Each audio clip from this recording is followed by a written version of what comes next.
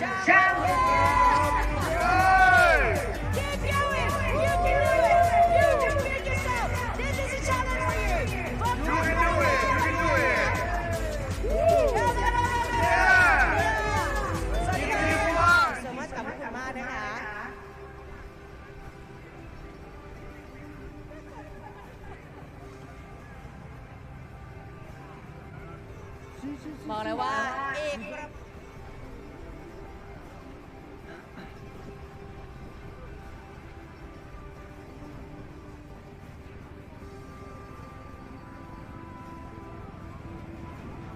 ครับ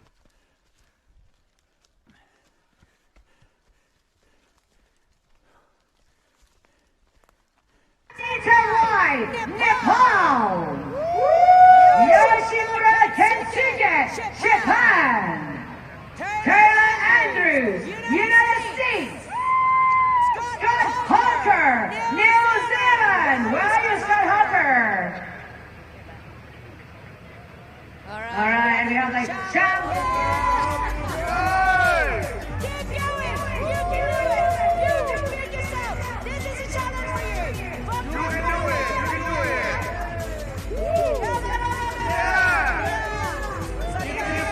So much ขอบคุณมากนะคะ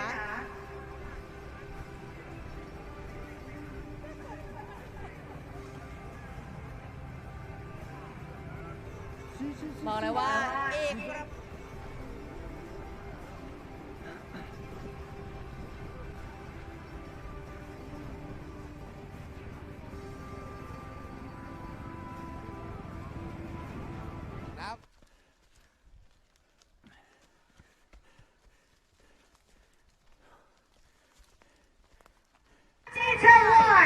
Nepal. Yoshimura Kensuke, Japan. Taylor Andrews, United States.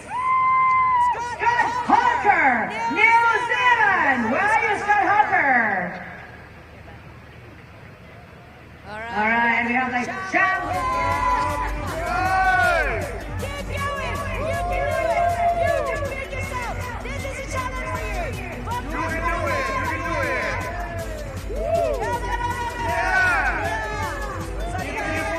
So much ขอบคุณมากนะคะ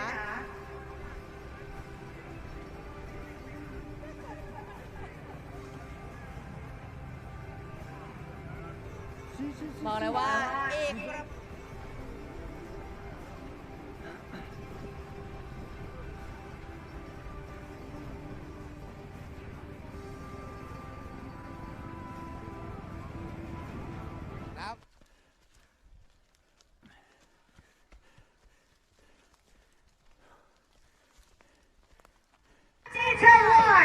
Nepal. Yoshimura Kensuke, Japan. Taylor Andrews, United States. Scott Harker, New Zealand. Where are you, Scott Harker?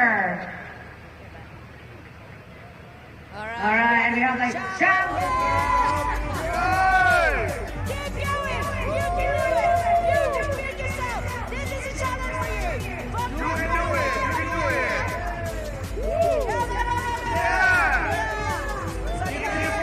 So much ขอบคุณมากนะคะ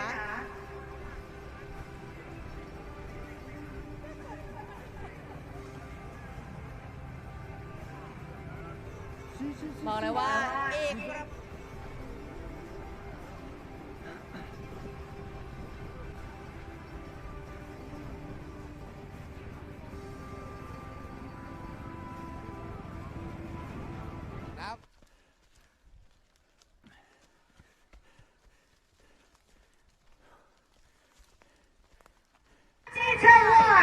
Nepal.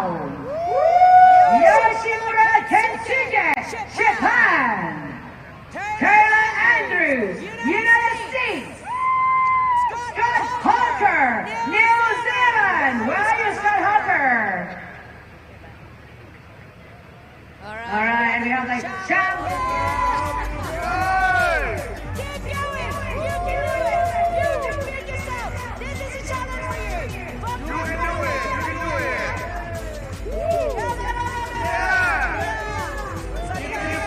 So much ขอบคุณมากนะคะ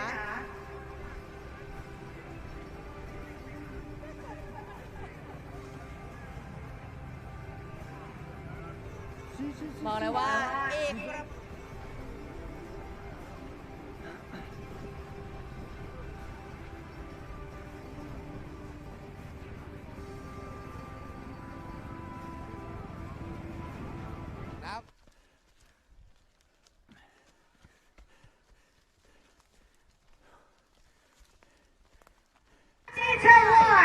Nepal.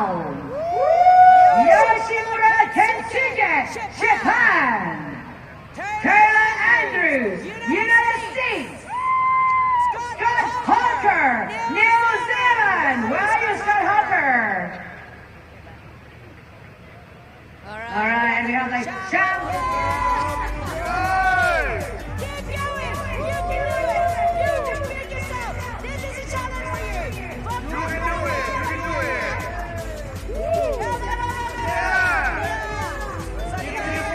So much ขอบคุณมากนะคะ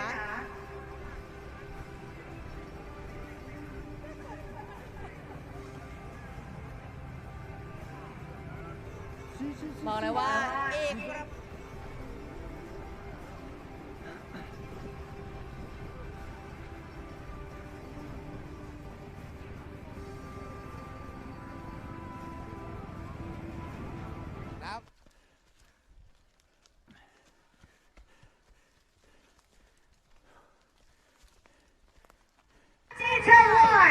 Nepal. Yoshimura Tetsuge, Japan. Taylor Andrews, United States. Scott Hawker, New Zealand. Where are you, Scott Hawker? All right, and we have the champ. Keep going. You can do it. You can do it yourself. This is a challenge for you. You can do it. You can do it.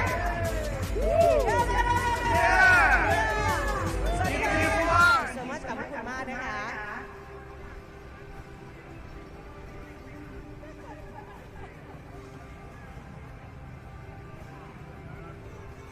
บอกเลยว่าเอกครับ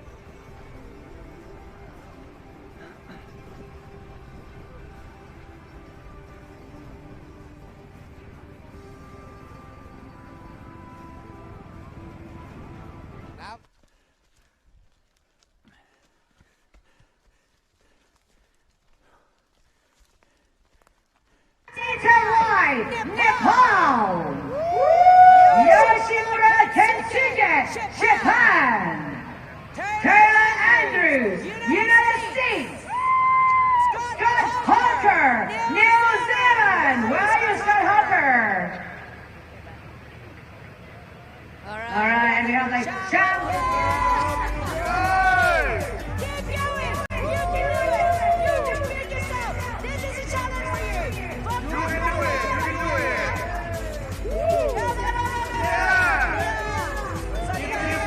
So much ขอบคุณมากนะคะ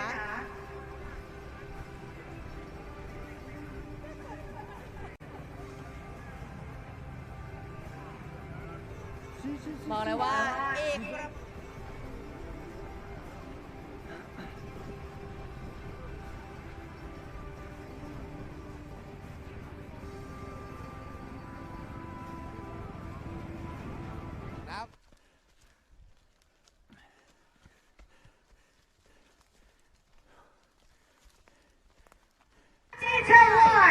Nepal. Yoshimura Tetsuge, Japan. Taylor Andrews, United States. Scott Hawker, New Zealand. Where are you, Scott Hawker? All right, and we have the champ. Keep going. You can do it. You can do it yourself. This is a challenge for you. You can do it. You can do it.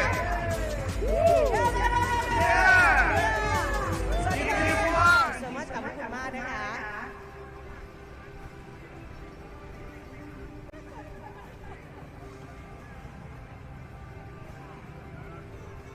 บอกเลยว่าเอกครับ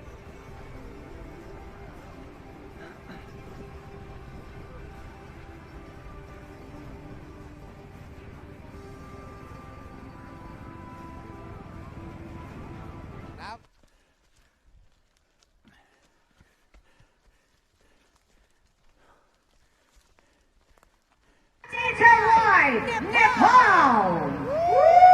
Yoshimura Tetsuge, Japan. Taylor Andrews, United States. Scott Hawker, New Zealand. Where are you, Scott Hawker?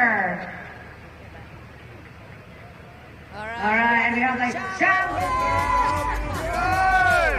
Keep going. You can do it. You can do it yourself. This is a challenge for you. You can do it. You can do it.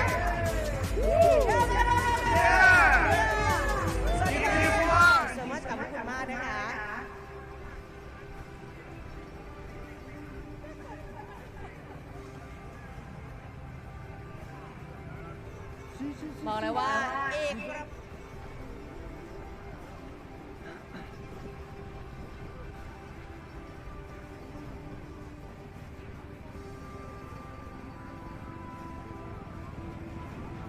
นับ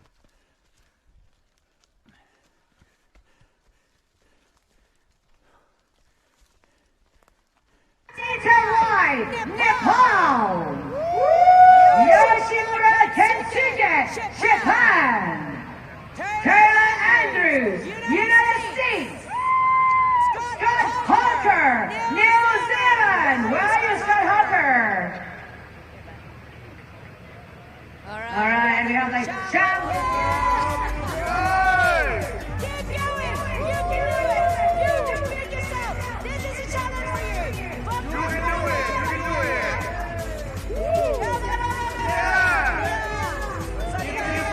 So much ขอบคุณมากนะคะ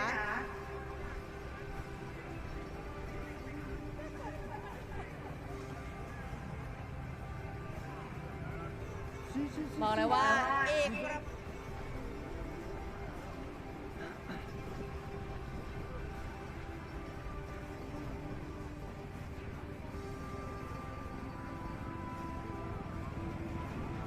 นับ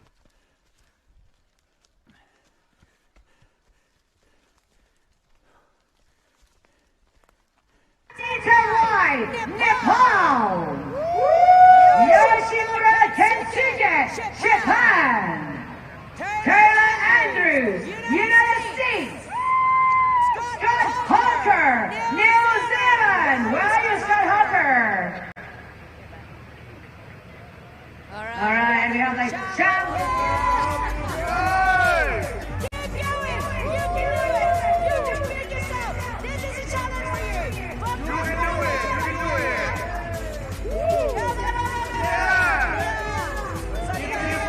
So much ขอบคุณมากนะคะ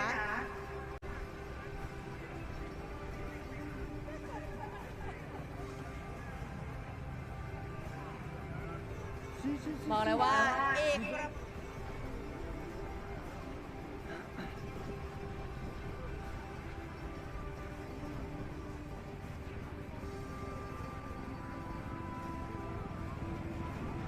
นับ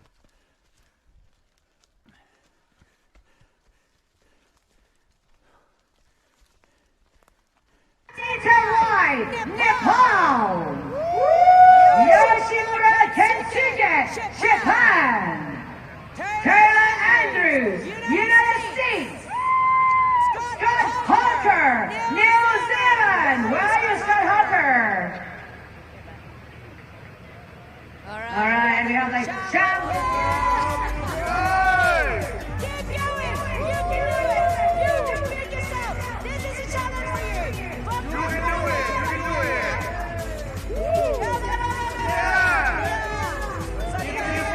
So much ขอบคุณมากนะคะ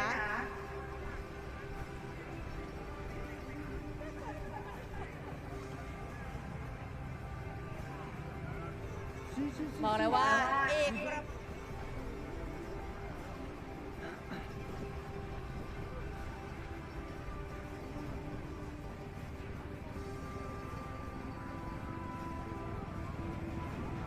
นับ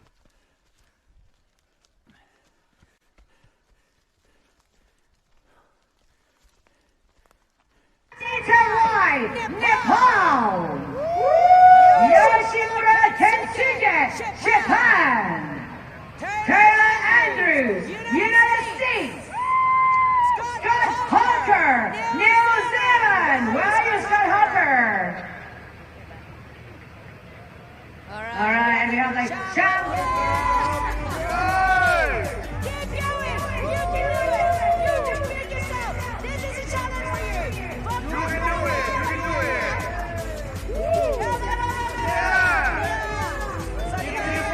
So much ขอบคุณมากนะคะ But I'm Catherine, I prefer, and I wish you to enjoy your race because it is a beautiful night with a moon, a complete moon, so enjoy and have a good run. Thank you so much our sharing the founder of UTMB Mrs. Kathleen Polity หรือป้าแคทของคนไทยนะคะ Yeah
Hurry, hurry, hurry!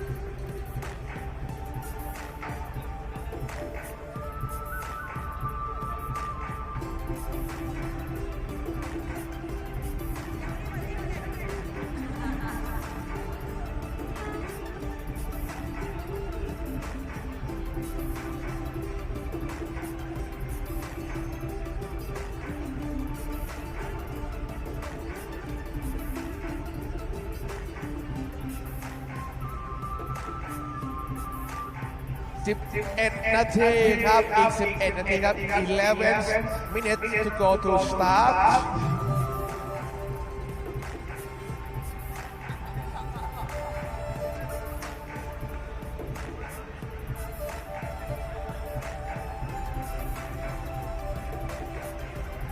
ปล่อยรอบนี้ไม่มีแล้วหมดแค่รอบนี้ตัวเขาฟังบีบหวานเนี่ยแล้วก็มีพรุ่งนี้มี10 รอบ10 กิโลจบ Alright guys, we have 14 hours to run, cut off at 8 p.m. tonight. เราให้เวลาวิ่ง 14 ชั่วโมงนะคะ cut off วันนี้ 20 นาฬิกาถึง 2 ทุ่มนั่นเองนะคะ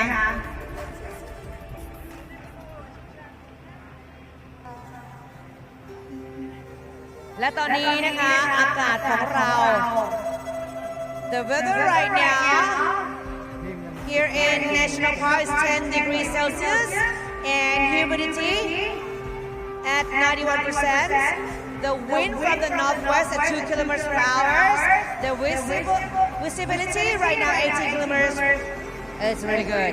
ตอนนี้อากาศนะคะ 10 องศาเซลเซียส ลมจากทิศตะวันตกเฉียงเหนือนะคะ 2 กิโลเมตรต่อชั่วโมง แล้วก็ความชื้นสัมผัสอยู่ที่ 91% นะคะ ระยะการมองเห็นอยู่ที่ 18 กิโลเมตรค่ะ และเรา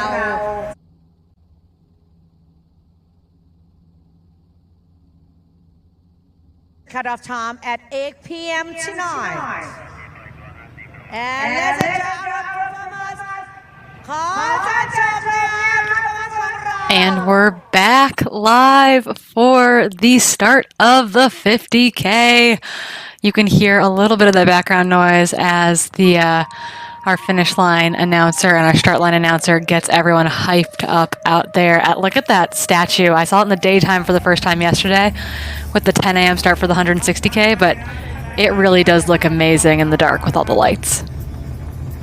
And you should hear the sound because once again we're covering live from this area. We're right next to the start and finish, and we can hear the drums, and it feels like It felt like the roof is gonna fall on our heads. It's insane.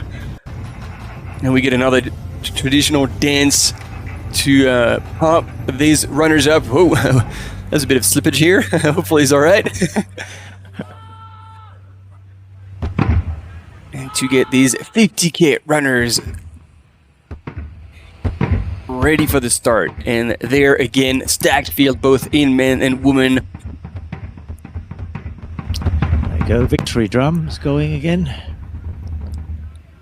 Yeah, we mentioned earlier, for those of you who are just joining us now, it's perfect work time hours in the U.S., particularly on the West Coast, to be streaming this at your office desk. But kind of featuring in the men's and women's 50K are going to be exceptionally fast Chinese athletes at the front of the race in Yao Miao on the women's side and Lu Tao on the men's side, both known for being incredibly aggressive racers. So very excited to see how that pans out for them today. But they will definitely be bringing the excitement over the course of a very fast 50K this morning.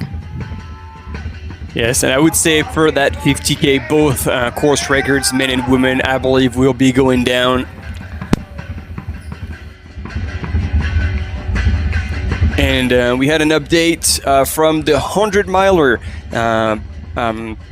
Jijiao Cao has gone through the A13 aid station, and he was precisely 35 minutes of Gediminas Grenius, the Lithuanian runner, in second position, and another 6 minutes behind was Hanhua Luo from China.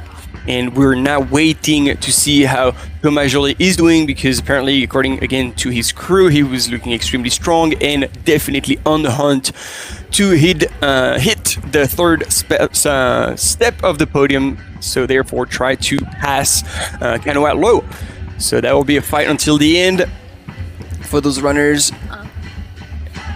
And then I'm cutting in there because any minute now we should have an update in the women's field for the 100-mile race. We definitely have some Canadian fans, some Jenny Quilty fans, some Team Quilty fans in the YouTube chat.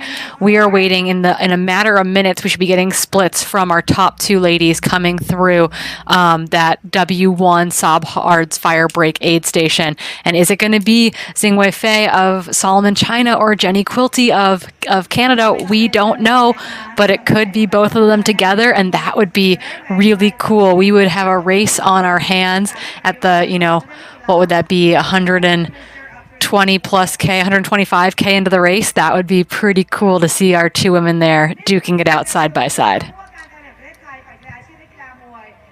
Yes, indeed. I think everybody's holding tight. I don't think we'll have images of the aid station. We just got an update from the males through photos that came through, but we didn't have anything else more than that. But one sure thing is that Jijiao was looking really good and composed. We had a few photos, and he looked fresh as. And if you're joining us on this live coverage, welcome to Doi Inthanon National Park in Thailand for this UTMB World Series Major, the Continental Championship for Asia Pacific. And we've got the traditional start line photo with all the officials, the Ministry of Sport, as well as Catherine Poletti, co-founder of UTMB Mont Blanc, as well as the UTMB group now. And you can see all the 50K runners lined up, and that's a whole lot of people.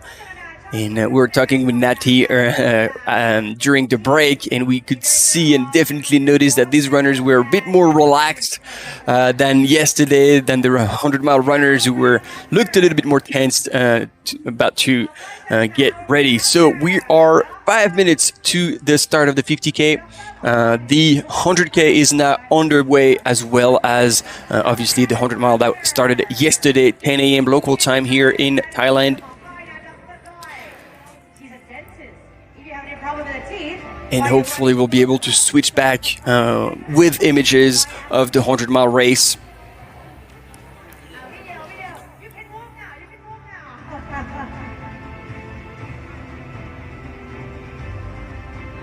I think it will be another hour or so before we actually can see images of the 100-mile race. So we we'll also have live go ahead, updates Carrie. from that 7K aid station in the 100-kilometer race. Obviously, 7K in very, very early days. Yeah, in what they're will all be together. Yeah, basically all together. On the women's side, interestingly, Sunmaya Buddha's name is not coming up in that list, and that's something that we're going to need to pay close attention to. We did see her pull off early, and I'm hoping it's not her ankle. We heard something about her ankle coming into the race. Hannah Allgood leading that field right alongside Tang Jingyang of China, Anita Ray of Nepal, Yuri Yoshizumi of Japan, another Nepalese athlete, Rashila Tamang, in that group as well. That's 1, 2, 3, 4, 5 through there. Kanoko Edmoto in 6. Jinhee Kim, Korean athlete, in 7th. A Thai athlete, Nisiko Morgan, in 8th. A German athlete, Angelica Han, in 9th, and Hu Xingqiu of China in 10th. So that's our women's splits through there, our men's splits through there. Once again, basically all together. There's a minute separating 1 through 10. Canadian athlete, Francis Boutin in 1st, Zhang Hu in 2nd. Another Chinese athlete in 3rd, Scotty Hawker in 4th, Rich Lockwood 5th. A good mix of really strong athletes. Yeah, Kristen Meyer and Long Fei Yan, they were, and actually also Jantarabun Kyangchai Pai Fana. He did super well in Val d'Aran. Yeah, we've been practicing with Depa. Actually, we're on the finish line of Val d'Aran earlier this year in July, and Jantarabun was there, and we were super excited. Always a very enthusiastic and smiling runner. And he did super well. And so essentially those guys all the way until 8th went through that aid station together at 5:41 a.m. after 41 minutes of running. So they all together, and then just 2 runners, just only a few seconds back really, Ryan Willan and Jason Schlarb. Yeah, so top 10 men, top 10 women, all running, packed up together. Off to a fast start, really exciting. And I guess the one thing we're going to keep our eyes on is, did Sunmaya Buddha pull out already?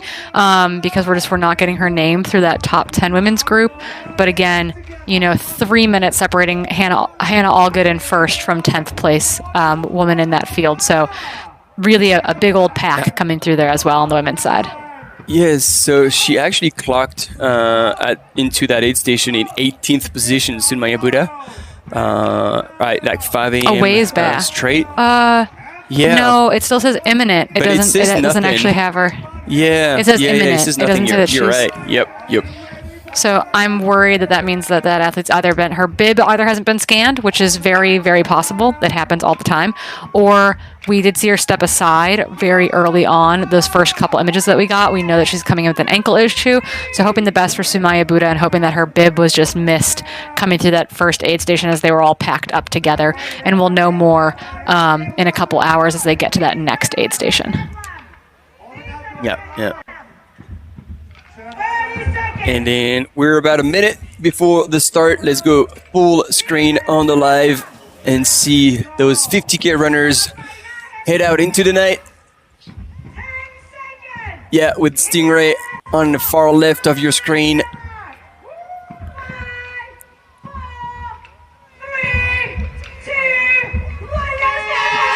And Sébastien Chenot better run fast because he's going to get run over. This is going to be fun, fast, furious, still dark. And what a start line again.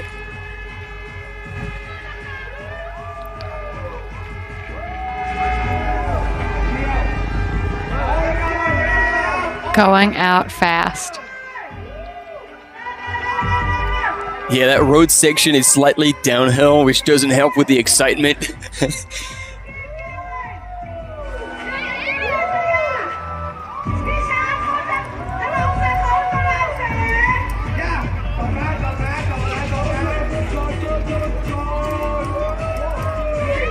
And yeah, they've managed to lit up most of that road. You see big lights on the sides of the road across the bridge. And there they are. And Seb is already getting dropped. Oh, that's full speed ahead. Hey. There's no holding back there. I mean, like we said, we've got some Chinese athletes that we anticipate to be at the front of that race who are known entities, who are incredibly talented athletes who have been on podiums at races like OCC. So very, very excited to see these athletes take it out fast at the front, including athletes like Yao Miao and Lu Tao, representing Adidas Terex and Salomon, likely at the front of these races. There was a Spanish athlete on the start line on the women's field that I saw as well. We expect her to do well. Angelis Lobera of Spain, an Innovate athlete, we expect to be up in that mix. But yeah, it's going to be fast and furious out there.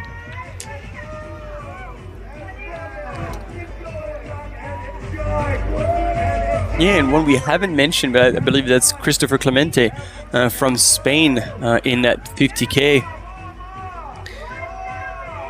Yep, he has started, so I haven't seen him, but he is in the race and definitely want to count amongst the potential top finishers.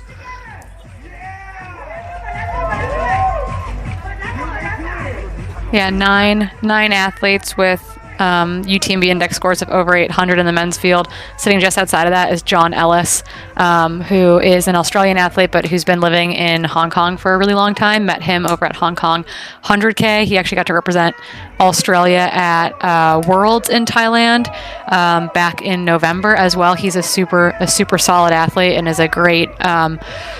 He's been, I think, kind of a leader in that Hong Kong running community that is led by a mixture of locals and expats who make their home in Hong Kong. So cool to see John Ellis's name on the start list there too. A little bit older, he's in that 40 to 44 age group. A masters athlete looking to mix it up with a bunch of fast young guns out there today.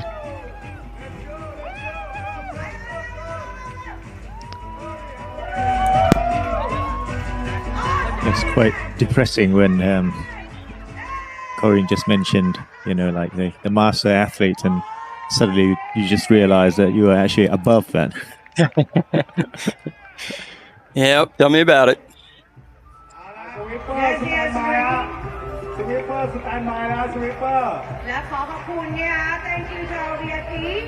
So here, let's see who we've got. Try to guess. I think in the front. Could it be? It was with the Hoka outfit. It might be Christopher Clemente, actually.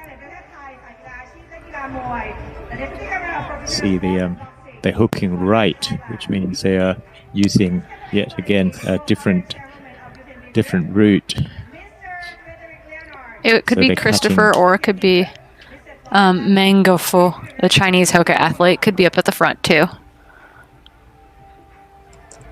They're using the first section of the 160K. They use the first section of Summit 160.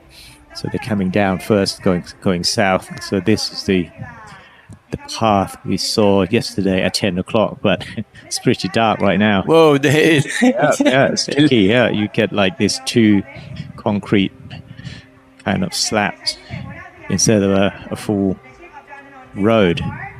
And they're moving all over the place. Yeah, exactly. And it just looked like they have very powerful headlamps. If you can recall yesterday, the road going up, the dirt road, as soon as they turn right, dirt road that they have to take, it's kind of tricky, but it was okay at 10 a.m. yesterday, but at 6 a.m. it's a different story. That'll be interesting. Hopefully no major accidents at such an early stage.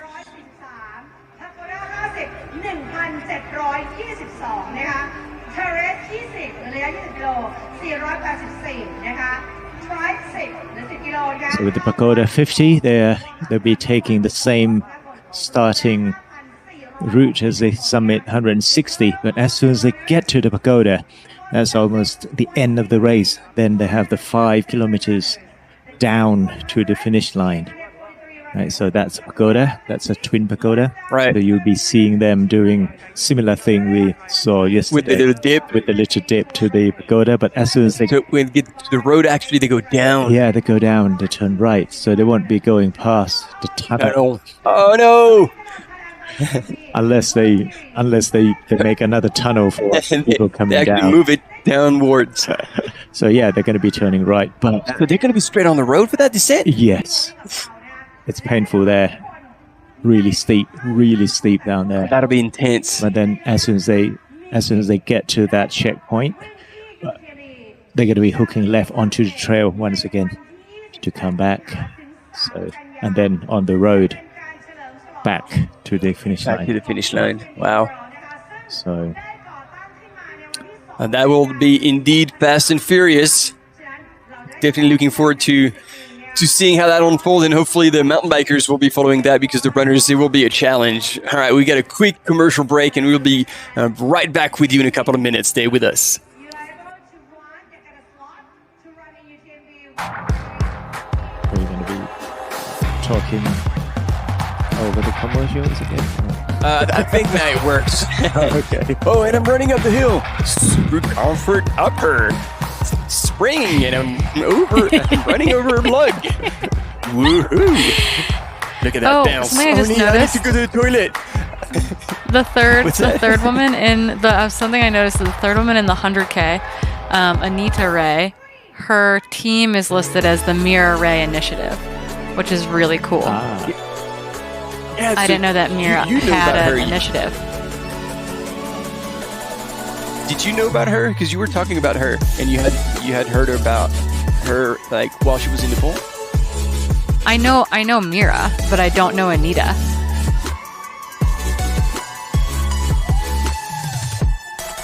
And we're just being told that we're still live. Hey, excellent. As always, I love it. Always. Come for the live yeah, so- commentary. Stay for us off-air mics.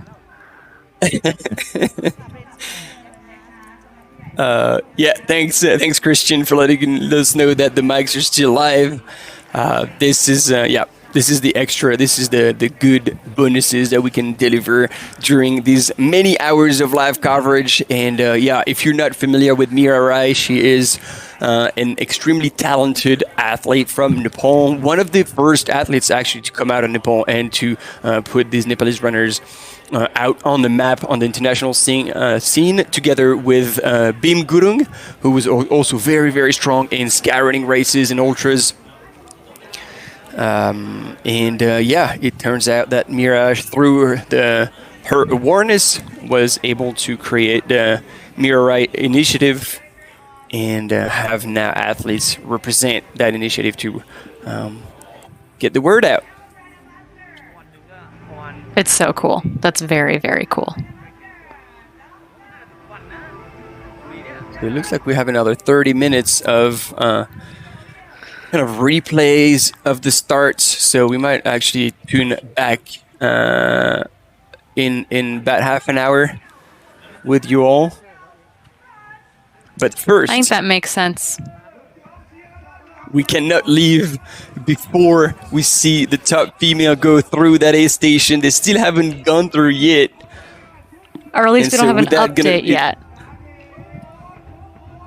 True. But this should be pretty instant, hopefully.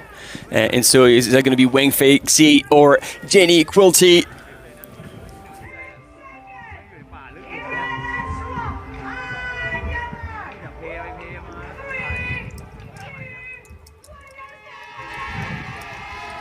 Yes, if you're currently watching us, joining us in the live chat, we don't have any new images for you until we get Actually, the sun's going to come up probably, which is going to be pretty cool.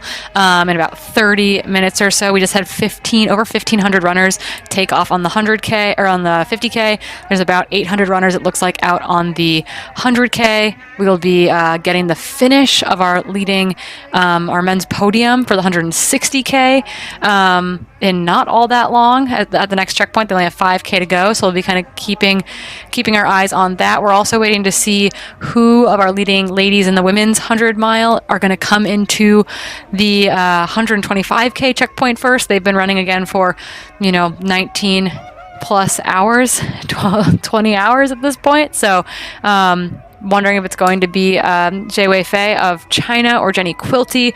Big Jenny Quilty fans in the YouTube chat right now. So keep yelling really, really loud out there. There's lots of Hannah Allgood fans in the live chat too, saying card-carrying member of the All Good fan club. So Hannah Allgood's got lots of fans cheering her on as well.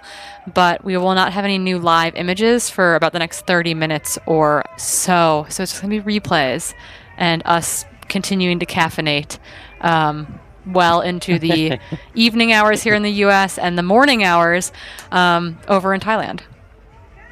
Yes, and speaking about over in Thailand, Peter is asking what's the temperature like. It is actually really mild and not muggy at all so far. And we've seen yesterday that depending on which valley you were in, it could be very sunny and exposed or actually covered. We've got a lot of cloud cover over the start and finish area yesterday. But so far, and we were actually talking about this with Nati, with such a start in cold temperature, people would not necessarily think about drinking enough and could get pretty dehydrated. And this hopefully no other athlete will end up with kidney failure or rhabdo or anything of such. But yeah, that was the danger, because early in the day it's nice and cool, and essentially you're a little bit less mindful about your hydration. And that could get ugly if you actually go too far without drinking enough. And yeah, we should have about a sunrise in about like 15-20 minutes, I guess, here. Nice. Those watching who are trying the athletes that we were covering overnight, Oana, the Romanian athlete who lives in France, who is leading the women's 100-mile race into yesterday evening, dropped at aid station 9. I don't think we had a reason. We did see on camera, though, while I was asleep, I guess, the guy saw on camera her run into an ant nest that apparently live in the trees here, which sounds awful, like my personal nightmare. I don't think that is why she dropped, but I'm kind of curious to know what happened there. And then Rod Farvard of the U.S. Also withdrew fairly early in the 100-mile race. He had uncontrollable cramping kind of heading into the 50K mark and was being treated for an acute kidney injury and rhabdo at a local hospital, but is doing well and is in good spirits. So if you're a Rod fan, that's what's going on there. But lots of, we've got a very international audience watching right now. Lots of North American athletes to cheer for as we roll into the 100K and 50K today, as well as an astounding number of incredibly talented Chinese athletes, Nepalese athletes, Thai athletes, Japanese athletes, and then a smattering of European athletes as well in all of these fields. So stay tuned, even if we don't have live pictures for a little while yet. Yeah, exactly. So that was kind of the bring you up to speed, catch up with what happened during the night. We are going to tune out, but we'll be there again. You see the countdown. This is when we're going to be back with images of, I believe we'll be back with the 100K and switching back and forth 100K and 50K all the way until we have the finish of the men's 100-miler racers. We'll catch probably somewhere around the last 5 or 10 Ks to see the runners come in, and yeah, plenty of goodies. So we're gonna tune out for now, but we'll see you in 25 minutes. Peace out.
Quality, the co-founder and chairman of UTMB Group.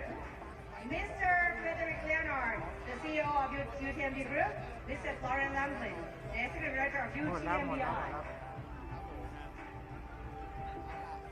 ดร.นิตยาเกิดจันทึกเทเรส20ระยะ20กิโล484นะคะทริป10หรือ10กิโลนะคะ582วอร์มอัพรันเมื่อวานคือ200คนรวมแล้ว 5,467 คนเนี่ย The total of the runners for summit 160 577 runners ครู่เดี๋ยวเราจะเดินไปหากาแฟดื่มแล้วก็ตอนนี้นะส่วนของ Expo นะ กับเรียนเชิญนะคะสำหรับผู้ใหญ่ฝ่ายภาพรวมกันแล้วนะคะ The board groups together and invite Mr. เจรพงษ์ สศรีท่านที่ปรึกษารัฐมนตรีว่าการกระทรวงการท่องเที่ยวและกีฬา The advisor to Minister of Tourism and Sports เดี๋ยวมาเจอกันนะมาร่วมเชียร์นักวิ่ง Mr. ธุรเกียรติจันชุมท่านรองผู้ว่าการการแห่งประเทศไทยฝ่ายกีฬาอาชีพและกีฬามวย The Deputy Governor of Professional Sports and Boxing Squadron Thailand Mrs. Kathleen Politan ท่านผู้ว่าการจังหวัดปัตตานี The Tourism and Sports ปัตตานี Office คุณ Miss ชัชดาอ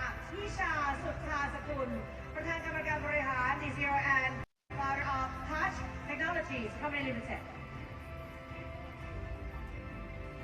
ดร.ชลดาชอบจิตท่านผู้อำนวยการกองบริหารงานและพัฒนากีฬาและกีฬาอาชีพ The Director of the Professional Sports Standards and Administration Squadron Thailand and our brand ambassador หมอก้อยเชิญค่ะ our brand ambassador ดร.หมอก้อยวิดีโอ you can move now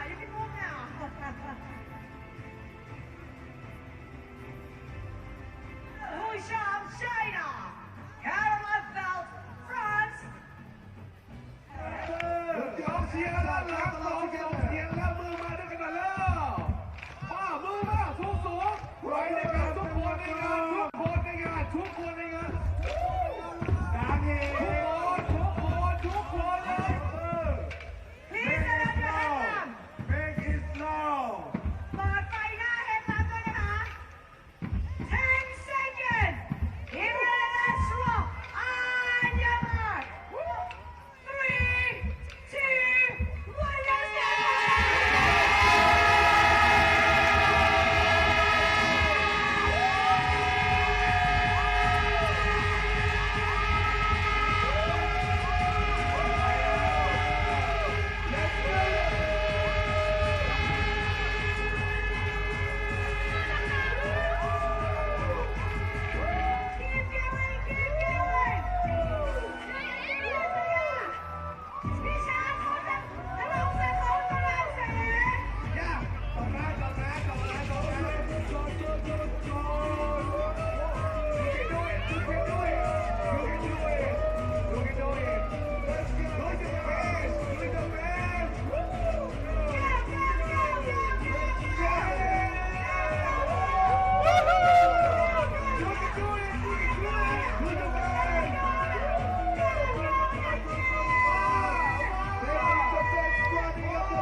Thailand Mrs. Kathleen Quality, the co-founder and chairwoman of UTMB Group Mr. Frederick Leonard, the CEO of UTMB Group Mr. Florian Lamblin, the executive director of UTMBI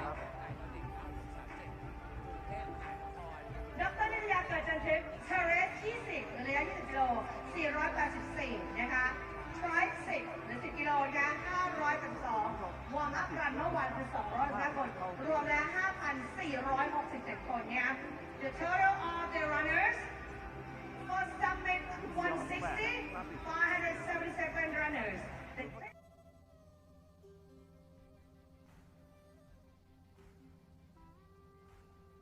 เรียนเชิญนะคะสำหรับผู้ใหญ่ฝ่ายภาพรวมกันแล้ว We have the four groups together May I invite Mr. เจรพงษ์ ศักดิ์ศรีท่านที่ปรึกษารัฐมนตรีว่าการกระทรวงการท่องเที่ยวและกีฬา The advisor to Minister of Tourism and Sports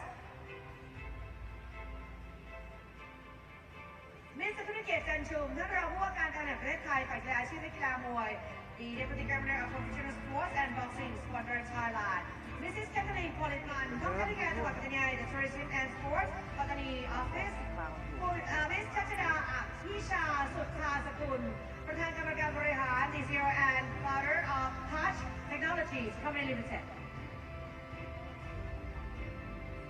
ดร.ชลดาชอบจิตท่านผู้อำนวยการกองบริหารงานและมาตรฐานกีฬาและกีฬาอาชีพ The Director of the Professional Sports Standards and Administration Squadron Thailand and our brand ambassador หมอก้อยเชิญค่ะ our brand ambassador ดร.หมอก้อยวิดีโอ you can move now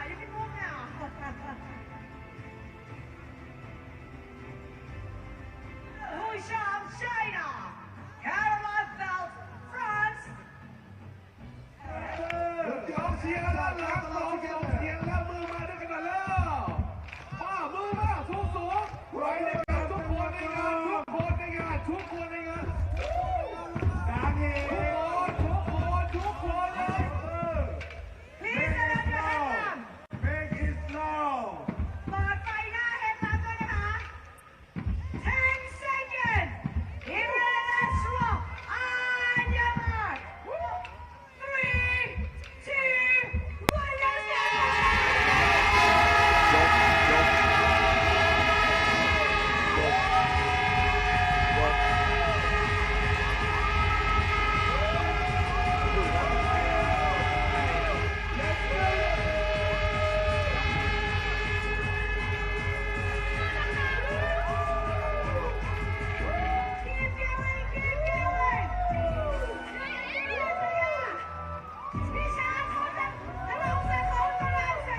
Okay, so I don't know if I have control over my mic or not. We were waiting for confirmation on the back end. If you can hear me and you're in the YouTube channel, please let me know because I don't have control over my mic anymore.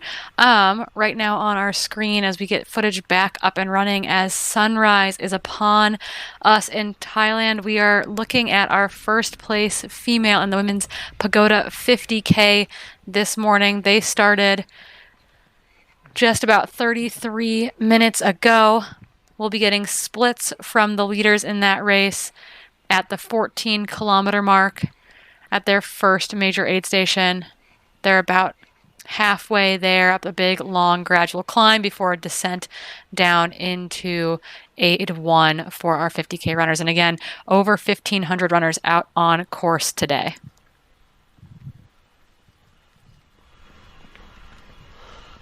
And although we don't have control over it, our audience can hear us, so that's good, Martin.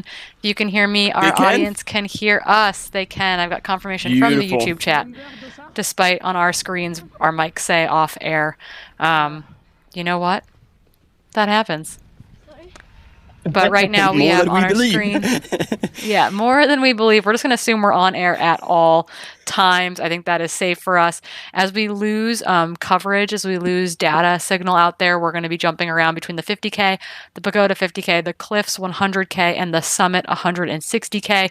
We just briefly saw our leading lady in the women's Pagoda 50K did not have ID on that athlete. I'm not sure if that could have been the Vietnamese runner. How Ha. That could have been her. It was not the Spanish athlete. I don't think it was either of the Spanish athletes. So I think that was either one of the Vietnamese athletes or one of the Chinese athletes at the front of the race in the women's 50K this morning. Yeah, same as you. I couldn't quite tell who that was. By the look at that quick glimpse of her, and in the meantime we've got those pretty sick beauty shots from the sunrise over the Inthanon National Park. And also I was talking with the whole live coverage team coordinator Sébastien Chéniaud, and he said we would catch the male leader of the 100-mile for the last 5 kilometers, because the live coverage team is spread out through the 100-mile, the 100K, and the 50K. And so they were going to give us the images of the last 5 kilometers. And he was planned at 7:52 local time. So in about an hour 20 from now. Yeah, he's about 30 minutes out of the last aid station before that final 5K to the finish. So he is how long have they been running? We don't have a running clock going for that. Right now, 500. They're 20 hours, 36 minutes in. His winning time from last year was 21 something? Almost 22 hours. Almost 22. Okay, it was so he's 21:58. He's probably going to be... It's a little bit of an uphill 5K to the finish line. It's not a downhill. It's not a beautiful downhill 5K.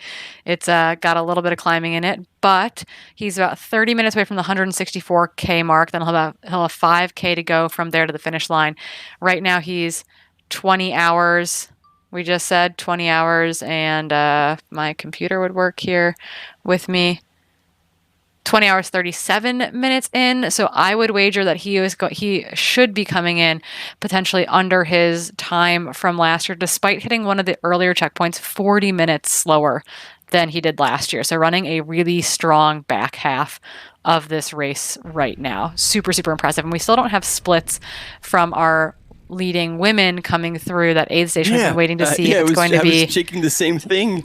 We don't have them yet. We don't know why. Oh, there we go. They were both leaning into our computer trying to identify that athlete.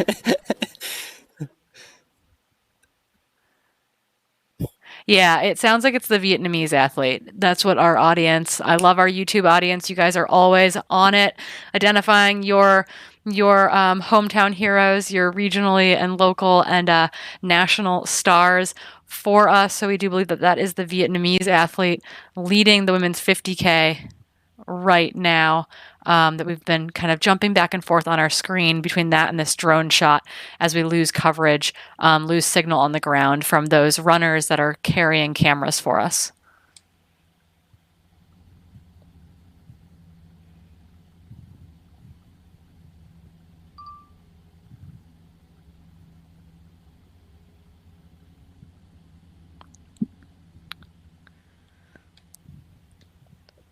But if that's the case, that's Hao Ha of the of Vietnam, the mood running team leading the women's race, and on our screen, you'll be excited to see the front runner.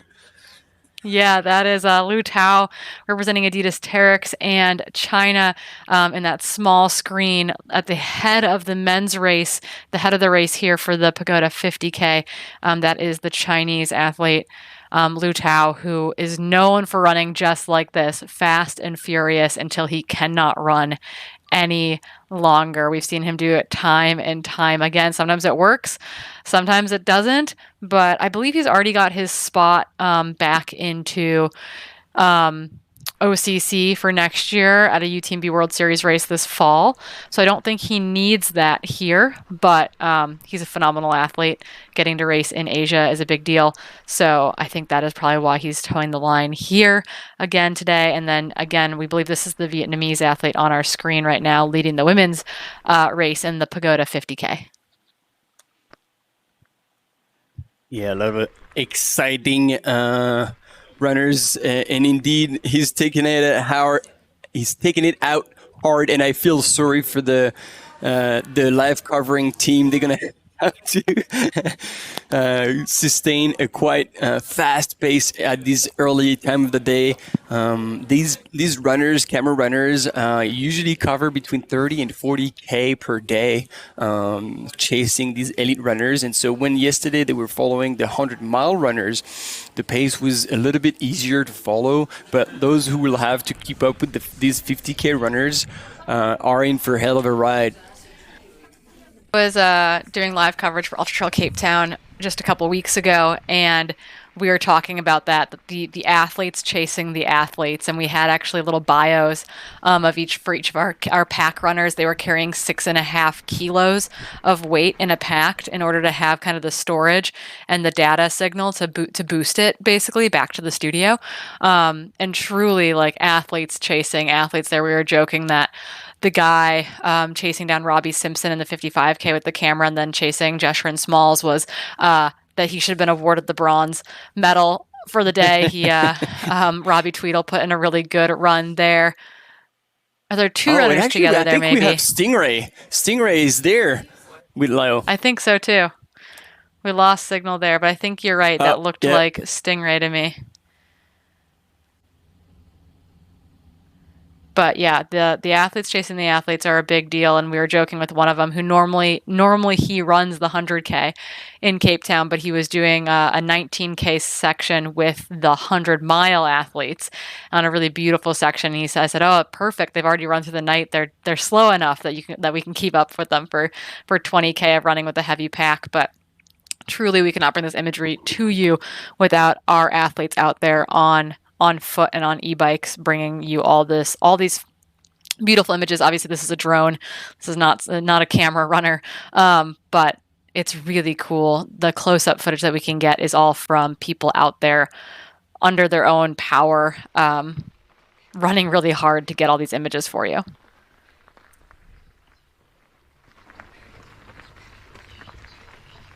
Yeah, and luckily on those less technical sections, the e-mountain bikers as well can take some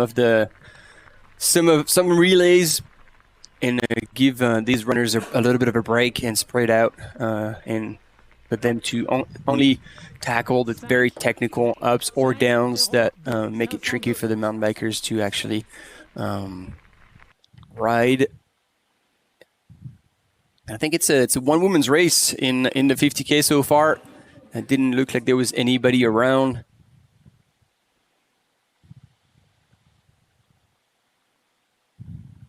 And I keep checking back in the 100-mile female ranking, but still nothing going on. Oh, the suspense is on.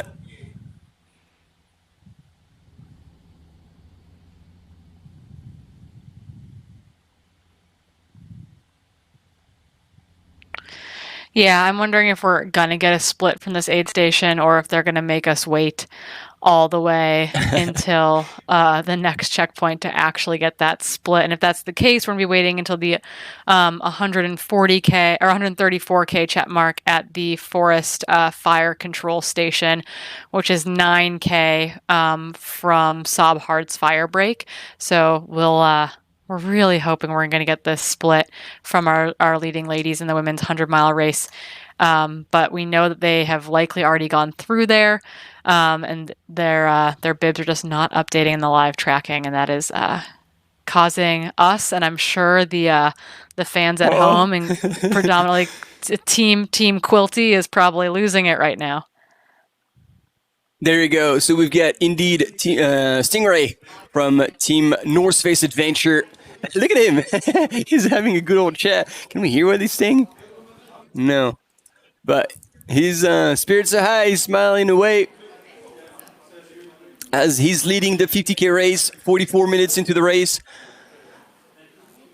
And the sunrise. We don't see people leading Lu Tao that often, particularly early in a race. I think he's more often to be caught later in the race if he blows up. So Stingray's really putting it to him right now. Hopefully not putting it to himself too much, because Lu Tao is known for going out really fast. So those two men running together have to be flying.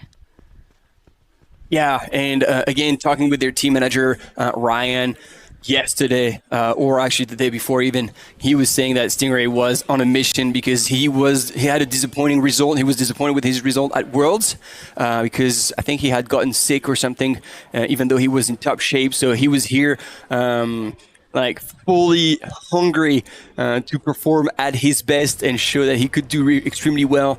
And he's showing right now that he's on his way. So indeed, let's hope it was not too fast of an early start.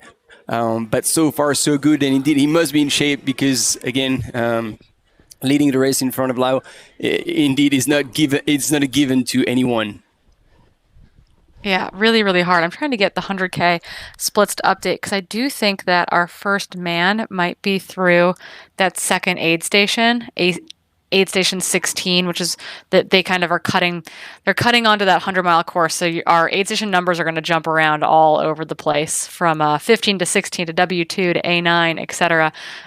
It does look like Tyler Andrews, though, potentially, if the split is moving well, Hoka athlete, he's in charge, the head of the Chosky endurance coaching group in the U.S. He spends a lot of time in South America, spends a lot of time in Ecuador, really likes high altitude races and events, but it looks like on the live tracker, Tyler Andrews is potentially off the front of the men's race through the 19K mark, but we'll try to get an update from the rest of that field there. I'm having a problem getting that tracker to load, but right now it looks like if that's the case, he's got a substantial lead over the rest of the men. So we'll look at that as we get some more individuals through that checkpoint. Because I think right now it looks like our men aren't supposed to be through there for another 15 minutes or so, and to open up that much time over the rest of the field.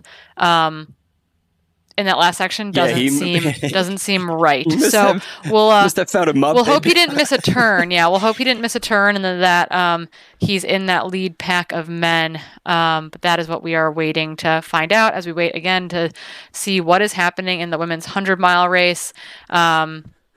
Unfortunately, it looks like our trackers at W1 Sob's Hard Fire Break are not working. It said that they've imminently been there for, I don't know, an hour at this point. So I imagine that they are long through that aid station, and that hopefully we will get an update for those runners at the fire control station at kilometer 134K into the race. And then, John Onifa, aka Stingray, is now in full power hike mode on this extremely steep section here. And look at this aerial shot. So up in the front, his Stingray, followed by a camera runner, and then right behind is Lau keeping up about like 20, 30 meters back. And does he have a pole? He looks like he's using a single pole again. Wait, which one? Oh, Lu Tao, that's his thing. He is a single pole runner. We weren't sure what was up when he did that at OCC a couple of years ago.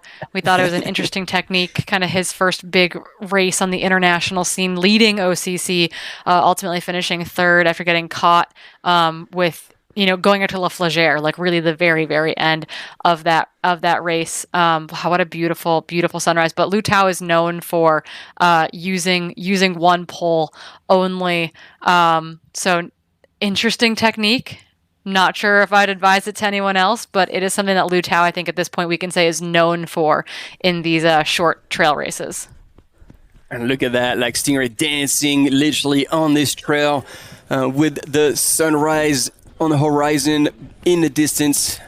And the camera runner, even though extremely talented and skilled on technical, is struggling to keep up. Stingray is on a mission. He really wants to take that win and make a statement, show that he is one of the Asians' strongest runner. But Lu Tao is also going fast, and we saw him definitely one of the fastest runner on technical as well. I remember on the way down to, I think it was on the way down to trail, everybody was blown away how fast Lu Tao was running during that OCC.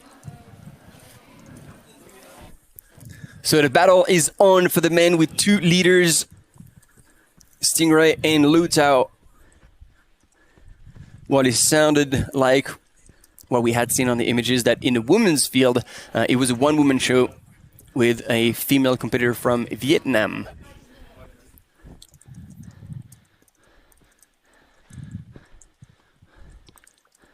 I have a 2.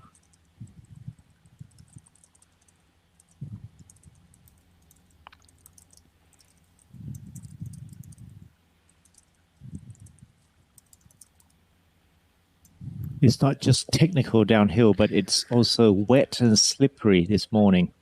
I've just went to check out the trails nearby, and it's pretty slick, which means it's not going to be easy going down. And John just make light work of that. So, interesting note for you all. While we're not getting a split from W1, it does now say that both Zhe Wenfei and Jenny Quilty are on their way to the forest fire control station, that A11 checkpoint. It looked like Jenny Quilty had been gaining on the Chinese athlete, but their next predicted split, which will be again at that 134 kilometer mark, we will not have gotten a split for them through W1.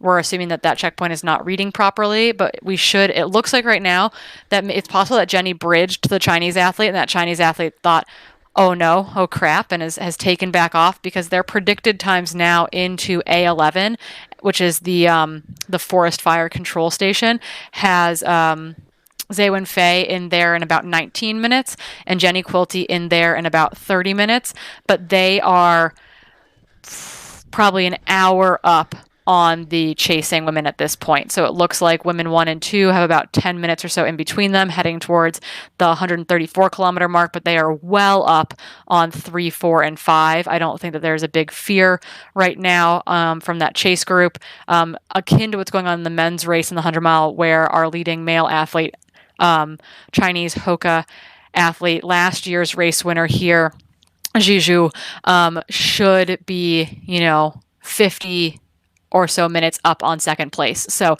we believe that is what is happening at the front of the 100 mile race right now. On your screen is the Pagoda 50K. The 100K athletes are also out on course right now. So you and I and all of us are going to go crazy trying to keep track of what's going on, but that is our current update from the field, we believe. That's correct. And as we're going into a quick commercial break, I will try and head out into the offices and see if I can catch a little bit of an update from the field, from all the camera runners, and see if we can get additional details about that. We'll be right back with you in a couple of minutes. Stay with us.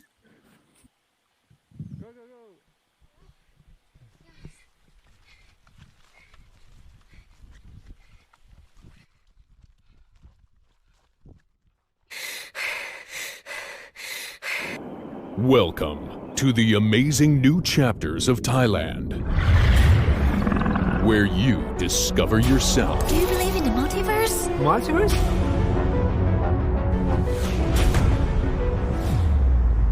Where your love begins again.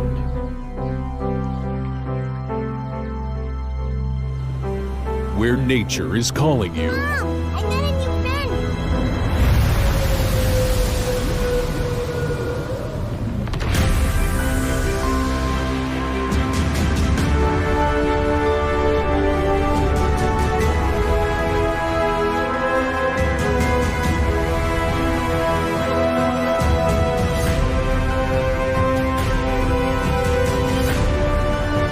Write your new chapter in amazing Thailand.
Yeah, we're back. We're back live. On your images is the Pagoda 50K front lady. And just got an updated situation with the women's race in the 100-mile. And it is confirmed that Wang Fei Chi has gone through the W18 station 9 minutes ahead of Jenny Quilty.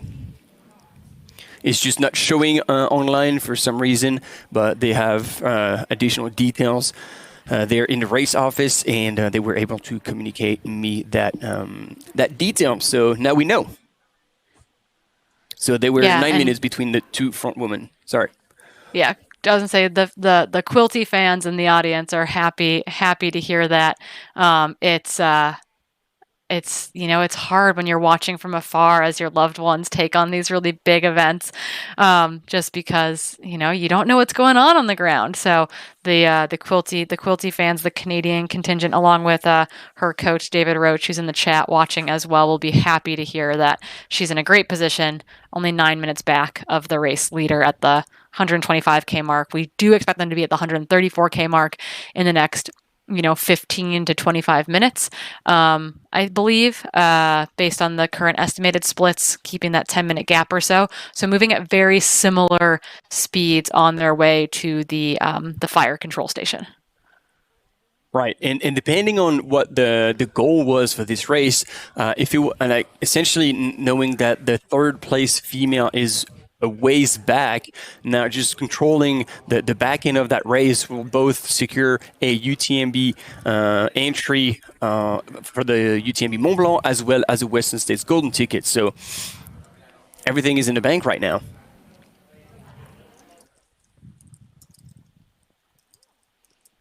And so now we still have images of the 50K, and this is Mai Yanoi.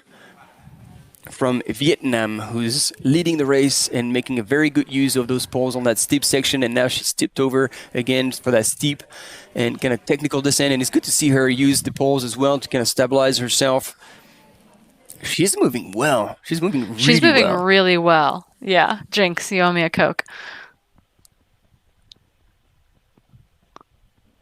Yeah, she's flying on this downhill. That is great to see in that smaller image of our Vietnamese athlete leading the women's Pagoda 50K at just under 9 kilometers into the race. Again, we'll get our first splits from the 50K runners at the 14-kilometer mark. That is their first major aid station, and that will be our best point to update you. What is that split with Stingray and Lu Tao off the front of the men's race? How much time does Hugh Ha have at the front of the women's race?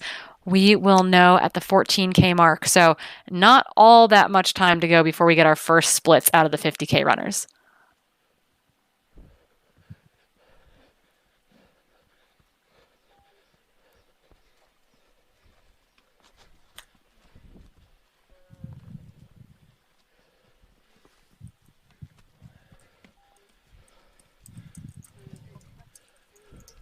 There's kind of a timing discrepancy here at the 100-mile ladies.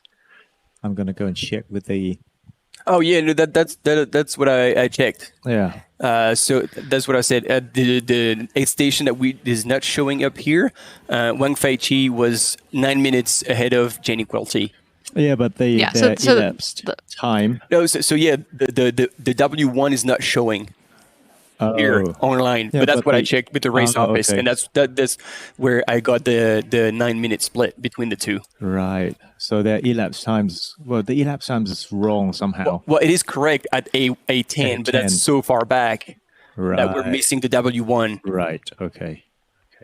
Yeah, so that's all working right. W1 is just not reading to the field. So if you're following along like we are on the live trackers at live.utmb.world, do not panic. W1's just not showing up, but we do believe that our leading women in the 100-mile race will be through the forest fire control station in about 11 minutes for Wen Fei and probably 20-ish minutes from now for Jenny Quilty, depending on that 9-10 minute gap that is between those two ladies in the women's race. And I think they're predicting our first male athlete in the Summit 160-kilometer race is expected in at the finish line at 7:50 local time. He is just 5 minutes away from his final aid station. We should have cameras going backwards on course to pick him up for much of that final 5K as he makes his way into the finishing village, which is going to go absolutely crazy. The returning champion from last year's event. It's got to feel pretty good to go up against even stouter competition this year and is still going to come out with that win and hopefully punching his ticket to both Western States and UTMB. Kind of a winner's choice there if he wants to take both of those opportunities or not. Again, we thought that possibility of visa issues getting into the States for some of these athletes, but I sure hope we get to see a bunch of these athletes, the 100-mile athletes. The top 2 men and women will get golden tickets into Western States, as well as the top 10 in all of these races will be getting entries into OCC, CCC, and UTMB, along with the top finishers in the age groups in these 3 races this weekend will also be getting allocated spots into OCC, CCC, and UTMB at the World Series finale in August and early September this year, kind of a la Ironman with that Ironman partnership.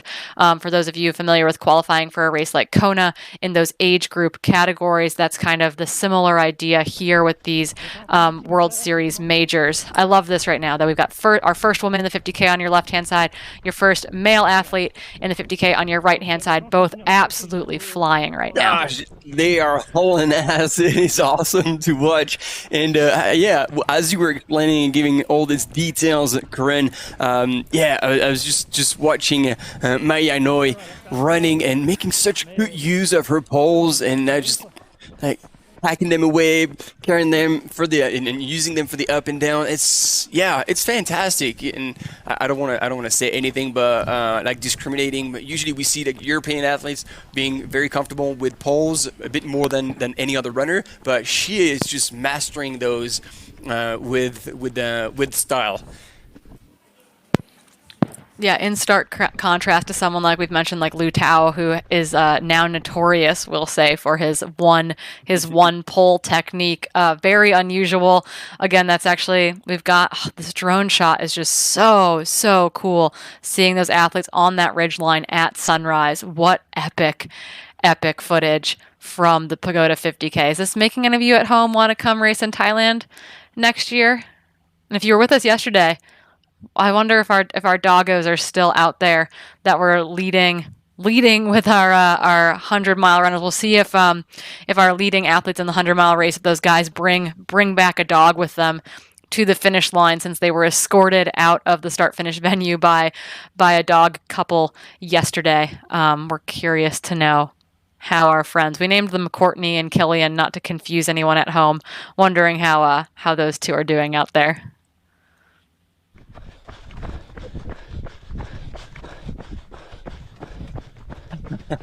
And one Gordon cannot actually take the stress of the back end of that race. He's gonna hit the elliptical. That's good move. Let's also get a bit of a workout back at home. I wish we had an elliptical here to do the live coverage. That would be an upgrade. That's something I'll put in the idea box for next season. Yeah, and a stream deck in front of it, and a stream deck on the elliptical, with the elliptical control on the stream deck. Yeah, so if you're looking at especially the Quilties the team, if you're looking at the time, the check-in time and the elapsed time, they're not in sync right now. So they have elapsed time probably from the checkpoint. That's why usually the elapsed time and the checking in time would be in sync, right? So they should be, at least they should be, like 18 hour plus the minutes. So the minutes should be the same, but they are not here for the first two, which means something odd's going on there, which Martin has explained. It's a split from the water station. So anyway, within less than 10 minutes, I think this thing's gonna get cleared up. We should see Wen Fei C coming in at 8:12 very soon. Oh, look at that. She's flying. She's definitely pushing it, really on the edge, taking every chance, not losing a single second here. That is fantastic. Yeah, someone asked in the chat, Corinne, did you say that top 2 men and top 2 women get golden tickets? Yes. So any golden ticket race on the circuit, there are 2 tickets up for grabs. Top 2 men, top 2 women at each of those races. Same with Tarawera, same with Black Canyon, same with Javelina, same with this race this weekend. So top 2 men, top 2 women in the 100-mile race get golden tickets into Western states. And then top 10 here, because this is the Asia kind of continental championships or world major, they will be getting spots into the corresponding distance for the UTMB World Series finale in Chamonix at UTMB Mont Blanc. So top 10 as opposed to top 3 at a lot of the other UTMB World Series. And then again, for those of you who have not heard yet and are watching from North America, they finally announced the Americas World Series major, and that is going to be at the Canyons Endurance Run at the end of April, with a new 100-mile distance being added on there. So there will be 50K, 100K, and 100-mile. That will also be a golden ticket race in the 100-kilometer distance for Western states. So lots and lots of exciting things going on at all of these races. Yeah, that should make canyons extremely stacked in both distances, depending on what runners will be after. As you said, like the 100K for a golden ticket, or the 100-mile to get their ticket to UTMB, and it's going to be April. So, I'm trying to do the math because it does not qualify them for 2024. It only qualifies them for 2023. It does not. It's not 15 months. It's 16 months. So it does not count for 2024. So races. So for those of you listening, to get into UTMB from one of the UTMB World Series races, there's a 15-month rule, i.e. any races that are 15 months out from the UTMB Grand Finale that you would like to partake in, for the elites that are trying to garner those top 3 or top 10 or those age group spots at these World Series majors, those need to be within 15 months of the race date. So May UTMB World Series events are good for both 2023 and 2024. Anything before that is only good for 2023 or this year's edition because it is too far away from the 2024 edition of the race. It is basically, there should be a book written on this. It's a very complex system, but we do our best to explain it for every single one of you. But that is what a lot of these athletes are racing for, or just finishing this race as well gives athletes stones to apply into the lottery. So that is what many of these athletes are actually here to do, is to collect those UTMB stones to be used in the lottery. But on your screen right now, again, we're about 70 minutes into the Pagoda 50K. Following our second woman on the screen, we don't have an ID yet on that individual. We can probably place a best guess. But I wonder if it's the Spanish athlete that we saw on the start line. I think she's in a blue top, so very well could be. But we'll have a checkpoint split from them at the 14K mark, and that will give us more intel, more information for you all. And we actually expect our leading male athletes to be at that checkpoint momentarily. So we should have updates from the men's 50K here in just a moment. We should have updates from our men's 100K. Yes, we do. Okay, so we do have updates from the men's 100K. And probably our women's 100K as well. So again, the Cliffs 100K race, we're talking about all these races going on. We do now have splits from that first aid station through the top 10. Things are still pretty close together, it looks like. You know, we have 5 men within a minute of each other. Hu Ho Zhang of China. So 2 Chinese athletes are leading that race, actually, with Yu Penhua in second. 3, actually. China is your current podium in the men's 100K at the 19K mark. And then Kristen Meyer of Canada in 4th, Scotty Hawker in 5th. So a minute separating them. Another minute back is our Thai athlete from the North Face Adventure Team. Martin, you've been practicing this one. That's impressive. Beautiful. That was pretty good. So 6th place, Thai athlete Rich Lockwood. I keep calling him Rick. I should know better. I'm from Seattle. Rich Lockwood in 7th. He is, again, he's at most 2-3 minutes back from the lead. Ryan Whelan of Great Britain in 8th. Francis Boutin of Canada in 9th. So 2 Canadians in the top 10, and then Jason Schlarb rounding out the top 10 there right now. About 5 minutes back. So essentially 5 minutes difference between first and 10th runner in that 100K. So a lot that can still happen. And we've seen yesterday in the early hours of the 100-mile race, the current leader actually was not even in 5th. And there he is. There he is. Our man leader in the 100-mile. Last year's winner already. He's shown incredible, perfect race management. Started easy, as I was saying. Ji Jiao Zhao, and started to make his move. I think he's missed the aid station there. But yeah, I think we can forgive him for that. He's been racing for over 21 hours, and look at him. He still has a bit of a giddy up in his steps, running up towards the aid station. Last aid stations, ladies and gentlemen, before he hits the finish line, and he most likely has it in the bag, because last checkpoint he was over 34 minutes ahead of JD Minas-Grenius in 2nd place. And look at him, doesn't even look like he's been running. Let's see if we can hear something. What a fantastic performance from the Chinese athlete. Very humble. There was a dinner organized with athletes, and he spoke and saying that he was just super happy to come back and try to essentially take another win, but he was mostly excited about the opportunity to race against an international field and his cousins from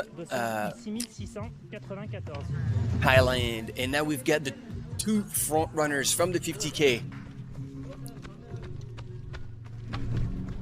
Stingray and Lu Tao. They were both together coming in and out of the aid station, and they're about a minute apart, it looks like. Yeah, so it looks like there's about a minute apart between Lu Tao and Stingray in first and second in the men's 50K. We also have our first 200K women are through the first aid station as well. Again, that is Hannah Allgood of the U.S., followed by Tang Xingyang of China in second. So about what we expect there. They are separated by 45 seconds at the first aid station, so very close together there. And now they're heading up probably one of the biggest climbs of the course before they descend to the 30K mark, where we will get our next checkpoint split from our men and women in the 100K race. And now we're back to the 50K. There's so much going on. Can you guys handle this at home? We can hardly handle it in the studio. To help you keep up with all that, just always look at the top corner of your screen, and it will tell you which distance we are following. So we're back in the Pagoda 50K, and almost an hour 15 into the race. And this is the females leader from Vietnam, still looking extremely strong, and seeing how she's moving both up, down, and on the flat. I doubt anybody will come challenge her today.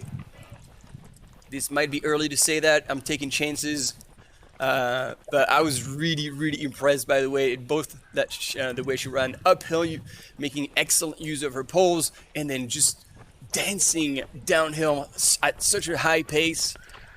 While here back, so we got first man on the right on the 100-mile race, and then first woman in the 50K on the left side of your screen.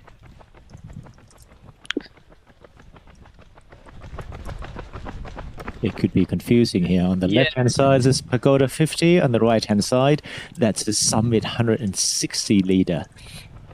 Jijiao Sao.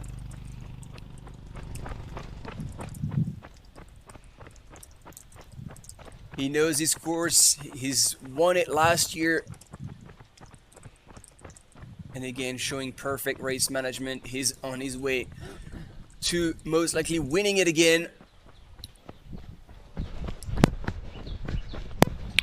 At this point, I think catastrophe would have to strike. It does sometimes strike. I've definitely been calling races where someone has a 17 or 18-minute lead, and that changes very quickly.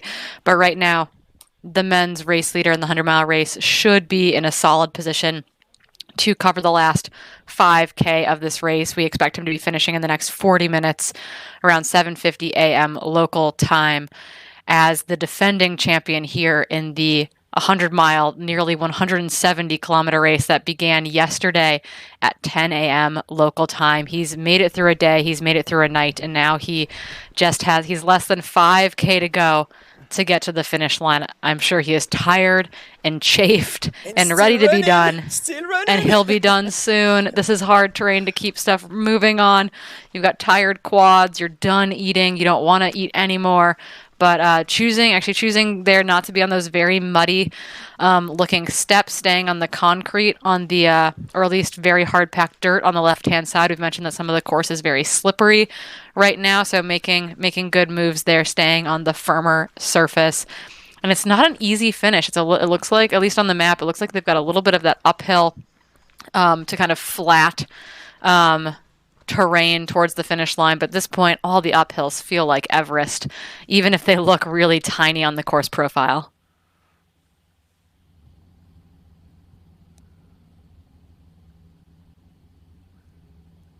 To the Pagoda 50 on the ridge line, heading up.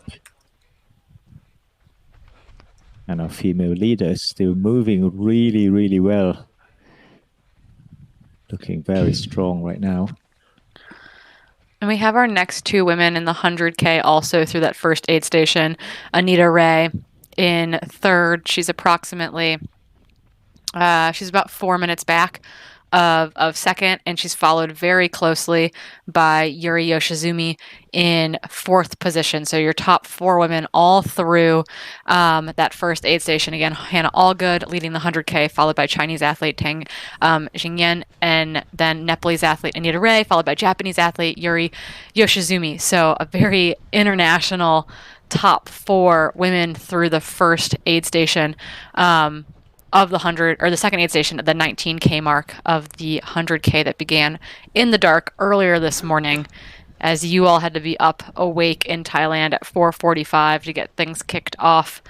I feel like I drew the long straw for once, getting to be on not the right time zone, but daytime hours for the first time ever this season, doing remote commentary. Yeah. I think you've earned that fair and square. Now we're seeing more of the 50K runners, I believe, on that beautiful ridge. Definitely an incentive to come and visit the Inthanon National Park here in Thailand.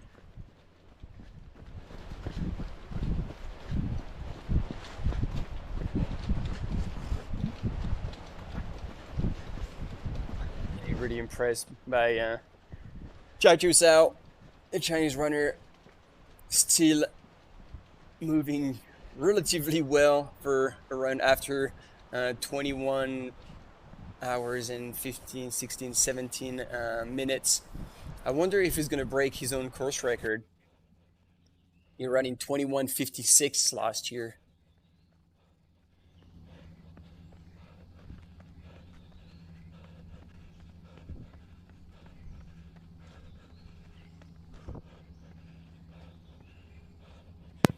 Yeah, I think it's going to be really, really close. I was going to say, I think it's going to be really close. It's going to be very, very close. It's going to be potentially down to the wire. He looks a lot better now than he did moments ago on that little bit of an incline. So I think if he can keep this pace up, I think he's going to be just under his time from last year. Despite being 40 minutes slower early in the race, which is super impressive. Yeah, that's what I was gonna say. Like with Chris, we actually did look at the times, and Chris was like, yeah, he had looked at the split, and he was just under 40 minutes slower than his time last year at kilometer 65. So it was still about 105 kilometers to go, but the fact that he made up all that time is rather impressive. And here, mind you, the course is different. Is it? No. So then we can't even compare. You can't, yeah. You said that earlier, Nate. Yeah, leaving us in the dark, man. Let us talk and talk. Oops, I was trying to work just out. Enjoying this chatter. Yeah, well, not really. I was watching the 100K. It's so much going on here, and there's my eyes on a different screen, and I just heard, "Hang on a minute." Sorry about that. Good. They've added some tough section for the 100 mile this year. Oh, so it's harder. It's I think it's harder to be honest. It's apart from the climb, which is a bit longer. I think they have some technical kind of downhill section where they didn't have to contend with last year.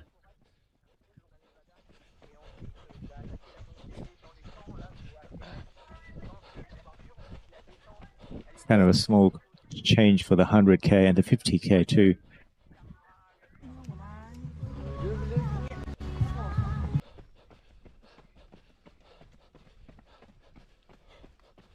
And I think we can also start taking bets on what position overall in the 50K, how will take, because the way she's moving and reading up male runners is really, really impressive. Again, I'm a total fan. She makes it look so easy. Yeah, she could be coming into this aid station as high as 12th or 13th overall. She's maybe 15th or so overall in the 50K field, so we'll get a split from her very, very shortly from that first aid station. She should only be a couple of minutes away at this point.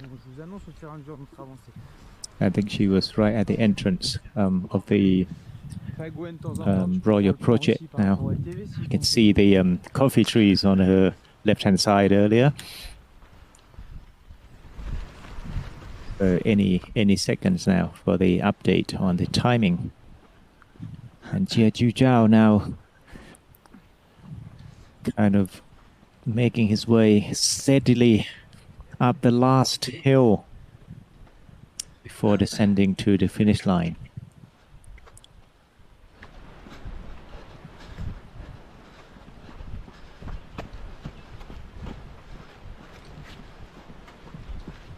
It's insane to see him still running. Yep, he's still moving. Yeah, here it is. Out, in and out without touching anything at all. She's through. She's completely So fast through. to that aid station. That's Hoa Ha from Vietnam. That's 1 hour 23 minutes. She's in 14th overall. So exactly right there. All right, I call it. She's going to be top 10. I think that is a good wager. Noted. It's a wager I would take. 10. Just getting started. She'll just continue to pick them off. And it's going to be a while before we get our splits from our 100K runners. Our top 10 men and women have to make it up and over probably the biggest climb on course. They'll be over 2,000 meters in elevation before they descend down to the 30K mark and then descend down to the 35K mark. Those should be the locations where we get new updates and new splits from them. Those are kind of those next two big aid stations.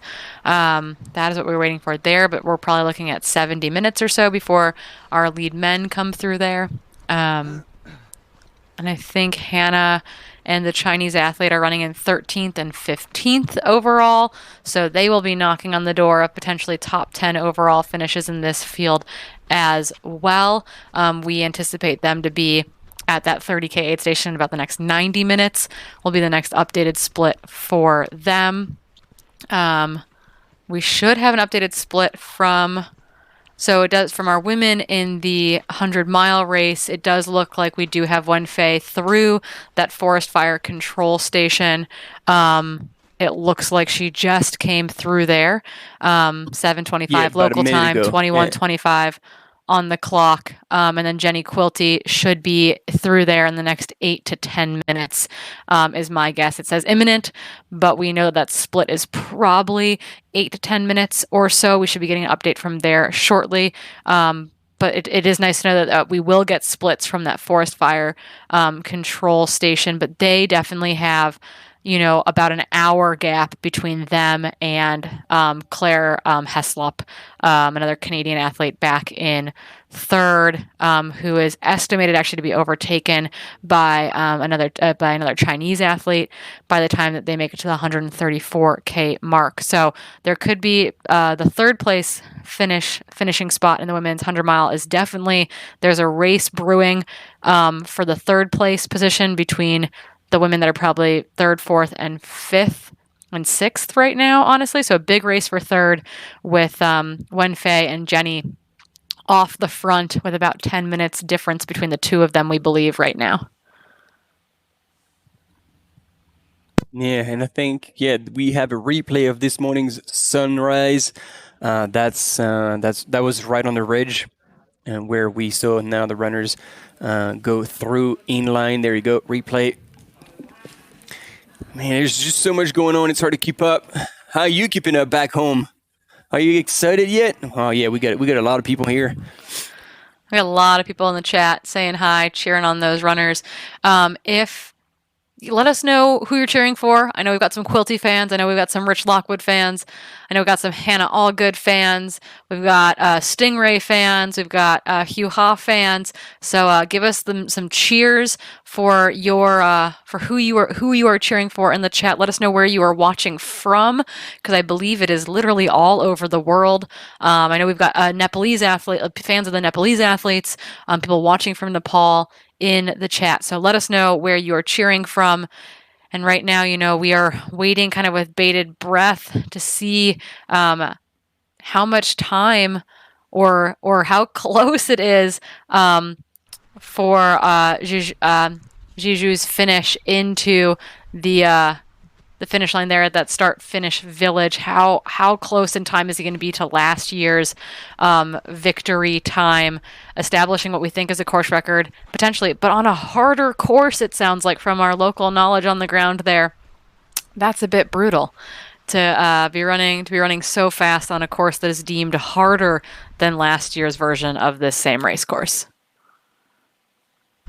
Ok, c'est bien reçu. Entendu, And Flo, you saw that earlier. After 160k, he still has to crawl under a fallen tree. Just to make sure if you haven't been cramping so far, this is like just crawl under. Checking that hip. Yeah, gotta check that hip mobility out. Gotta make sure. Gotta keep limber out there. 160 some k into your race. That's generally what I aim for as well. And for the team Quilty, box ticking, the Wen Fei is actually in A11 just a minute ago, and now we're just waiting to see when Jenny is gonna arrive at the A11, the Inthanon Forest Fires control station as well. The last time gap at the water station before was 10 minutes. Now we'll know for certain. Oh. That is a tired looking man. I think he's cursing the race director right now.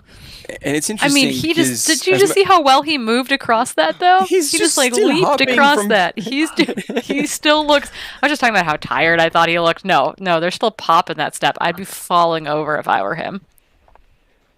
Yeah, and I was kind of wondering why he's not using the poles, but that keeps him in check, and he has to kind of switch back into running mode, because while you're having your poles, you kind of lock yourself into hiking. But he keeps jogging anywhere he can, and so we'll be expecting him in about like 25 minutes down at this Doi Inthanon, Thailand by UTMB finish line. And now you can see in broad daylight the bamboo structure that was lit up for the start of the 50k and the 100k this morning. Now, if you're wondering why our leader Jeju Zhao was running kind of gingerly around that part, it was slippery, and that was an old kind of paddy field. It's been harvested, and it's really narrow because it's almost like a tightrope walking along there. So he did really well, kind of get out of that section without falling into the paddy field itself. So yes, he still has some width, has some balance with him. Here's Pagoda 50 again, replay. You can see the ridge line, people flying down. And so we get the second place female runner in 50k, Priya Rai from Nepal, and she's about 6 minutes back from Hao Ha. So considering how fast Hao Ha is going, this is another very significantly strong performance so far from the Nepalese runner. And we're still waiting for the third female athlete to go through that aid station. And we have Priya Rai fans as well in the chat too. Definitely lots of we've got a good Nepalese contingent watching right now. So very, very cool. But I think the loudest contingent for sure is for the Canadian Jenny Quilty. Her fans are drowning out everyone else, I think, in the chat right now. All right, so Teshidele to all the Nepalese runner who are watching us. Warm greetings from Thailand. And Joji, oh, this is getting tough. Oh, I can't believe they put this hill right at the end of 169 kilometers race. All right, Quick we got a quick commercial break. We'll be right coming. back.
It's A12, A13, That's exciting.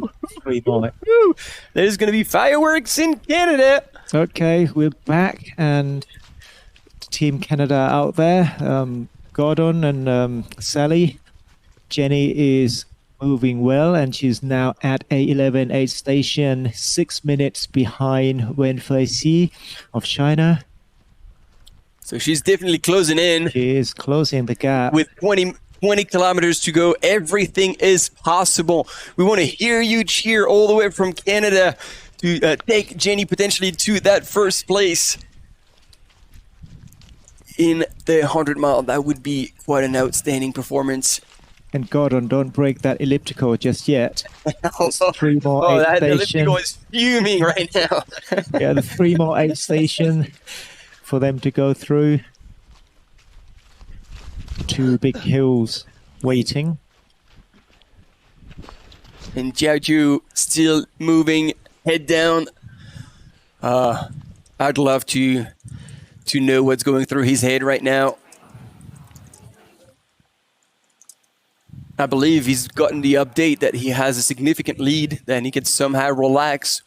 But at the same time, you just want to get it done. You want to cross the finish line, call it a day.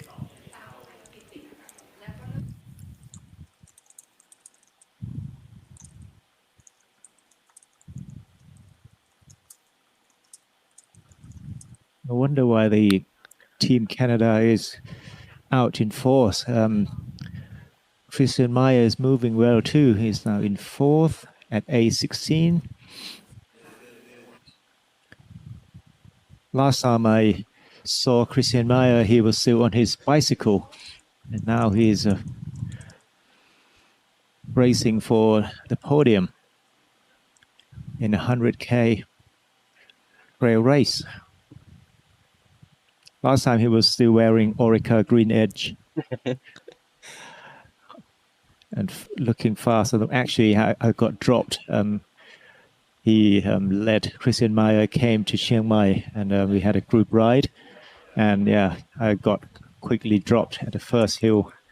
Oh, that's not cool. No, there were lots of people keeping up. Yeah, I managed to keep up. But yeah, he was like kind of chatting all the way up. Yeah, people are losing it for Jenny, but we've got a lot of Canadians out at the race this weekend, getting those going in the 100-mile race. Jenny wants that golden ticket. That'd be pretty huge. And then the UTMB qualifying is also a big deal for folks trying to figure out how to make that fit into their calendar year. All right, team, there's a massive news right there. And if you're following the live on the platform, live.utmb.world, actually, Anhua Low in the 100 miles has gone through the aid station as well. So we don't see this on the live. But he is only, like I was told, 10 minutes. I don't know if this is accurate, but he's right there. He's right there, and so I don't know if Jiaju Tsao has been informed of that, and I don't know in what kind of shape Canoë Lo is in, but this is like a massive turning point here in this 100-mile race, and potentially anything could happen.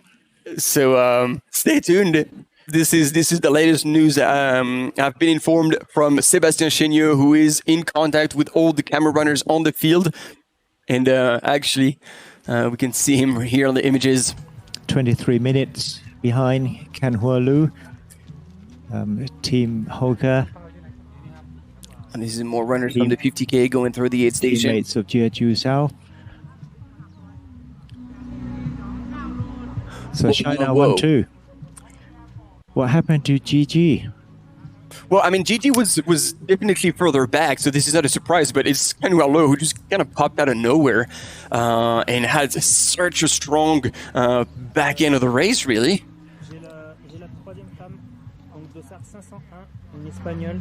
And so according to the prediction, I mean, yeah, that's the thing. It is not accurate what we're having right now. So a Spanish athlete, I believe, that we saw on the start line in the 50K, identified as the third female to come through this first aid station in the 50K. That is Angeles Lobera, Spanish athlete running for Innovate there. All smiles in third coming through that checkpoint, but she is a good 9 minutes back from Priya Ray, who is the Nepalese athlete currently running in second. Yeah, and Team Nepal is doing well. Namaste to you all there. Have lots of runners running in a very, very good position here. You look at the 100K, you have Anita Rai, currently in third. Also, Rashila Tamang running in fifth right now. Not far behind at all. 11 minutes behind the top female. Hannah leading the pack.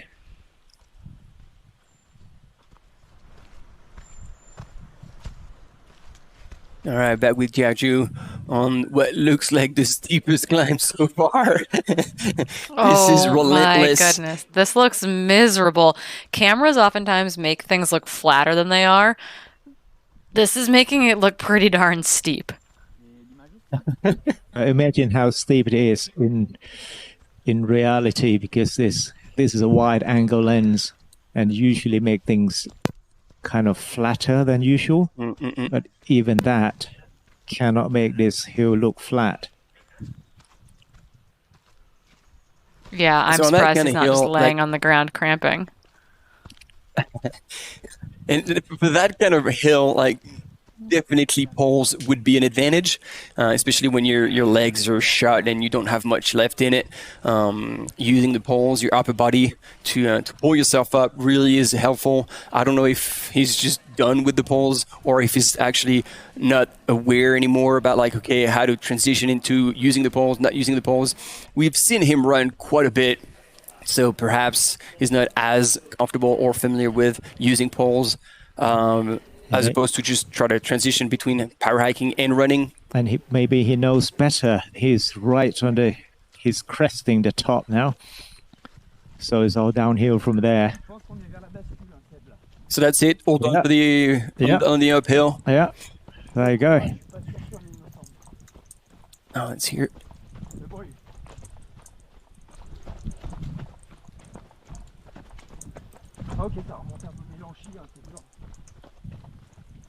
Yep, you just avoid a tree.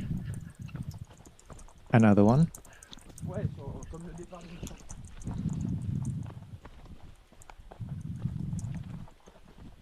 And just to answer Huen Kosa, we will have live coverage of the first female. It's just that we can only cover some of the sections. This is thank you, Corinne. You once again beat me to it.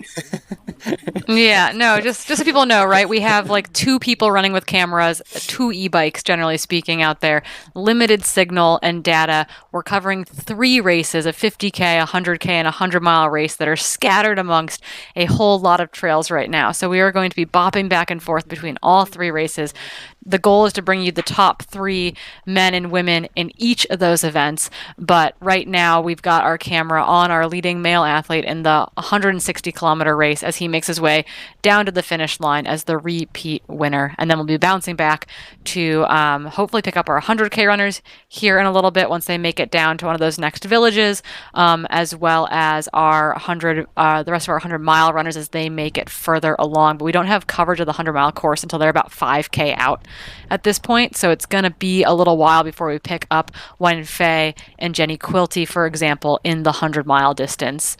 Probably not until they are making it closer to the finish line based on where they are out on course right now.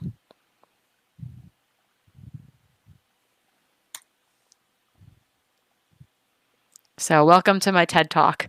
That is a consistent theme of trying to provide live coverage to you. This is my 9th event of commentary this summer. I think I've covered 18 races in that time period. So we've done a lot of this right now. But right now we are waiting for our top 2 men to come into the finish line. They're prepping the finish line area. They've got the tape out and ready for him. He has to be getting very, very close. Yeah, because he was announced at like 52, 55, and it is 43 currently, as you can see on the clock. So either they're going to stand there for a really long time, or he's actually going to break that predicted time. Yeah. Yeah, because his current predicted time, I think, is still 14 minutes away. Yeah, apart from we are covering 3 races at the same time, right now, at a certain aid station we have no sales coverage, which means we cannot see runners going in and out the aid station. I'm suspecting that's what happened to the female leaders right now. They're right in a dip actually, and it's actually being obscured by, if you can see the 3D is being obscured by high cliffs on the side near a small village just down below.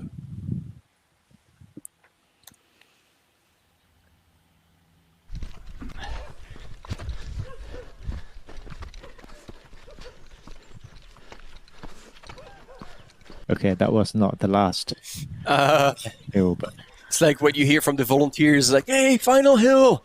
And it is never the final hill. It's never. Someone put that in the chat, I think, when we said, how do you cheer in your home language? And one of them, I think, was like you're almost there or something. And I was like, that's my least favorite Hashtag cheer. never. Hashtag never, you're almost there. Yeah, not far now. Not far, no.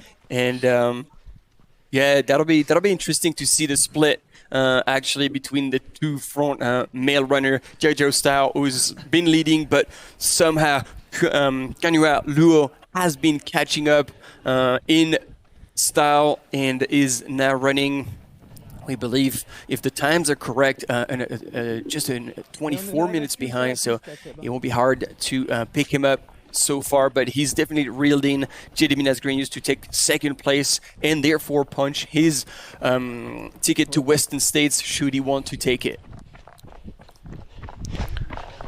And China 1-2. It looks like that is going to be the case. China 1-2, China 1-2 golden tickets into Western States. I don't know if or when we've had an elite Chinese athlete on the start line for Western States. That would be really, really spectacular. I think it was the first year that Timmy Olsen won. I remember that clearly because we did not know. I think there were 2 Chinese runners, and we were actually laughing. I remember that because they were putting ice in their shorts, and it really looked like they were running in diapers because they had like really blown up shorts. And then everybody at some point stopped laughing because past Forest Hill, they had one of them at least had broken. Yeah, it was working because through Forest Hill, one of them had broken into the top 10 and finished, I think, in the top 10 still. But no further story was told about these Chinese runners, and I think it was a one-time thing. So it's about to repeat. And seeing how strong these athletes are running on this course, I think the Western States course could definitely suit them, should they have the chance to potentially come a little bit earlier, experience a different kind of heat, drier heat in those canyons. Yeah, we've had athletes from Japan, I know, do really well there in the past. What do you see? You just got excited all of a sudden. Yeah, or worried, because I think he just stopped, but then we lost the image. Hopefully he's not cramping.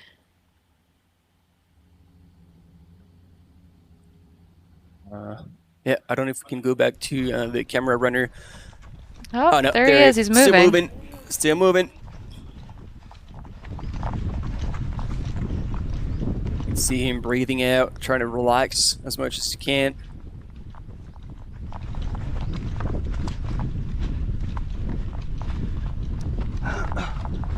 He's still moving pretty well, eh? He's pushing for the line. Yeah, we'd like to say you can smell the barn. Like you're getting really close. You can kind of push whatever you need to get it done.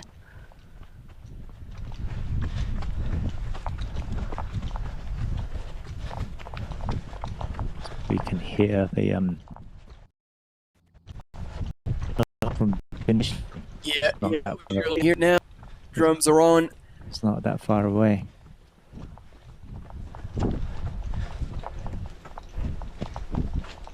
Look at that. It is still running on what looks like another brutal kick.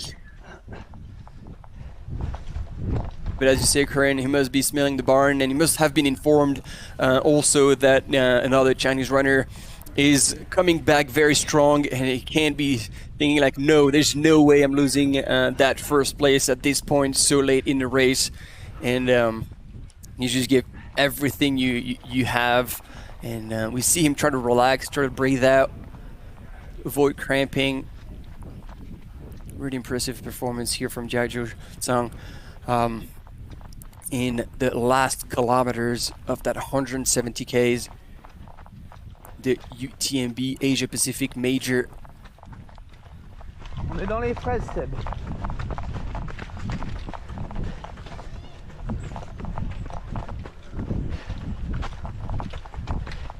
So I'm just looking back through data here, trying to find any info on Chinese athletes at Western States. There's definitely been a handful of Japanese athletes who've been in the top 10 in the men's field, but I am struggling to find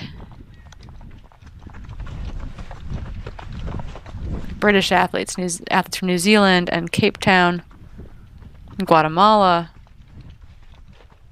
But getting these two guys golden tickets to the start line at Western States, I think, would be pretty historic, and definitely add a little something to the elite field there, as well as far as race tactics, race styles, abilities.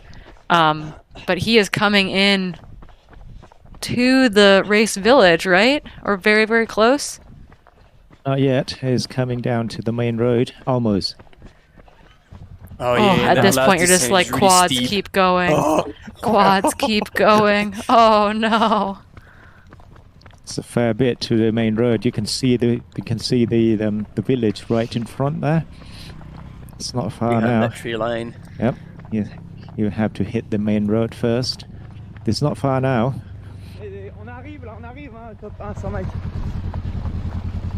Yeah, he said, "We're coming. We're coming." Our camera runner is giving the people in the finish line a heads up, and it's interesting to see Jijiao, like his right foot seems to be falling behind a little bit, crossing so that probably bridge. A hip flexor. Yep, crossing that bridge, and he's going to hit the main road soon, very soon. And we know that the camera runner is now on the back of a big motorbike. He's sprinting now. He's sprinting up the hill to the main road.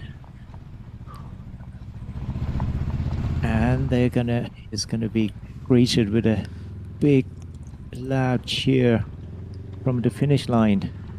Turning left now. Now he's right on the main road, 1009.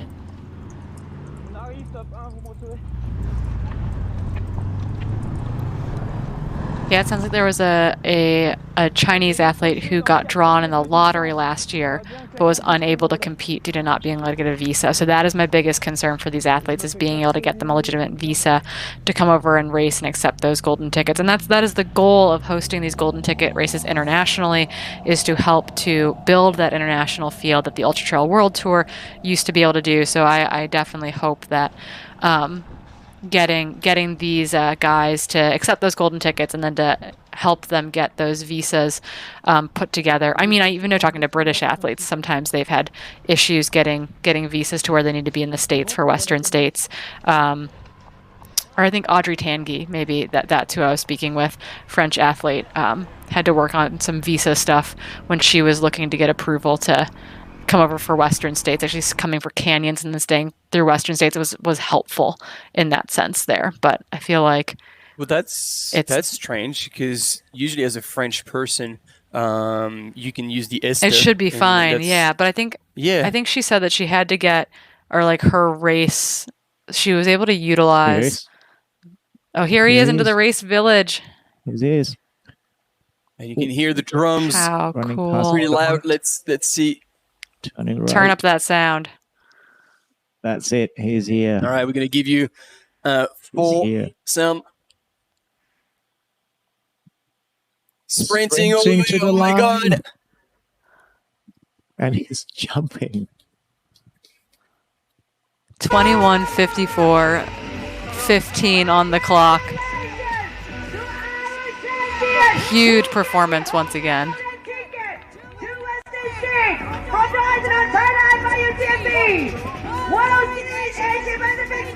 Yeah, so he was last year in 21:56:28. So essentially, he's broken his time from last year. And if what we're saying is true, is even a harder course. So he came back. He was prepared, and he's delivered again. 2 wins back to back for Jiaju Tong, and he's being invited for most likely what's going to be an interview.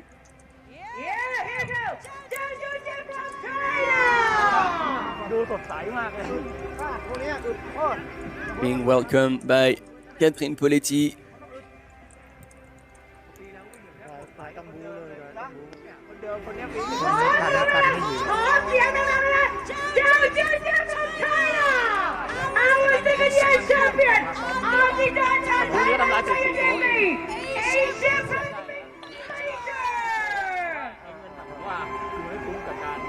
Let's do some interview.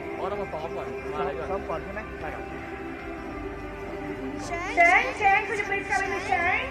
Our translator, Shane. รบกวนไปช่วยทางนี้เพราะมัน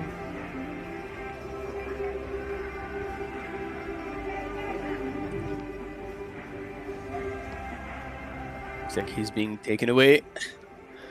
For an interview, they're finding the translator. This will be good for us to be able to listen into.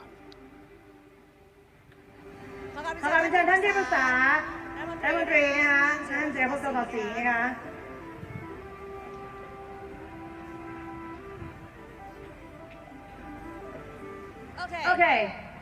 First of all, congratulations to Jiao Jiaju from China.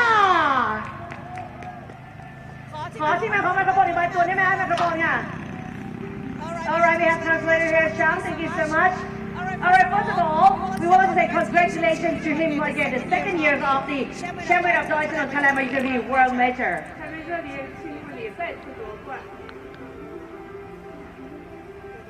对，这次能夺冠也超乎我的意料。我本来我以为夺不了冠了，但是后面我跑的还是越来越舒服，然后能夺冠，也非常感谢大家的支持，真的没有大家的支持的话，没有所有位的支持。我想我今年。 Yeah, he's a very chatty runner. You'll see. That's going to be a struggle for the translator because he just doesn't stop. He's so stoked. The other runner was very strong, but the more he was running, the better he's getting. He's very happy. He wants to thank the organizer and UTMB for your support. without your support, he couldn't have this huge success.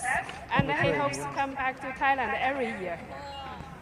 ต้องบอกว่าเจจูบอกนะคะว่าเขาเองเขาก็เซอร์ไพรส์มากๆที่เขาเป็นแชมป์อีกครั้งในวันนี้เพราะว่านักวิ่งผู้นำแต่ละประเทศแรงมากแข็งแกร่งมากแต่เขาก็แซงขึ้นมาได้แล้วเขาก็ทำสำเร็จแล้วนะคะแล้วก็เขาบอกว่าเขาต้องการขอบคุณผู้ใหญ่ทางประเทศไทยนะผู้จัดโดยทางการมีแล้วก็ขอบคุณทาง UTMB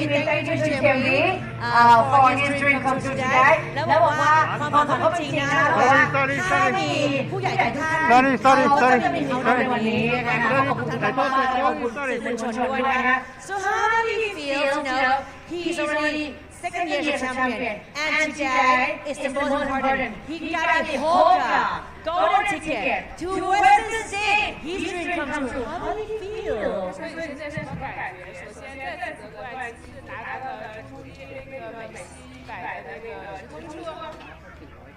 本来我前面100公里我就想着能夺冠，还能拿西部100，我说不到最后永远不能放弃。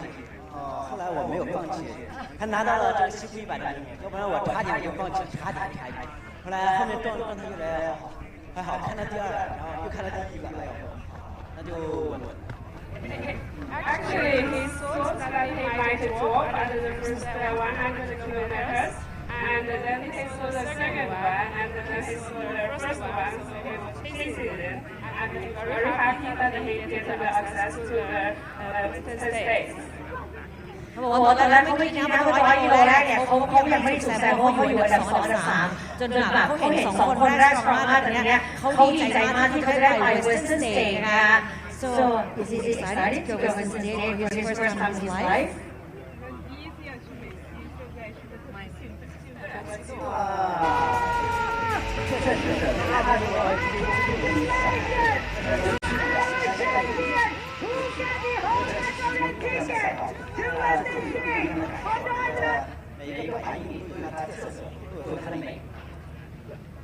So actually he got the access in 2020, but as you know, the Chinese couldn't travel back then, so he couldn't participate. But he's very excited to go there next year, and he thinks that every race on 100 miles has its beauty. So he is very excited for Western States.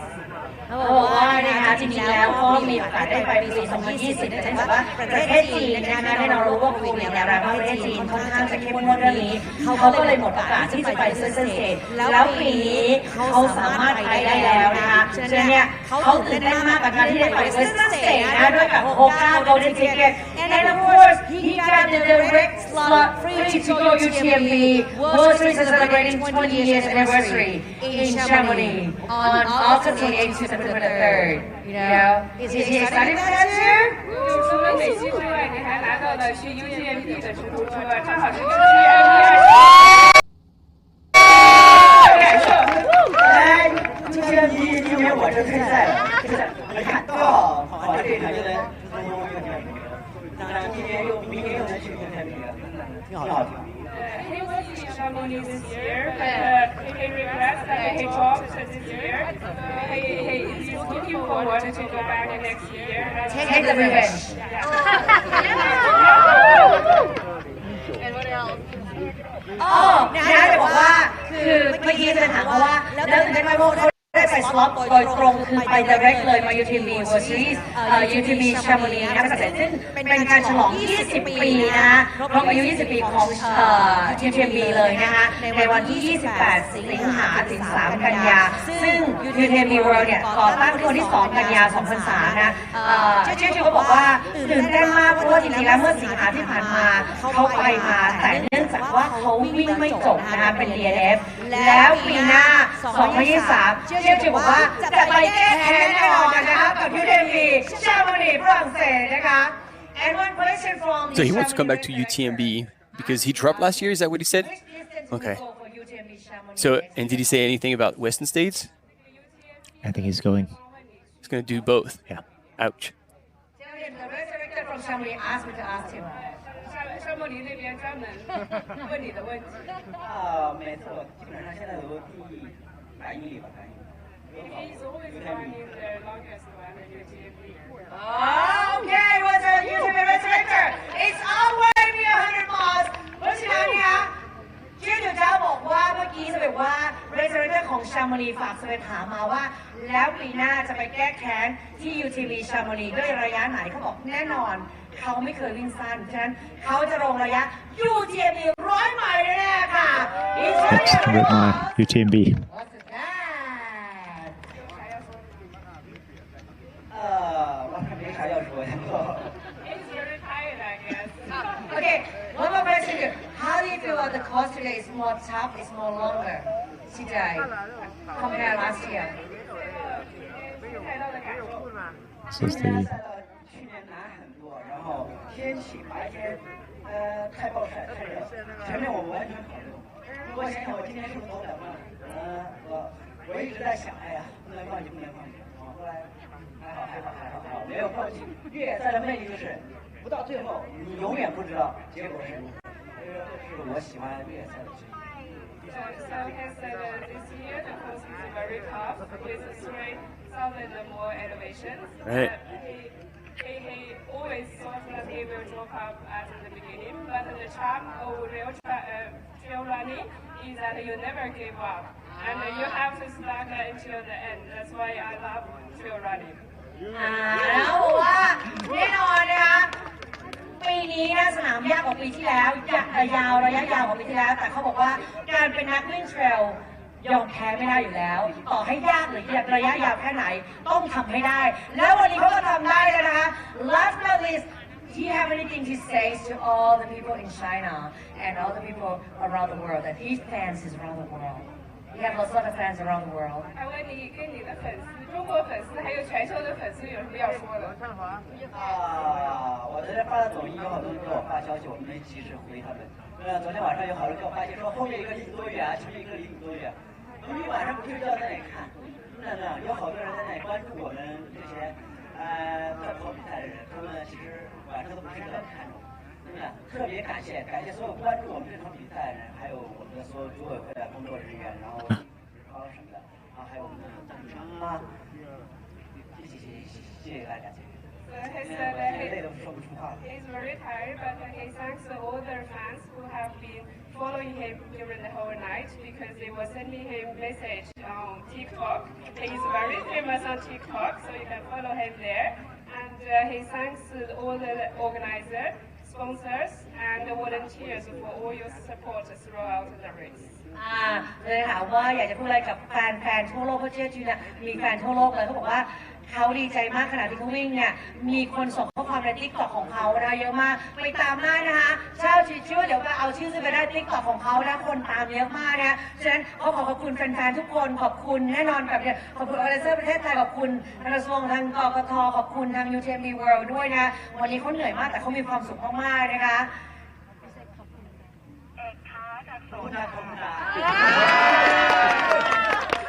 And here the champion, Zhao Jianju from China!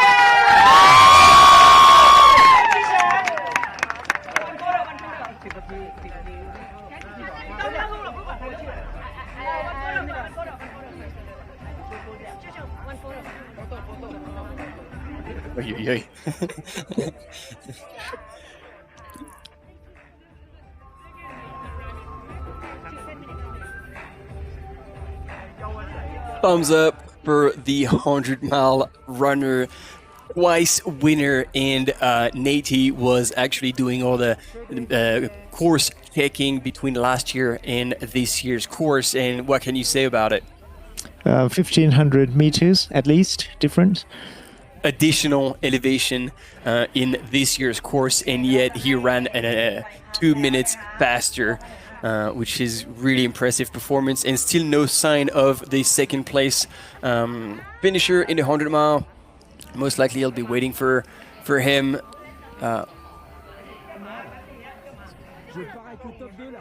That could be him. There we go. Let's see. Polka. There he is. There he is. Yep. Kanhalu. Looking behind Second him. place, just to make sure pushing. everybody's coming back. Oh yeah. pushing, pushing.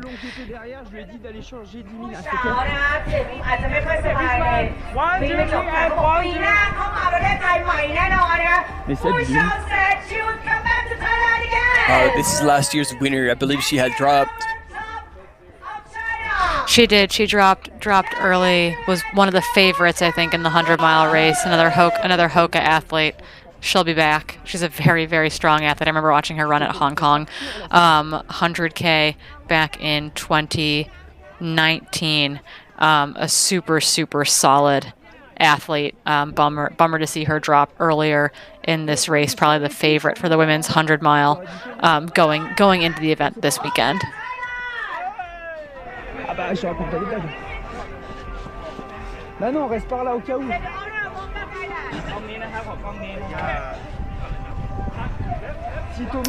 We're having a delay out on course, it looks like, from the A2 aid station. We've had our top 6 men in the 50K all be imminent there for a little while, so we'll be seeing if we can get a course update from A2 from Stingray and Lu Tao, who should have gone through there a little while back. And again, that is the 23-kilometer mark in the Pagoda 50K that we're trying to get a split from as well right now. Again, you're watching the second place male in the 100-mile distance on your screen right now. We're also covering the 50K and the 100K races, both that started this morning. The 100-mile race started yesterday morning at 10 a.m. local time. It has been a couple days of solid racing at this point. Oh yeah, and we're in for another 8 or 9 hours to welcome the finishers of the 50K as well as the finisher of the 100K. Both races started early this morning, and we'll be there all day to follow these 2 additional distances. So now we're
Will she have moved at the overall? There he is. Ah, there we go. Yep. Final stretch on the road. On the road, 1009. Cross the bridge. Take a hard right. What a comeback. What a comeback. For Ken Hualuo. 2 Chinese runners taking the first 2 spots in the 100-mile and therefore punching the tickets for Western States as well as UTMB for 2023.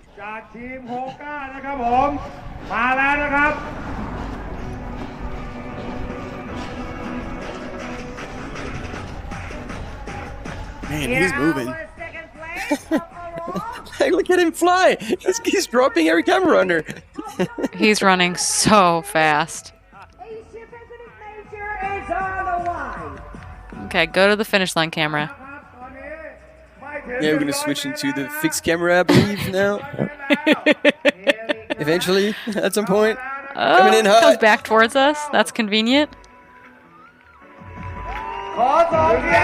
Sprinting up. Damn. So fast.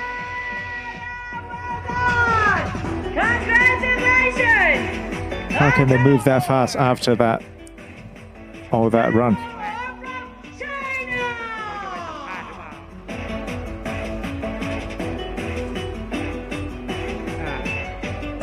I think his UTMB index might very well go up after this performance.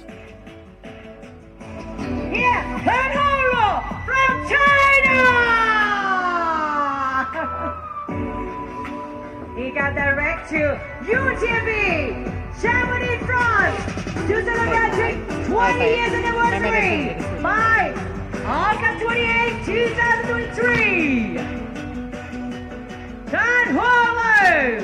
Shane, are you still here? I have to need interview. The one I like to call the Sage Canada's doppelganger.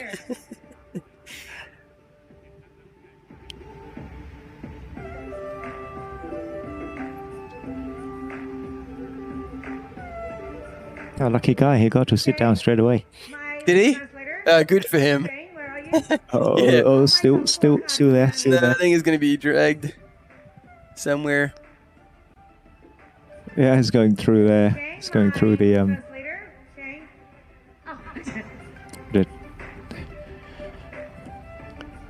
yes.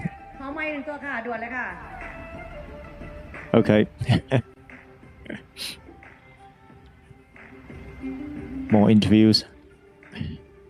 Oh yeah, I mean, I am very eager to know. He does look similar to Sage. I have to say, you're right. All right, first, of course, love it. Another one from China. Their congratulations. Especially Hoka as well. Yes, yeah. Oh, it's like a 100% match.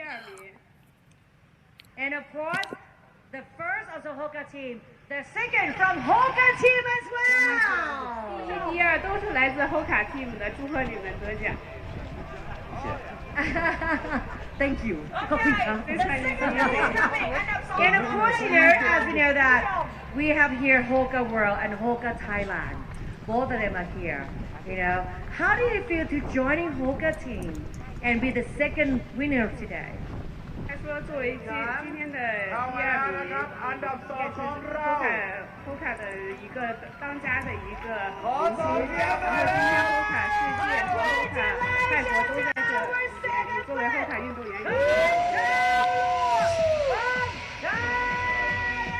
感谢 Hoka 这位。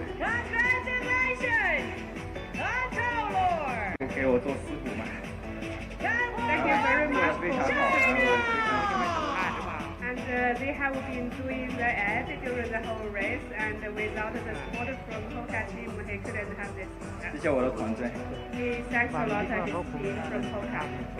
เขาก็บอกนะจะไปถามว่ารู้สึกไงว่าอยู่ใน Hoka team แล้วก็วันนี้มาวิ่งแล้วก็อันดับ2ด้วยนะคะแล้วก็สามารถทำได้แล้วเขาบอกว่าเขาต้องขอบคุณ Hoka มากๆนะคะจะบอกว่าวันนี้มีทั้ง Hoka World แล้วก็ Hoka Thailand อยู่ที่นี่นะเขาบอกว่าเขาขอบคุณ Hoka มากๆถ้าไม่มี Hoka ก็ไม่มีเขาในวันนี้แล้วก็ขอบคุณเพื่อนร่วมทีม Hoka ด้วยนะคะขอบคุณสปอนเซอร์ทีม Hoka ด้วยทำให้เขาเป็นอันดับ2ในวันนี้นะคะอีก1ชาวจีนวันนี้นะ so how do you feel that he's gonna get direct to UTMB Chamonix France as well in August 2023 to celebrate 20 years anniversary 现在你是获得了 UTMB 2023年的直通车，有什么感觉 exciting 很兴奋，非常荣幸。 He feels very honored and excited. ถามว่ารู้สึกไงว่าได้ไปแน่นอนแล้วนะคะเป็นสล็อตที่ไปโดย direct เลยที่จะไปแข่งที่ UTMB ชามานีฝรั่งเศสเพื่อไปร่วมฉลอง 20 ปีนะคะในเดือนสิงหาปีหน้าเขาบอกว่าตื่นเต้นแล้วก็เป็นเกียรติอย่างมากเลยที่เขาจะได้ไปวิ่งที่ชามานีนะคะ so which distance you gonna go for which 你是要跑哪个距离我还是跑171 He always runs the UTMB, so this is a classic for him.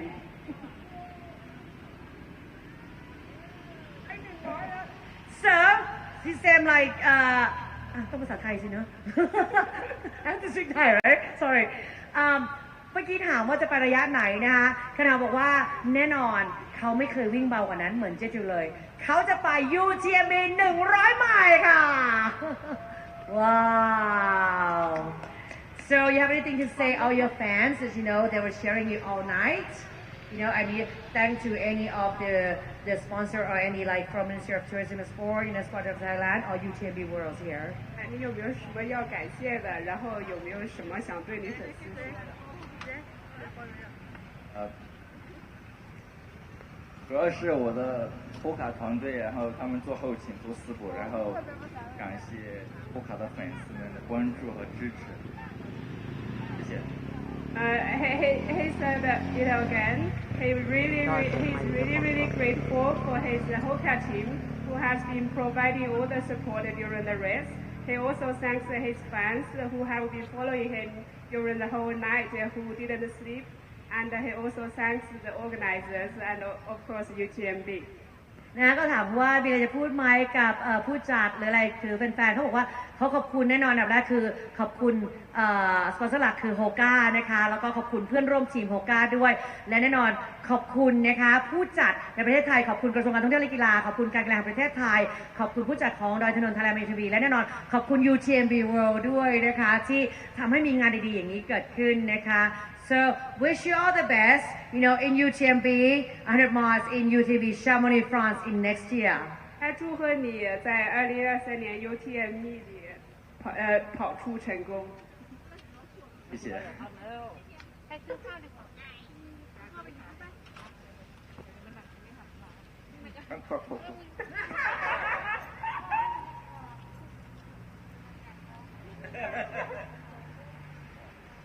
砰砰。好。Thank you so much, Chicha. Thank you. Okay, one photos. ถ่ายรูปก่อนนะคะ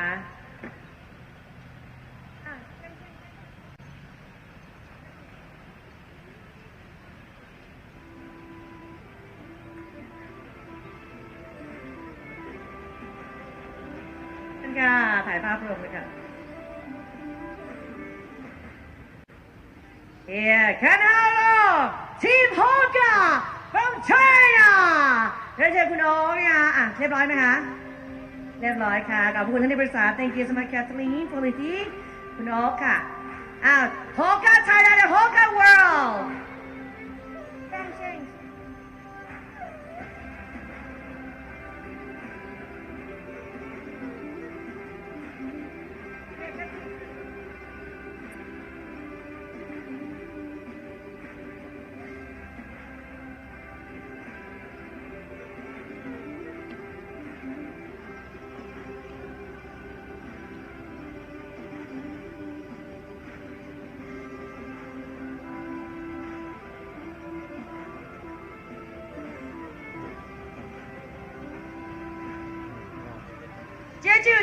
Jeju.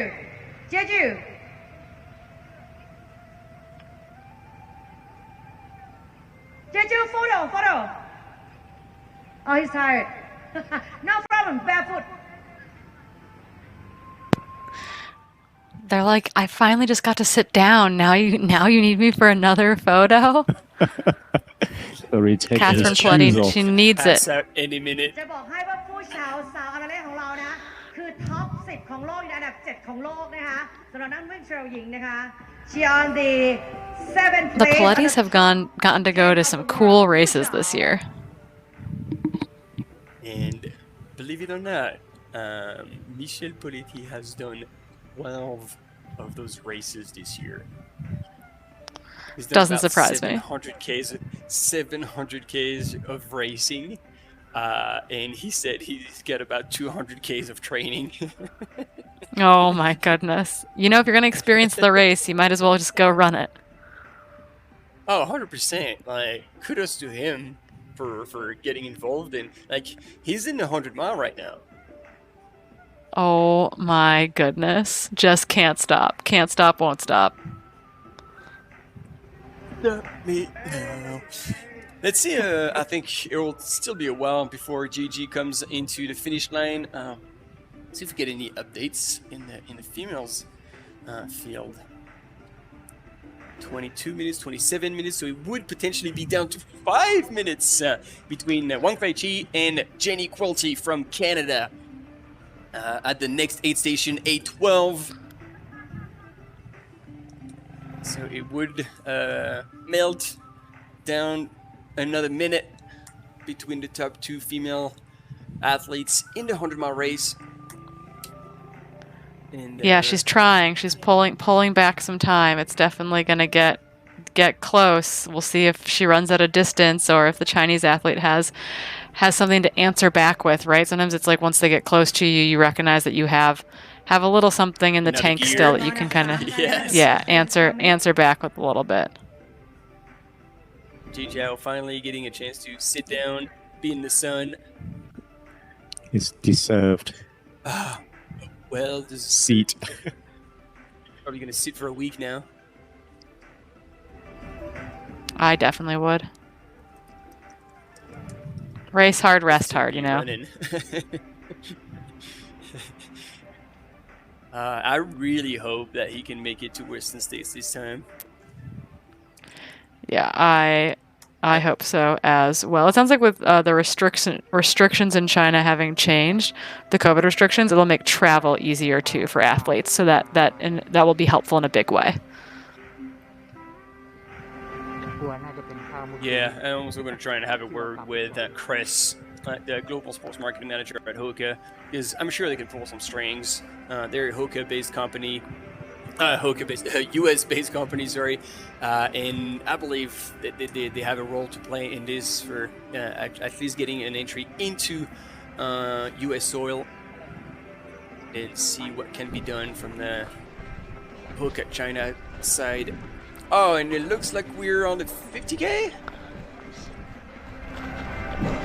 Yeah, it's hard to tell where we are because we don't have a label yet from this runner, from where we are out on course right now.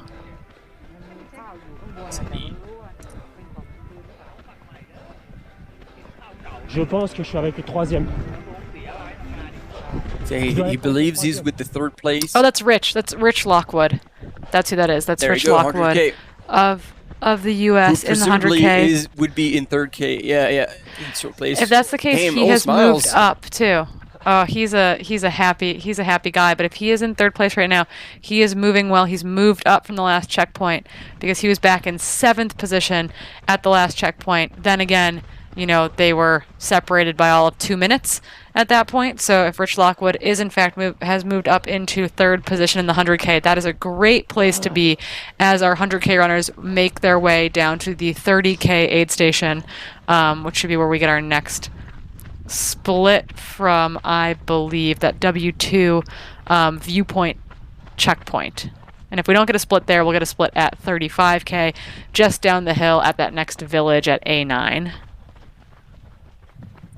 Right behind, hot on his heel, I believe that's Jay, Super J, Chandravun of Thailand. It's a white speck at the back. Yeah. Because they were together earlier, and just before there's the camera man was with Jay. With we call him Super J. That's a great nickname. And the 2 years ago, I think the commentators from UTMB started calling him a quadzilla from the size of his quads.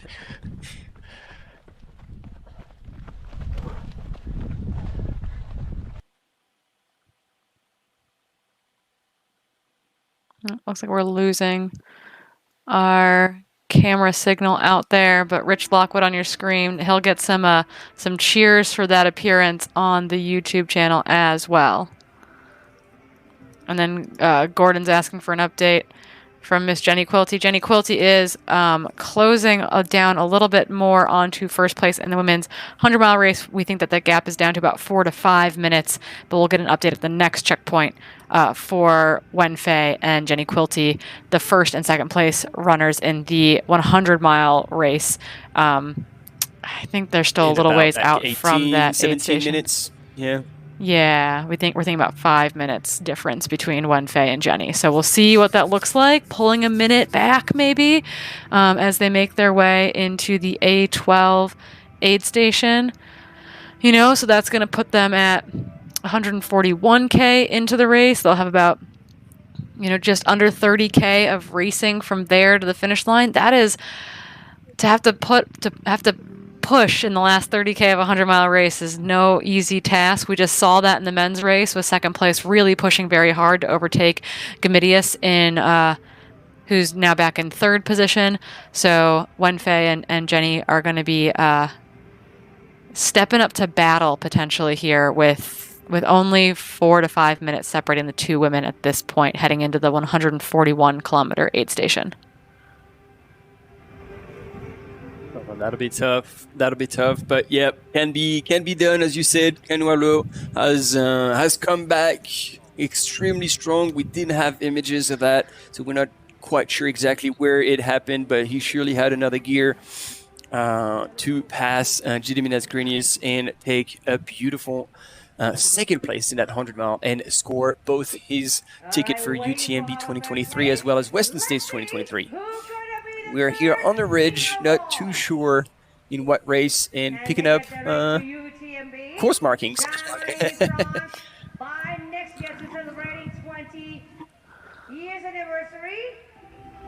We'll be waiting for Gigi here at Race HQ at the Ultra Trail Village in about less than 25 minutes.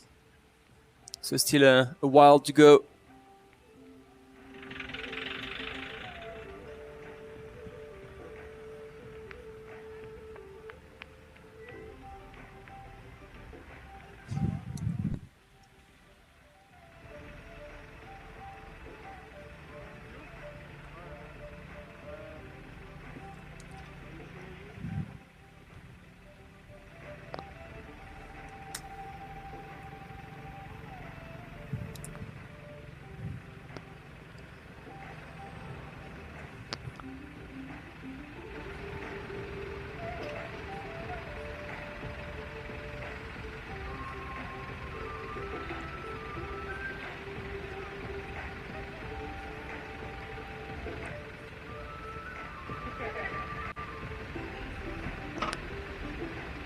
Also waiting for an update from A1 for the Pagoda 50. John Stingray is leading the pack. But we still have not. Yeah, super delayed coming out of that aid station is what it looks like. A2. That's Makwam Water Resource Management. It's kind of quite a low point. Another river system on the southern side of this mountain.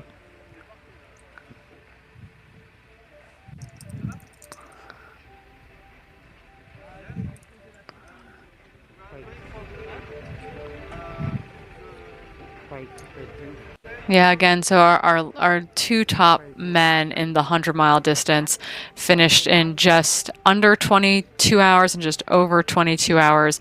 The cutoff time for this race is 48 hours. They started Friday morning at 10 a.m. local time. They have until Sunday morning at 10 a.m. local time to finish. It is a burly course. It is harder than last year's version of this same race. So people are going to be out there making their way through various terrain for quite some time. Nati just mentioned that we're waiting for splits from A2 from the men, and I'm worried that we might not get them and that it might be an update at the 35K mark at A3 when we finally get updates from our men's leaders out there, Stingray and Lu Tao leading that race. Vietnamese runner Hao Ha, followed by Priya Ray leading the women's Pagoda 50K. On your screen right now is Hannah Allgood. This is in the 100-kilometer race. She is leading the women's field in the Cliffs 100K. That is the runner on your screen right now. That is Hannah Allgood representing the U.S. and Dina Fit. She should be the leading lady heading down towards W2 checkpoint, running in about 13th or so overall. Chasing it looks like a Hoka kit just in front of her. Passing that Hoka runner. I don't know if you caught that. She said, "Keep going, bud," as she ran by him. So giving cheers to her fellow competitors out there as she makes her way through the field. curious who that might be. Could be that Tyler, she just passed. Tyler Andrews. It could be Tyler yeah, Andrews. Yeah. That's my best. Looking at the field, it is likely Tyler, because I don't see another Hoka runner in that group where Hannah would be. But you can, like, watching her power hike here, right? Looks really methodical. Pushing off her quads, opting not to take the poles out kind of through this rolling section of the course. She's been on the ground this entire week. Her and Rich have gotten out on parts of the course, working on acclimating to the time zone, acclimating to the weather some. She lives in Colorado Springs, Colorado, where it has been pretty cold and wintry. So hopefully she's been in the sauna. She's got some great coaches, so I imagine that she has been in the sauna doing her heat training ahead of this race.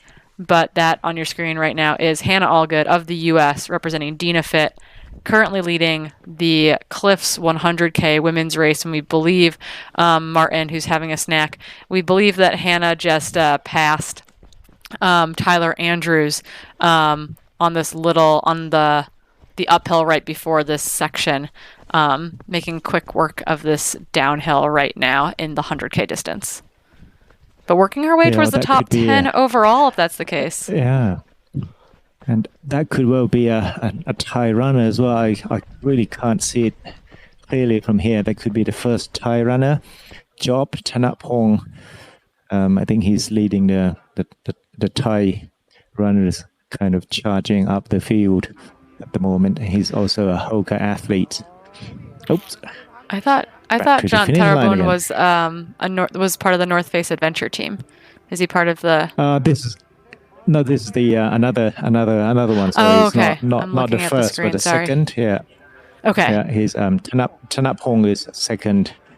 Yeah. It could be. You're right. Yeah. Yep. Yeah. So very possible, and that makes sense with where she's hanging out, right? Kind of in that. That 14th, 13th position overall. So she's somewhere in between Tyler Andrews and Thanapong there. We'll know soon, though. They should be into W2 here and not all that long. They're estimating the lead men should be in there in about 6 minutes. The top three Chinese athletes, followed by Kristen Meyer in fourth. They're all running very close together. Scotty Hawker right in that group as well. Another minute or two back is John Taraboon, the first athlete from Thailand. We believe is in sixth position right now, just behind those guys. Although we did think that Rich Lockwood was in third potentially overall. Not sure if that's accurate or not. He was in seventh at the last checkpoint, so he could have moved up into this field as well. But we should get a checkpoint split at W2 viewpoint, and hopefully the next couple of minutes. Otherwise, we'll pick them up for sure, I imagine, at the A9 aid station at 35 kilometers into the race. That might give us our more accurate split with cell service and data coverage out on the course.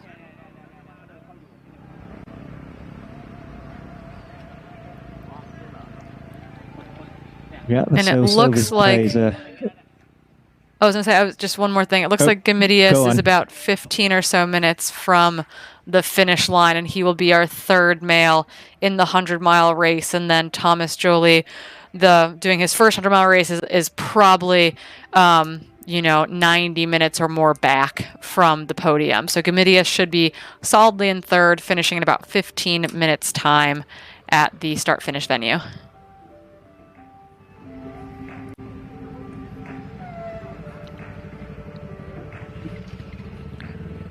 Indeed, the cell service here plays a significant role in bringing us all the footage. Oh, here she is again.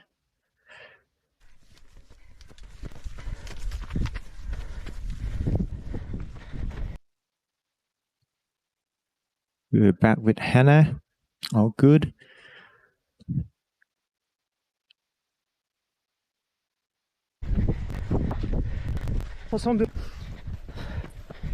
Team G en présence du 232.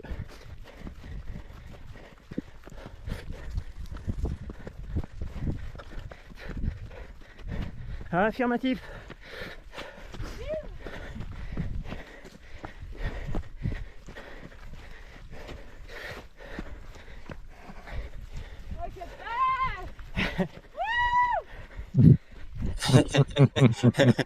Hannah having a great time here on that ridge. Yeah, she's kind of had a breakout season, I would say. You can see her results there on the right-hand side of your screen. She won the Gorge Waterfalls 100K in its first edition back since the wildfires there. She had a great run at the San Juan Solstice 50 miler, actually beating Claire Gallagher. Claire, obviously well known as having won CCC and winning Leadville in the only time to get close to Ann Trayson's course record there. So Hannah Allgood really, really solid in this 80K to 100K distance. Beating Claire Gallagher and Hillary Allen at that San Juan Solstice race. She didn't have the best day at CCC. I think she was hoping for more there. I think I think we were hoping for more there, like broadly as the U.S. the American running community. But having a good race here would be a great way for her to close out her 2022 season in what I think is really a breakout year for Hannah in the trail and ultra world. Yeah, that's a lot of racing, eh? Yeah, it's all well spaced out. That was an April 100K, a July. Early July 50 mile, and then a end of August 100K, and then nothing between. She did a trail marathon this fall as well that didn't show up there. But that trail marathon was a tune-up for getting race ready for this 100K here. So, yep, 3 races that are in that 50, or 4 races in that 50 mile to 100K distance, but all spaced out throughout, the April to December timeframe. Right. That's as we say, there's not really a season anymore. It's just stretches from end to end. And we have Gigi here on the images, and I think you were right in saying that he's about 15 minutes away from the finish line at this point, and still moving pretty well. It looks like he's got only 1 pole. I wonder if he broke or lost a pole, because like I said, I don't think anyone besides Lu Tao is known for being a 1-pole wonder out there. So curious to know what happened. That'd be a great finish line question in a finish line interview if we get one from him.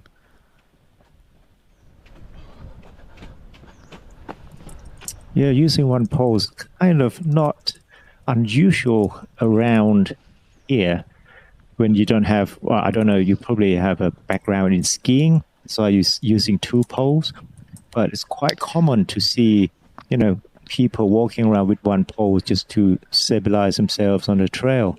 For us, it's people out hiking who have 1 pole, and that's it. Exactly. Yeah. Yeah, I would say I see people out hiking with one pole, and it's generally for stability over uneven terrain, as opposed to being used for like really just getting yourself up the hill aggressively, more in that skier style that you see coming out of Europe, that you see coming out of the North American athletes now as well. But yeah, shepherds, folks out hiking. That's I think where I generally see 1 pole as opposed to in the running community. So I wonder if that's intentional or if that's a whoopsie or not, or if he's got a bum ankle or something. Like early on, he had 2 poles and he was using both. He was making actually great progress. Yeah, you can see he's got both pole. He's got both Lecky pole grips on those on his hands. That is what is there. So, yeah. So I wonder if it's possible that he hurt an ankle or a knee and is using that 1 pole for forward momentum, or he has no idea that he is so far ahead of 4th right now. But come on, GG. Or even if he hurt that left arm, using that pole would be annoying. I've taken a bad fall in an Everesting attempt before, and it made using my left arm, my left pole really, really hard for part of that event because I fell really hard on it. So it's possible maybe that something's a bit banged up there. Not sure what, but 1 pole it is for Gigi as he makes his way towards the finish line here after almost 23 hours of running, starting yesterday at 10 a.m.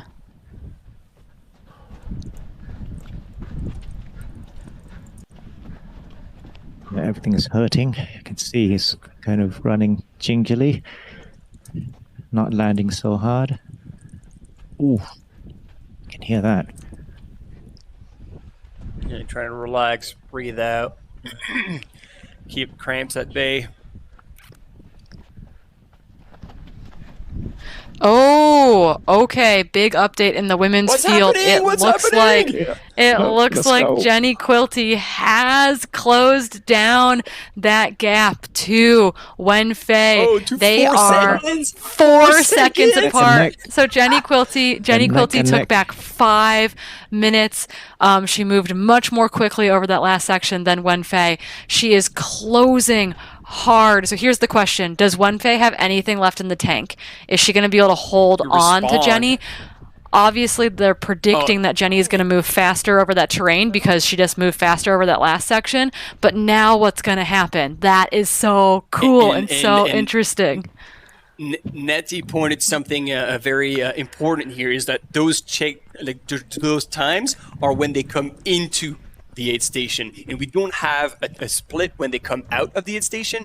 So it will also depend on how much time both of them took at the aid station to replenish, get water, get fuel. So that it's massive question mark here. But one thing for sure that you mentioned is that Jenny has closed 5 minutes on Wenfei in between those last 2 aid stations. And now she's anticipated actually 6 minutes ahead of Wenfei at the next aid station. So, yep, I think that elliptical has now completely broken down. Yeah, Gordon. Gordon is Gordon stress ellipticaling? Yeah. Oh my goodness! Get off that elliptical quickly and check the screen. All right, Gigi has hit the road now on the way to the village. Very close now. It's 5 minutes away. He's about to see the main road. I'm not convinced that we're going to get a split from W2, that 30K mark in the 100K race. I think we might have to wait till the 35K mark because we have 6 guys listed as imminent. And I'm assuming 7 guys listed as imminent, and I'm assuming they are through there at this point. So we will more likely be getting splits from the next place, unless Martin can get us splits from the back end. I'll get out of here and check with the race office because they will have those times. So I'll check and be right back. Thanks, Martin. Martin, our man, demanding answers from the people behind the scenes. Tears are being shed for Team Canada. Yeah, absolutely. Oh, I feel like Gigi's going to hurt on this final steep downhill in a big, big way. It is a brutal way to make your way into the finish line. I think we... Oh, there we go. Okay. We just got cut off for a second. We did get a notice that we're going to commercial. I'm not sure if we're actually going to go to commercial or not. We might just cut out at some point, so bear with us. But right now on your screen is the 3rd man in the 100-mile race. Oh, there we go. Countdown to a commercial break. We'll see you in just a couple minutes. Stay put. Don't go anywhere. Or not. Maybe we're not going anywhere. Just kidding. No, we're not going. No, we're not going. We got the countdown beeps in our headphones, though. Yeah. Gigi's too important. That's okay. I'm fine with this. Yeah, and Gigi is 200 meters from the finish line. Oh, Sally Quilty says elliptical is out the window, jumping up and down now. Okay, well, you guys got to jump up and down for 30 more kilometers. No sleep in the Quilty household tonight. No sleep in the Roach household tonight. They are going to be cheering so loudly for Jenny Quilty as she tries to take the win here, getting that golden ticket into Western States, getting that invite to UTMB for 2023 would be massive, massive, massive for Jenny Quilty. Wenfei, we're going to see if she can fight back. But right now on your screen again, that is Gamidius, Lithuanian athlete, who will be finishing in a solid 3rd. He is just minutes away from the finish line village right now. Here he comes into the finish line village, in fact. With Sebastian Chenu himself running with a camera.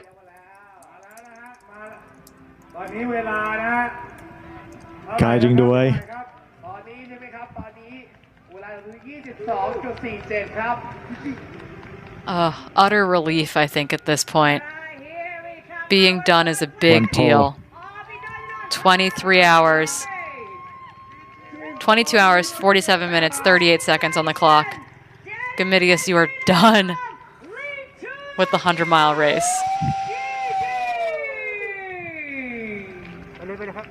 Smile of relief there. Sign of relief. He just signed twice in a row. Yeah, he was looking. I mean, to be fair, I think everyone looks a little bit hobbled after this, but he looks fairly hobbled there. Something's going on with his gait. We'll get an interview with him at the finish line though, and we'll get some news from what actually happened out there. Oh yeah, I think we're gonna sit down right there. That's fine. You know what? Don't blame him at all from sitting down right on the finish line. UTMB World Management Team, go to you.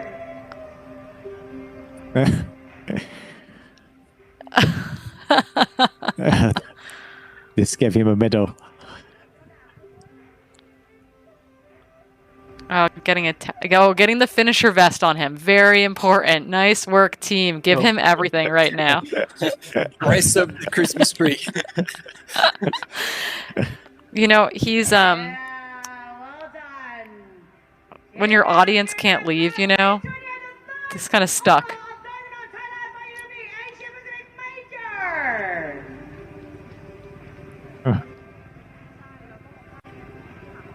Third place finish. He did the Grand Slam just a couple years ago. I believe it was before the pandemic, 2018 or 2019.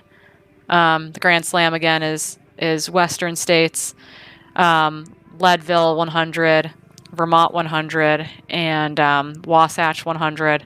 He got really, really close to, I think, Ian Sharman's record in that. I don't believe he broke that record. He threw down an insanely fast time at the Vermont 100 that year in hot conditions.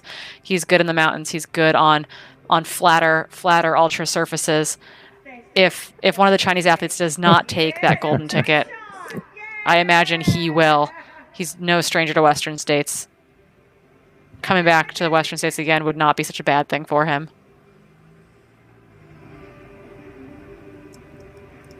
Oh, now he has company. It's a bit easier to sit down. Yeah, easier to sit down with him than ask him to get him up. Yeah. And no one's going to be finishing for a little while, so they're in a pretty safe spot to just hang out for a bit.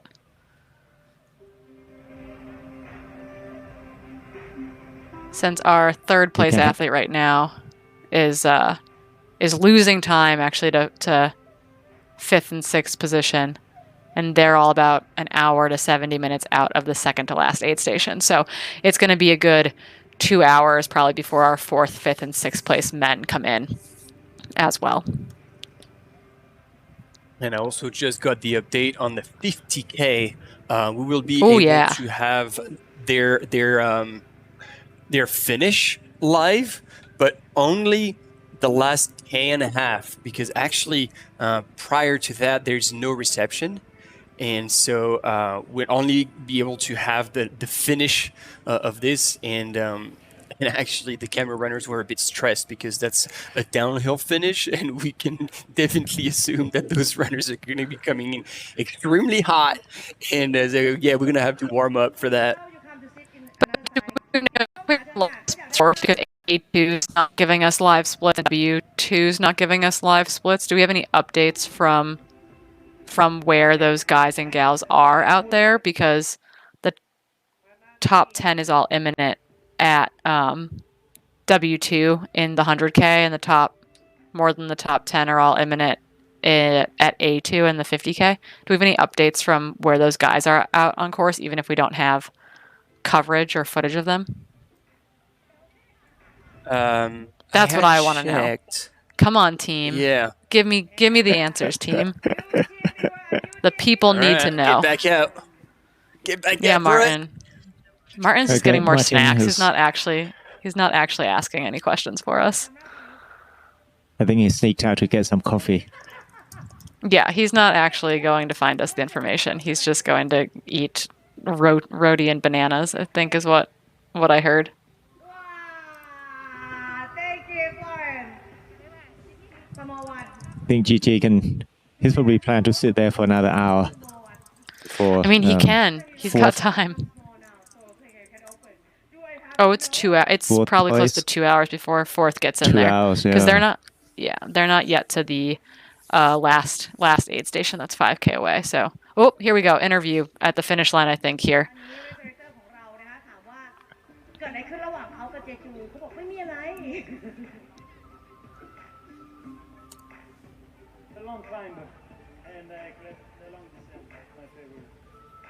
Can we crank the volume on that?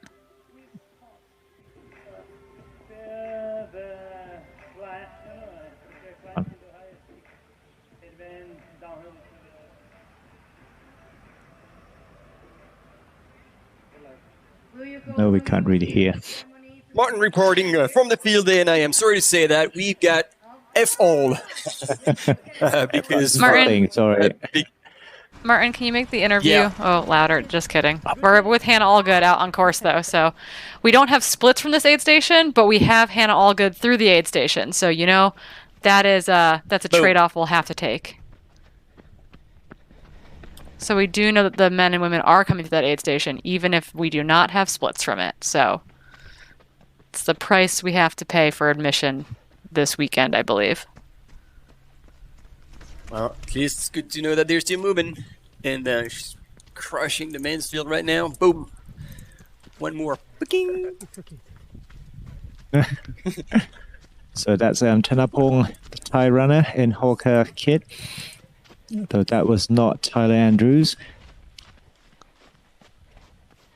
Yeah, Did she stop smiling? No, I think she is smiling. Yeah, she's just always smiling. Oh, Yeah, she's that having was a great probably she's why, having a great time. Hannah Allgood is having a good time right now. Yeah. I would imagine if that was Tyler, he would have uttered something back when she was. Yeah, that cheering him on. wasn't Tyler. Yeah, that was Thanapong struggling up the hill, and Hannah just went past once again at the water station, and I just went past him again.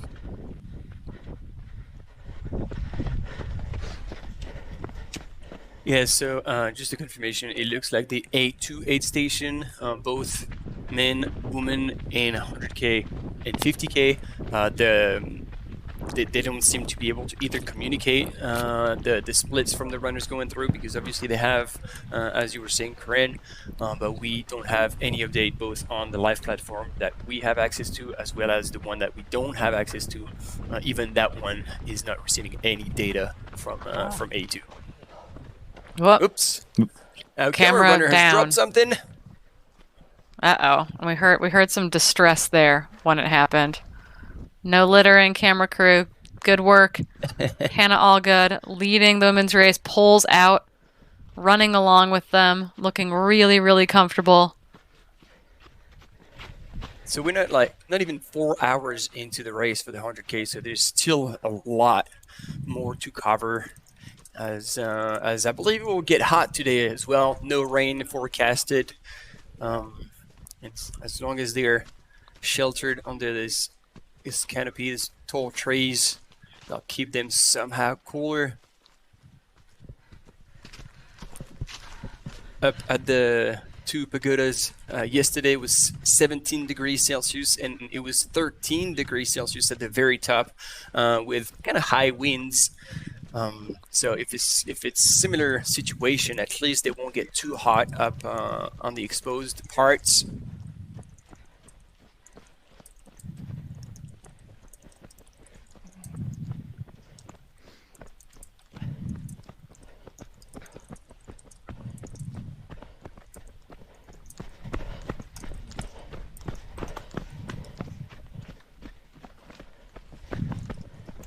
All right, as Hannah is cruising down, we're going to have a quick commercial break, and we'll be back right after that with more information, hopefully on the 50K and the 100K.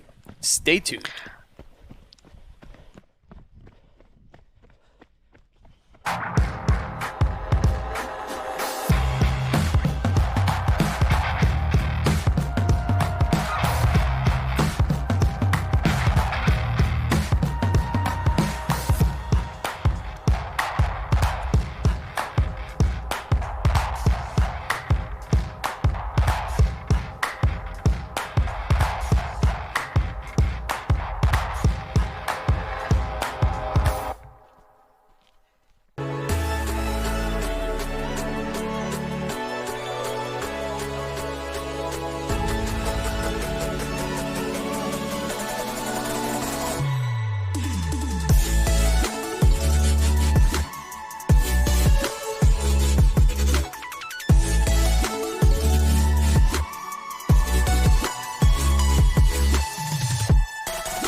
Okay, we're back with Hannah.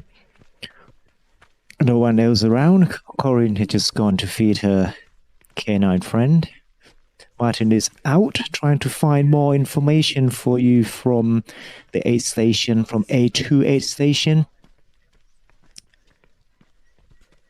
Because the 50k runners supposed to be through that aid station, well, actually, probably a while ago, but we still have no results from them. No worries, we're still watching Hannah,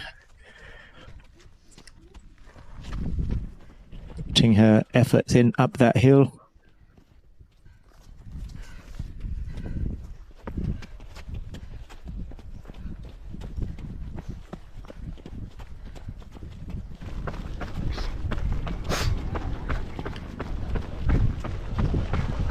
Meanwhile, we're seeing the, I'm trying to work out here, when they say head of the race, we have two races at the same time here. We have the 50 and the 100.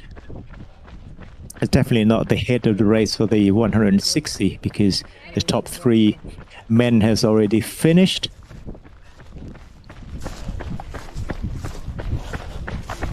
You're doing great, you're cruising.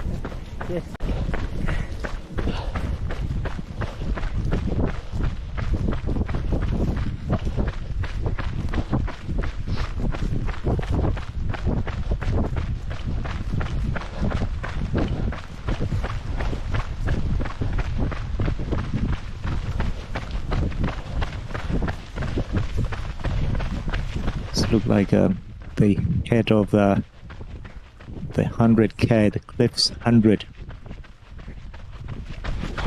Not sure who we're looking at right now. Can't see the flag either. And the bib's in the front.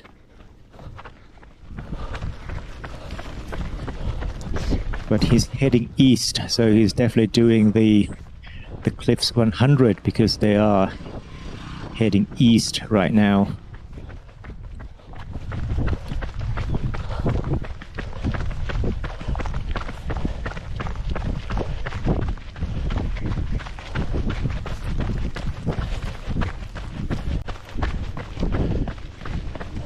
All right. According to the camera, this is the head of the 100k race.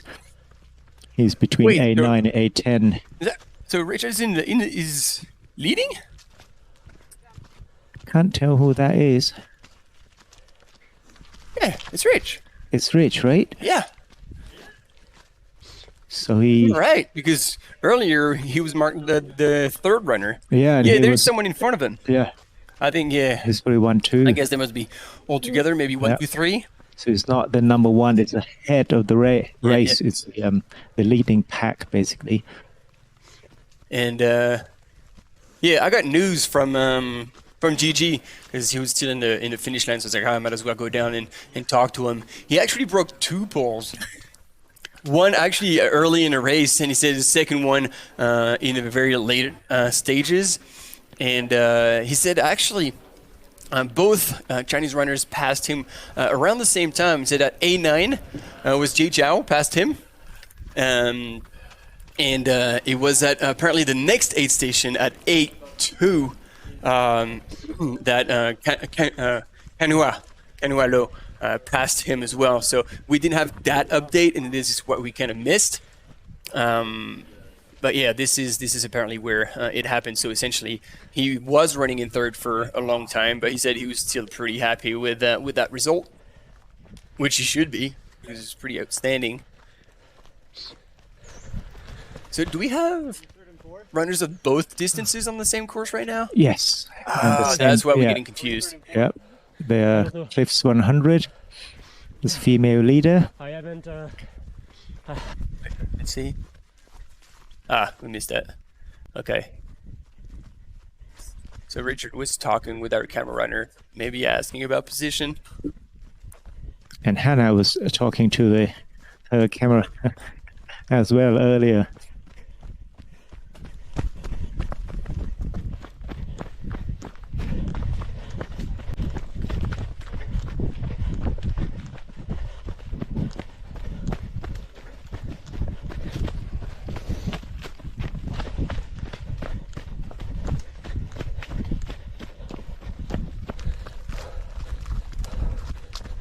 Okay, we're back with Richard Lockwood here.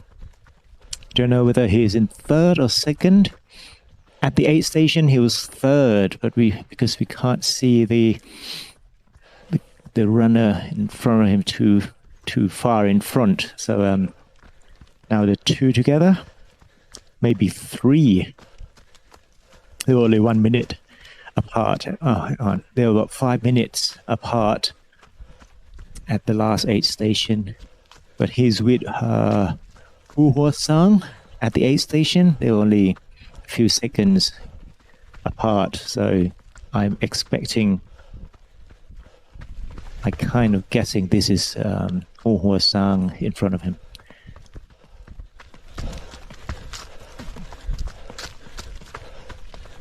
So Team USA, it's time to wake up and give your runners a shout.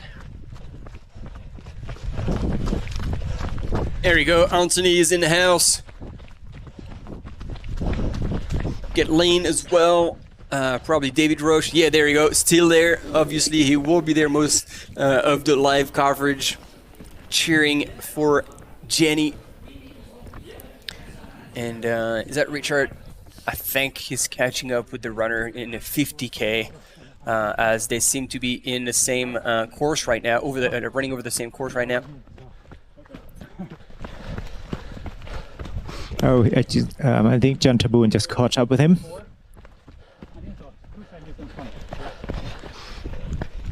Yep.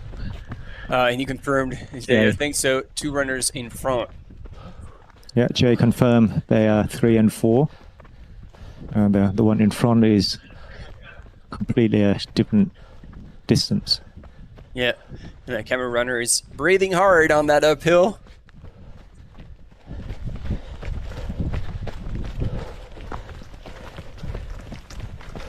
Caitlin McDaniel as well joining the live chat, giving a big shout to Hannah and Rich.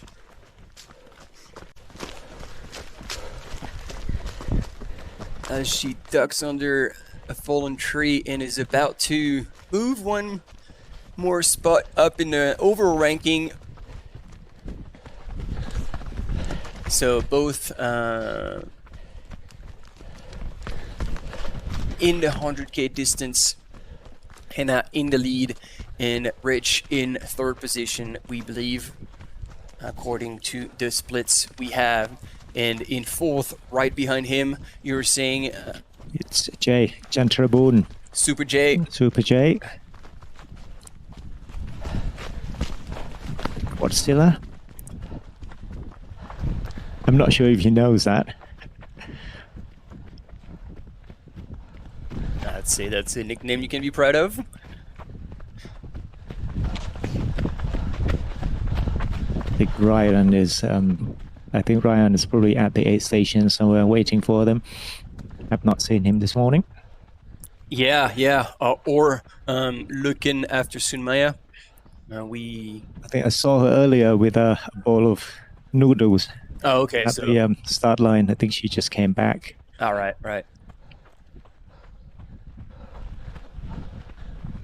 Yeah, working together so they don't get lost. The biking seems to be pretty good this year. There's not a lot of incidents. Last year, I think there were lots of incidents of people off course.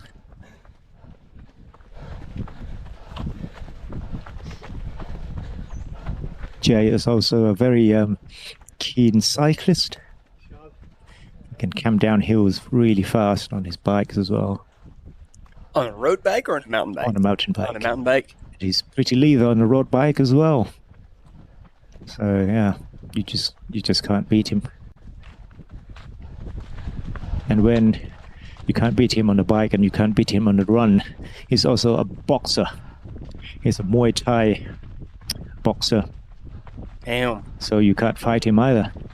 So you can't run away from him and you can't fight him. Oops. That's definitely someone you want to be in the goods book. So yeah. And yeah, Anthony Lee, you're very welcome. We're super stoked to have those images to share with you all as well, with you all everywhere you are in the world. And those jungles do look pretty amazing to run through. And we're, I would say stuck here, but we're like in the finish line, starting line. We haven't left the HQ area for too many hours. But yeah, we're excited to follow these races and catch a glimpse of every part of each course, and certainly get everyone excited to come and visit, whether it's for running, hiking, or anything. There's Inthanon National Park, a fantastic place to explore the outdoors, regardless of the pace.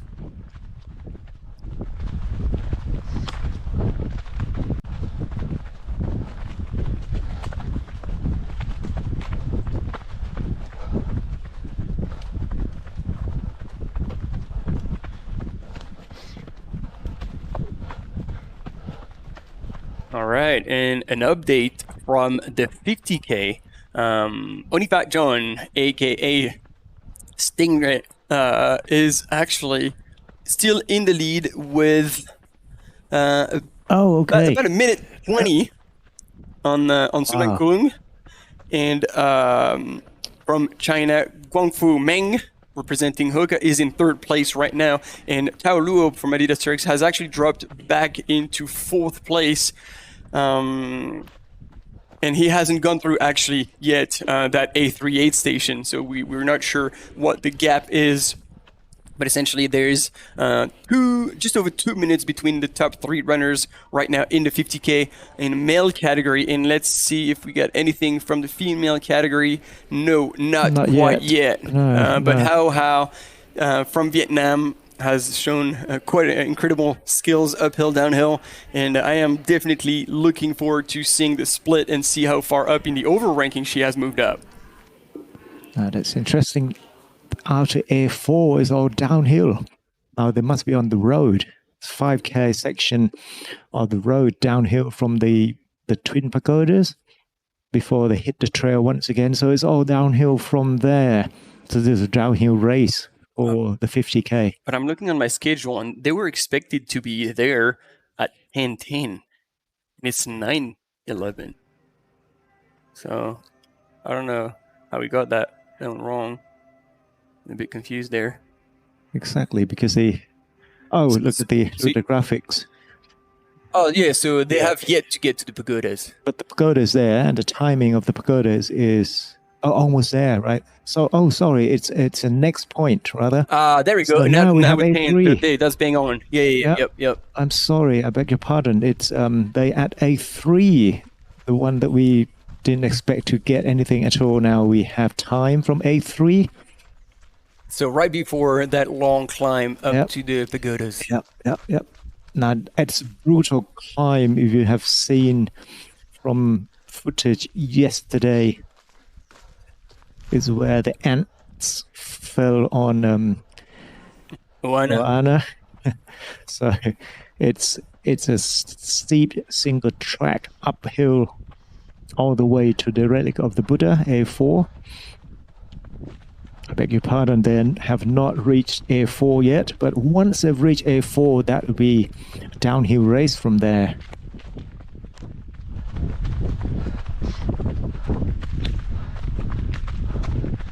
And namaste to all the Nepalese out there. The second runner in the 50K is now chasing the number one. They're only 2 minutes apart. Suman Kulung is 2 minutes behind John Onifa or Stingray of the Philippines. Yeah, Stingray was on a mission. He took the lead and didn't look back. And again, talking to Ryan, their team manager, he said he really was disappointed with his performance at World Champs, and he was coming back here with a vengeance, wanting to prove the world how strong he was, how good of a shape he was in. And so far he's doing just that at the bottom of the climb on the way up to the pagodas. We've seen that climb yesterday for the 100-mile runners, It is a hell of a climb with a very steep, exposed section on the ridge. So hopefully we'll get aerial shots again before they dip, like do the quick dip down and back up to the pagodas. And then, as you were saying, Nati, all the way down to the finish line with a section on the road. And I got confirmation, our camera runners, they're going to be runners and not bikers. So I said, guys, you better be ready. You better be ready. Because John Stingray is going to fly down that. He's been racing the 50Ks, 40Ks, and has been winning for the past month. He's been racing short races, well, shorter than his usual. Yep. And very successful as well.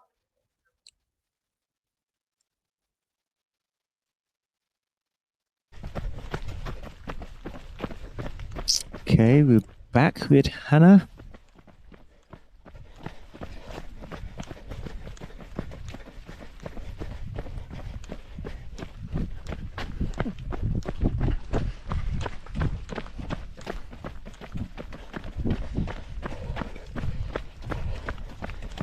I think he's right behind Inthanon of Thailand, second Thai runner in the 100K race.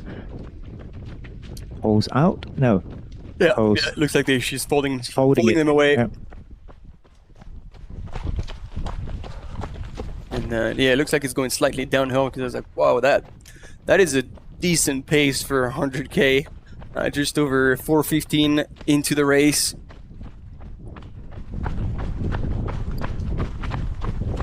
And we have a glimpse of our camera runner moving well too. Kudos to them. Beautiful stride. Oh, that camera steady.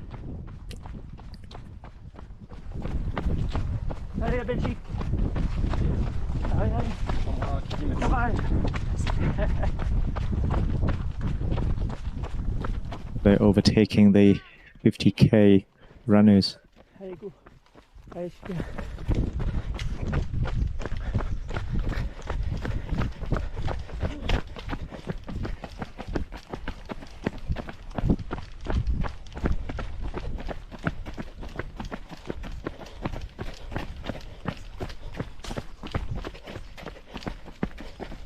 Now they're going down the hill. The summit is on their right-hand side. Soon they'll be crossing the main road. That road is actually leading back up to the finish line. The minor road coming back up to the finish line. They're going to be crossing that, and I was going to be crossing that road soon, I believe. Now, this tricky section is look wide, but the road's actually being corroded heavily. It's very tricky to run down these quickly. Corinne, back in the house. You can't hear us yet. Okay, headphones on. Let's stop Corinne, gossiping. back in the house. Are you guys making fun of me? Never. We're making fun. I don't believe you. I don't believe you for a second.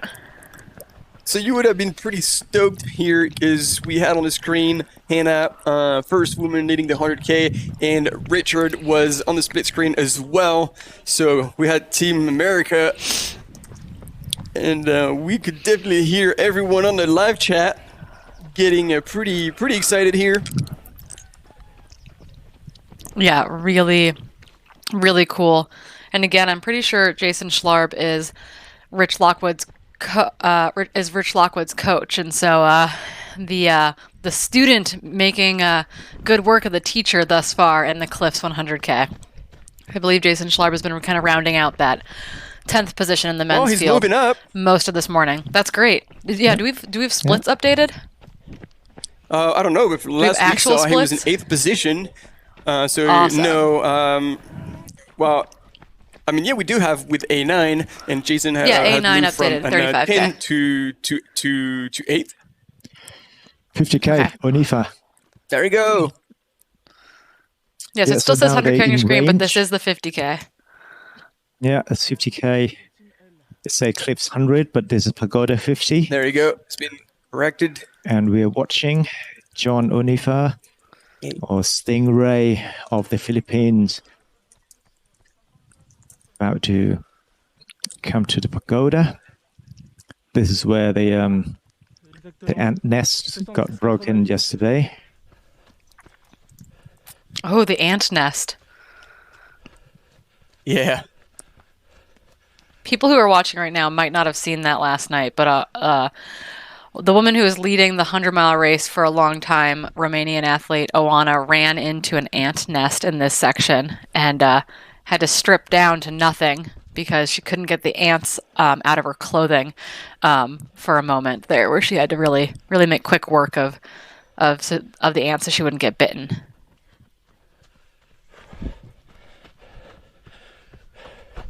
And we are now in range because now we know that this section has good cell coverage. So we're waiting for the first female as well to come to this section. Oh, and I'm hearing a lot of things going on outside the finish line. Perhaps somebody else is coming in, or they're just another show. Hard to tell so far. There shouldn't be anyone coming in. I mean, the fourth place man in the 100-mile is 2 hours back, so I think it's going to be a while.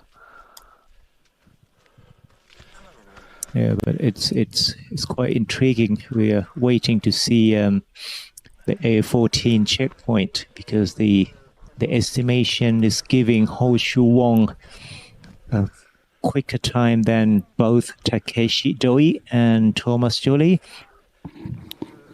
which means he's actually faster at the latest split. That'd be interesting to watch as well. And if you are just joining us, we also have the YouTube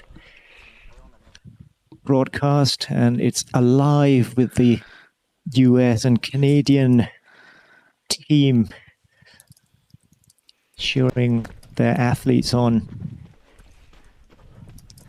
All right, friends, back with Hannah in the 100K.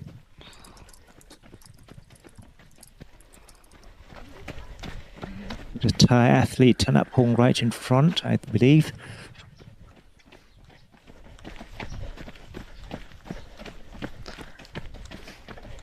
And so we did get a... Thanapong, sorry, go on, Corinne. I was going to say we did get a split from the A3 checkpoint of the 50K for those of you who are just joining us. So we just had Stingray, John Onifa on your screen there. He is leading that race. Interestingly, it looks like Lu Tao's bib either didn't read or is yet to make it to the A3 checkpoint. He's the only person in that top 10 group that hasn't come through there yet. So John Onifa or Stingray is leading the men's race, potentially with, it looks like, about a 2.5 minute lead over Suman Kulung of Nepal, followed by Meng Gufo of China, and Armin Nurkateli of Kazakhstan in fourth. So we're getting splits now from that A3 checkpoint. Oh, this is so cool. Go, Hannah. People are out. Kids are giving high fives. Oh, that'll give you a good boost. And there she is coming to the station. Let's see what's going on in there. Let's see, that's W2. Yeah, indeed, that's Thanapong right in front of her, just. Big quick gulp. Thanapong just finished first Thai athlete at the World Champ in the 40K race. So he has look at that. She's just pouring water over her. Yeah. So it must be getting hot out Good there. Move.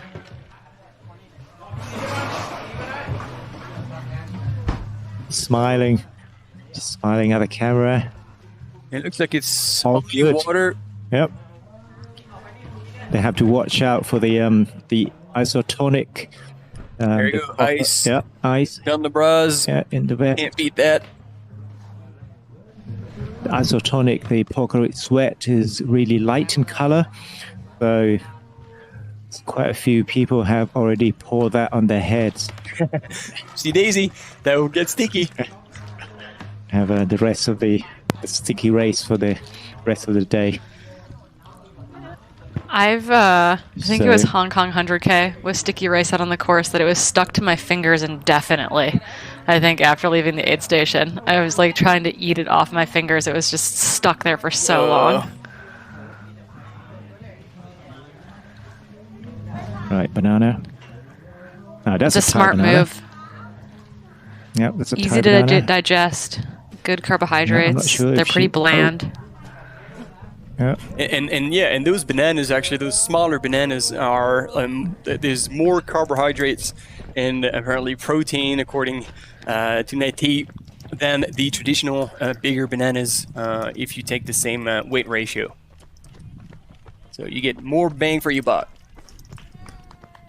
They're way cheaper too.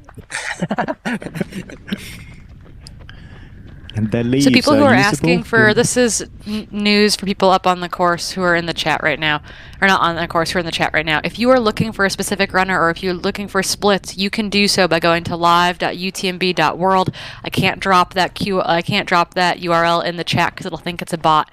So live.utmb.world. You can follow this race. You can follow your runners. You can get splits there. We'll give you splits as we get them, but that is the quickest way to get splits from the course. So we're following the 50K, the 100K, and the 160K. So we can't have all those things up on our screen at once. If you need to find a runner, that's where you're going to do it. But for right now, we're going to take a quick commercial break, and when we come back, we'll be able to give you updates from those races.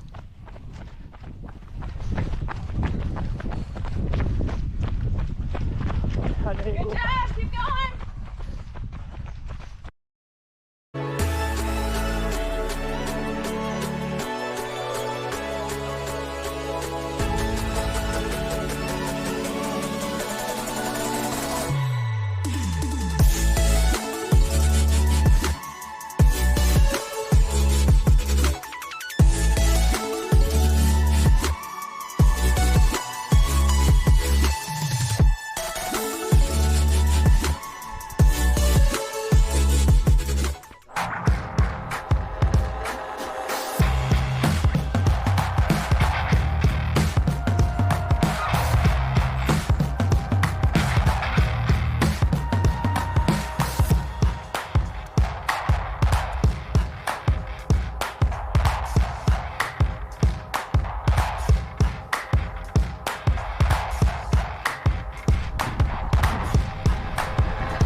That's why they asked you to comment in there.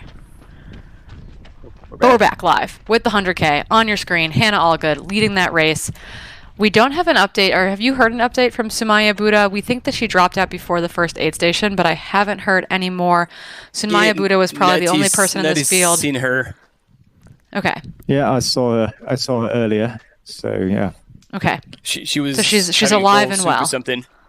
Yeah, okay. She's alive and well. Not well enough to run, not well enough to race, unfortunately. Okay. Yeah, someone had mentioned that she had an ankle issue coming into the race, unfortunately. Was that right from their team manager? Yes, and I think she had that problem before the CCC as well, before she left Nepal. But then they found a good physio, and then everyone is talking about that physio right now because, for somehow she came sick and have CCC. So everyone's heading to Nepal at that point. So yeah, unfortunately, she's actually staying in Thailand just for this race. Obviously, she couldn't get any access to her, but that previous physio from Nepal. So I think it was not great for her coming into the race. And just as a heads up, if you've joined the live.utmb.world at the link I shared with you all in the chat, you'll see that Christopher Clemente from Spain is listed as the race leader. He is not. He's not? No, he is not. On the screen, you see it is Stingray John leading the 50K still. And now we're maybe with the 100K leader. Yeah, we're not sure. So you should be able to tell what race we're following based on what's up on the screen. At that top, you can see that green logo, Cliffs 100. That's the 100K race. Although they had that same thing up when we had a Stingray on the screen. Are there two runners there though, or is he overtaking someone? Yeah, he's overtaking because essentially they're sharing the same course, I believe. Now at the 100-mile race? The 50K and the 100K? Okay. Or maybe that's the 100-mile, actually. Good call. Natty? Yes. You're the expert. Yep. I'm checking if they are. Yes, they are. Well, from A9 onwards, they'll be sharing the A station with the 100-miler. Okay. So then and Yantara Boone, the Thai athlete, is also moved way up in the field. Okay, so here's interesting on your screen. This is the Japanese athlete right ahead of Hannah Allgood right now. So we have our first and second lady together. Yuri Yoshizumi. I'll get the name right eventually. Yuri Yoshizumi of Japan and Hannah Allgood are now together, running in 14th and 15th overall. They're predicted to be moving at very similar speeds. Hannah had about a 10-second lead going into that last aid station over Yuri, but Yuri probably blasted right through there. So they're currently together as Yuri runs up this hill in front of Hannah Allgood.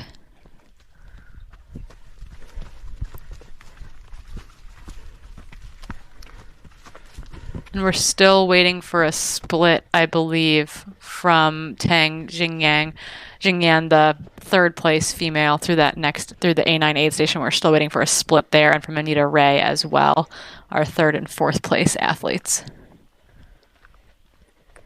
Yeah, just to confirm that, between A9 and A10, there's still hundreds of the 100-miler. The athletes doing the 160, the summit 160 on course between A9 and A10. So when you see the lead of the 100K overtaking people, you're going to have to make sure who you're looking at. But that's definitely a Yuri. Are they doing the 100K race as well?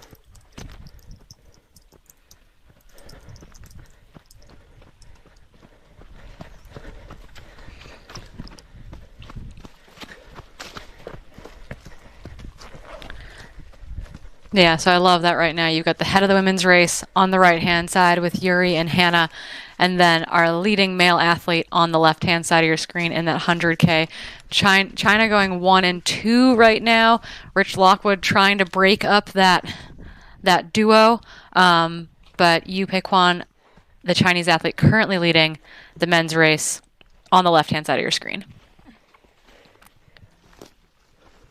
Actually, at A9, I think Hannah just went into the aid station first. But yeah, she had about a 2-minute lead, and then we saw her stop and drink, and put water all over her, put ice down her brows, and then I guess Yuri just got through right away. Yeah, yep, it does. That they had that 2-minute distance or difference, and we did see Hannah take her time there. So moving really well. That pass has been made, but the elastic hasn't been broken. They're, Yuri not using poles, just staying in that short running stride that she has with Hannah right there behind her. I'm sure both of these women have different strengths on the day, so curious to know kind of how those will play out as they get deeper into this race, because again, they are just to the 35-kilometer mark. They've got this uphill, and then they'll have kind of a long downhill before some rolling towards the 49-kilometer mark, and they've got definitely lots more climbing ahead, including a pretty big punchy climb after leaving the 83-kilometer mark. So lots and lots of racing yet to be had.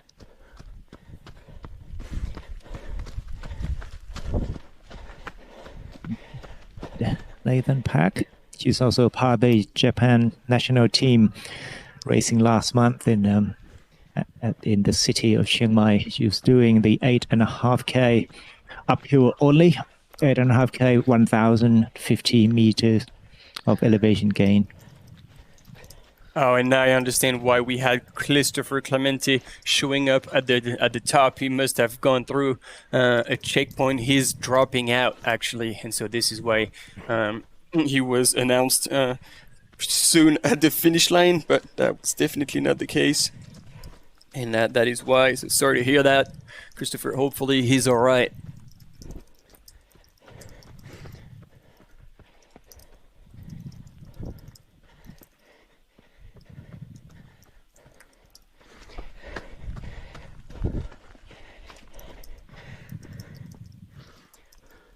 Yeah, the female 50K, none of them has reached A3 just yet. A2 will not show up on the on your screen on your result. You have to wait until they get to A3, the match jump guard unit.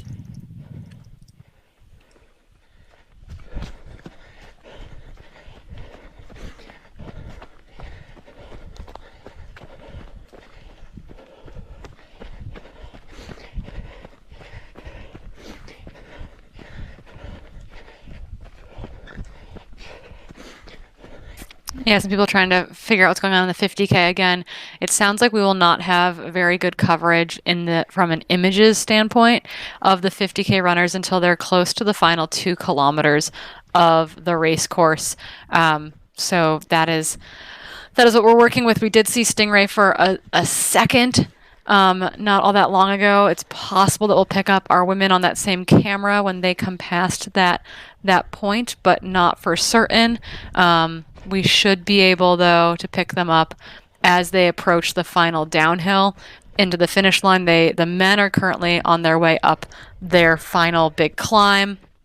They'll crest at about 45K into the race, and then they have a fast downhill finish all the way to the 53-kilometer mark back at that start-finish line that we saw them all leave from early this morning under the cover of darkness. I'll second that. Very early this morning. Very early this morning for you all in Thailand. Oh, nice kind of mid-afternoon for me here. Nap. That's a napping 100-mile athlete. I think that scared our camera person 100%. For a second. Yeah. Remembering that our 100-mile runners have been out since 10 a.m. yesterday. That's who these athletes are passing. 24 our hours. 100-mile athletes. Yeah. You know, I might take a nap at that point too sometimes. It's definitely not advisable to kind of lie down or take a nap around this part of the trail, really. You have all sorts of critters coming out to... lots of snakes and stuff. They need... usually more insects because they come out for the sodium. Salt is hard to come by in this part of the world, you know, in the forest. So they would come out, you know, bees and ants are coming out to have your sweat, basically. Yes, I think. That's awesome. Yuri didn't realize she was in the lead. That she just got the heads up that, oh yeah, when you passed Hannah, you're in first now. It's hard. It's really hard when you start these big races in the dark in particular. It happens more so in the women's field than the men's field just because you're lost in and amongst all of these other athletes, as opposed to you being definitively at the front of the race. And then now they're passing 100-mile athletes, which also adds to that level of confusion of like, who am I passing, etc. So that is also difficult when all the races converge onto one another.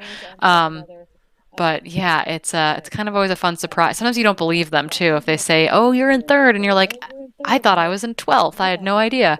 It's really, really hard to tell at the start of these big chaotic races because remember, over 1,500 runners started the 50K this morning. 736, I think, started the 100K.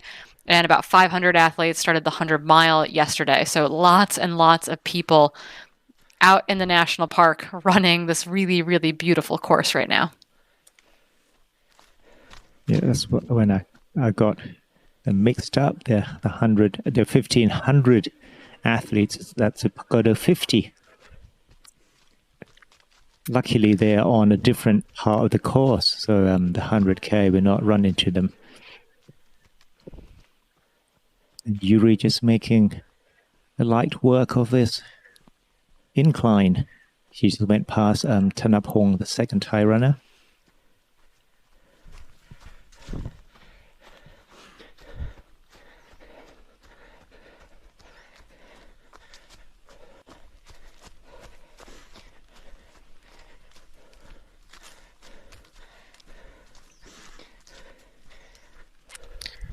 It does look like our first female athlete in the 100K has come through A3 just about a minute ago. So again, that's the Vietnamese runner, Hao Ha, has come through aid station 3. She's running 14th overall. We anticipate that she has a sizable lead over second and third place, but we're not sure. So you mean the 50K? 50. The 50K, yeah, sorry, the 50K runners. Yeah. Okay, no, the 100K runners, obviously, Yuri's on your screen right now. That is the first place woman. In the 50K, there are 3 races going on right now. The Vietnamese athlete is still leading that race. We saw her go out very, very fast. She's still at the front of that race. She's made it through the A3 checkpoint. She's running in 14th overall. Very similar, actually, to where the women are running overall in the 100K, though, as well. Kind of in that 14th and 15th position, just outside the top 10. So that is the current update from the 50K. It might be a while before we get updated splits from the women chasing the Vietnamese athlete, but as soon as we know, you will know. As we also, the Quilty fans will wait with bated breath. I don't think we'll have a split from the 100-mile women's race until about the 150-kilometer mark. So we have a little ways to wait yet, probably 45 to 50 minutes or so, to figure out how much of a lead Jenny Quilty is trying to build over Wen Feizi right now in first and second in that race. They're running in 19th and 20th overall. We'll see if they can move up a little bit in the final stages of this race, but we won't have that split until they're about at the 150-kilometer mark or so.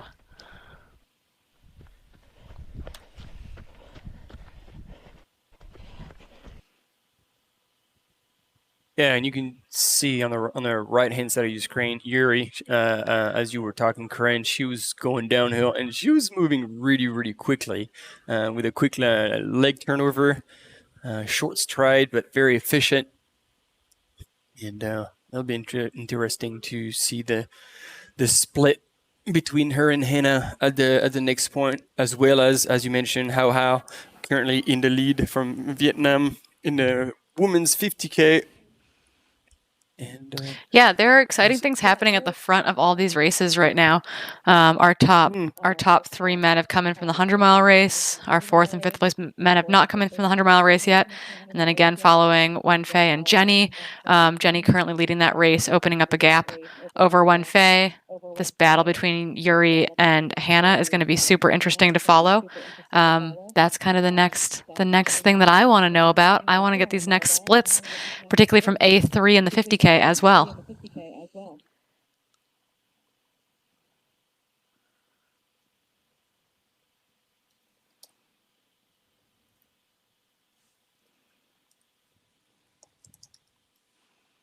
The split for the 50K is quite confusing right now. I think the data from the A2 has just been kind of, some of them, not all of them, has been kind of updated, but not all of them has been updated. So you get a really confusing kind of ranking at the moment. So do not trust that ranking just yet. Make sure they all at A3, because at the moment it's quite confusing. The timing that comes in, some data got through, some are not. So yeah, you have to wait until they get updated again at A3 to be certain.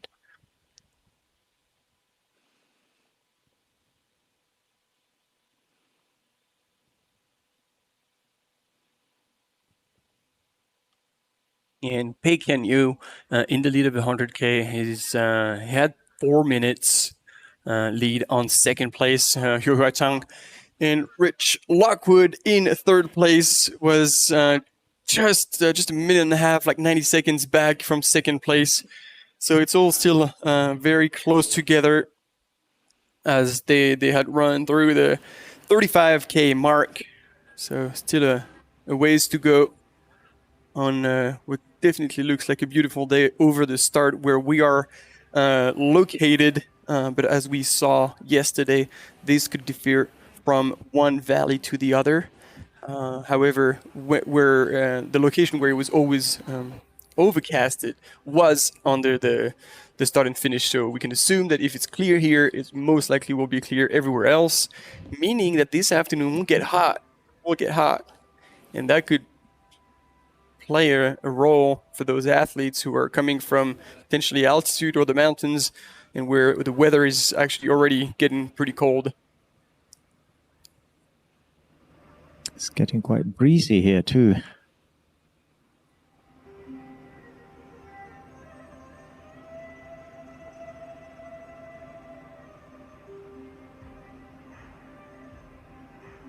Yeah, for the 100K, for the Cliffs 100 race, A10 would be very interesting because look at the men's field, the top 7 separated by, they're actually within 10 minutes of each other. And we have Scotty Hawker, we have Christian Meyer, who did not get the results they wanted from CCC or UTMB August. Now they're doing well so far. Christian Meyer lying 5th and Scotty Hawker 7th. These two met up earlier, had a training run together in near the city. And now they're neck and neck. 2 minutes difference between Christian Meyer and Scotty Hawker. Yeah, and that group of 2nd to 5th second to 6th really are so close together. I mean, what, 4 or 5 minutes between that group? Like, that is a blink of an eye, you know, at this point in the race. So a lot can happen. Really, our front runner setting himself apart from the field right now, opening up a 7 or so, 8 minute or so gap over second and the chasers. But then, you know, we're talking minutes separating each of those next positions. Like, that to me is going to create a very exciting back half of this race. So much can happen. And Scotty Hawker is very much not far off that group. A little bit more of a gap back to Jason Schlarb, Tyler Andrews, Ryan Whalen, rounding out that men's top 10 group. But a lot can happen for these podium positions, as well as kind of defending a top 10 position to try to get into that CCC race for the UTMB World Series finale next August. Yeah, and in the meantime, where there's such little time in between those runners, when we talk about the 100-mile runners, we've got the top 3 who have come in now, and yeah, it's no man's land. There's a huge gap between 3rd and 4th place and the rest of the field, actually. Thomas Joly has now moved into 6th place, so moved back another 2 spots, and it's Hu Chong-wong and Takashi Doi from Japan who have now moved into 4th and 5th respectively. So hopefully Thomas will not drop out. This is his first 100 miles, so we were expecting at the back end to be a little bit more difficult, like for him to come into the unknown when he comes to that distance.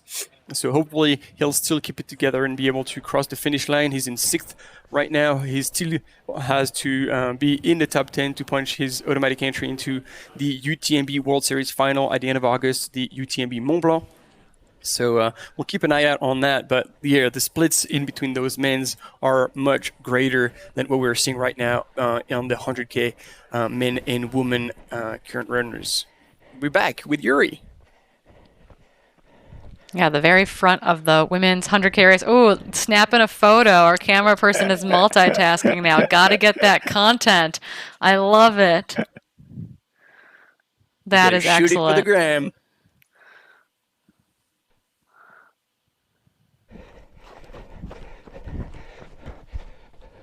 That's a good-looking trail right there.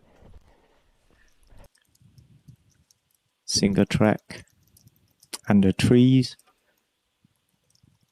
So you were warning us like Nati, about sleeping on the side of the trail. What would that mean? Like, what type? You said bugs would be looking for salt. What kind of bug are we talking about? Well, ranging from scorpions, or the centipedes. They're coming to, because you're warmer than the environment. They're seeking the warmth as well, so they can come. This is our leading lady in the 50K. Sorry to interrupt. We get very limited. There she is. Yeah. Our Vietnamese athlete who's been leading this race from the beginning, still moving really, really well. 37K into her 55K taking day. The poles out. She's going to be lethal on that climb with those poles. We can call this ant's nest section. Yeah, now officially. And look at that. Feel sorry for that guy. He's going to be left behind. She's going to motor up that climb. It's quite a long climb, gradual as well. Man, she can move. And I believe as well with this performance, her UTMB index score will go up.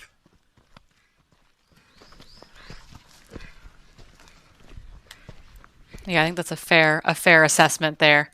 I would imagine that will definitely go up. We're about 20 minutes from A10 in the 100K. Still waiting for our next update from our 100-mile ladies. They're getting closer to A13, probably still, close to 40 minutes out from that checkpoint. On your screen right now is the leading lady in the women's race in the Pagoda 50K. How hot of Vietnamese runner. She, opened up an immediate lead in this 55K this morning. Truly impressive. We couldn't identify her right away. We had some help from our YouTube audience in pinpointing who this athlete was, and she has not looked back. No one has come through A3 yet behind her, so she has a sizable lead at this point over the rest of the field. Yeah, not surprisingly. I think right at the first checkpoint, she had already 6 minutes gap onto second place, and she's just increasing that lead. Moving consistently on that climb. And then, go ahead.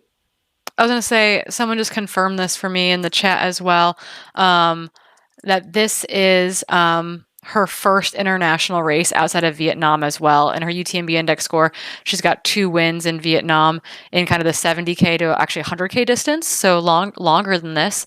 But this is her first race outside of Vietnam, so great international debut by the woman on your screen right now leading the Pagoda 50K at nearing the 40K mark of the race.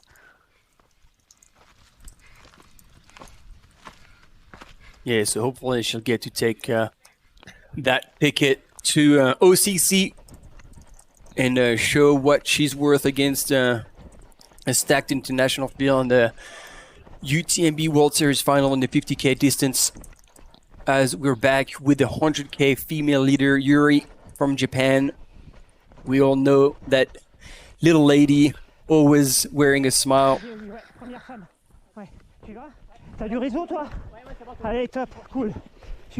there you go, taking a relay from a runner to a e-mountain biker. And I think the runner will probably drop back, and we might catch a glimpse of Hannah in second.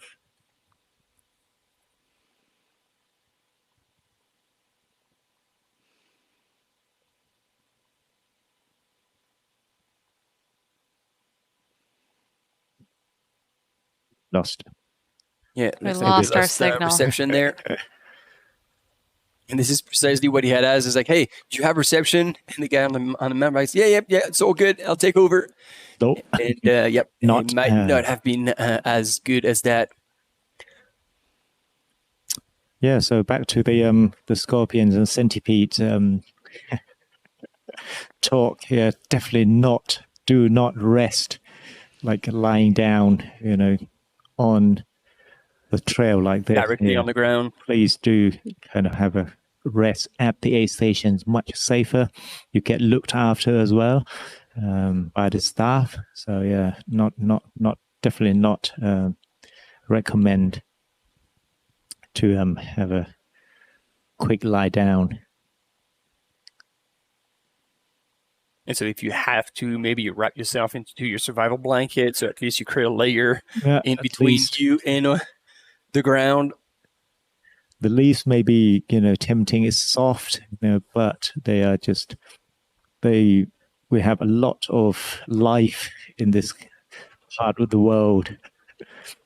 So be very, very careful.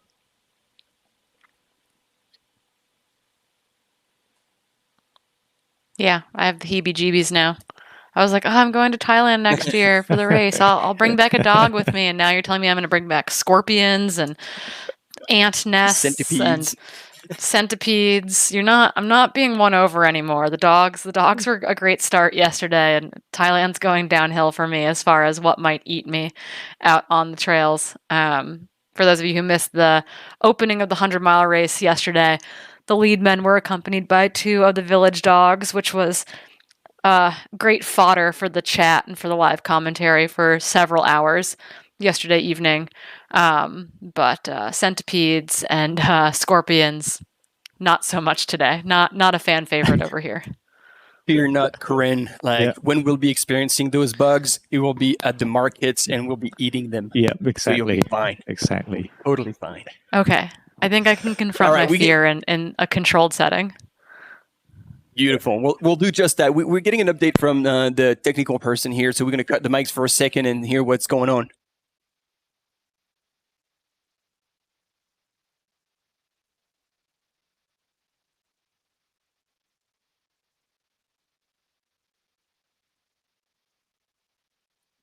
Hey, Corinne, we can talk as much shit as we want. They had a massive internet outage back in France at the studio. So we're talking, we're hearing each other, but apparently we're not live anymore. Nothing's going through. But this is I'm updating the YouTube chat. How can we talk to each other? I thought that we were going through the studio. Apparently not. I don't know. Interesting. This is like doing commentary in Cape Town where we lost all of where they do load shedding, and so power just gets cut off all over the city in Cape Town. And we had load shedding in the studio, and we were on a generator, and then we came off the generator, and then we tripped all the circuits in the studio and lost everything when Kemi Barros was like a kilometer from the finish line. Completely tripped the signal. It sounds like they can hear us, though, in the chat, according to Nick Jarvis and 8th Station Fireball. So that's great.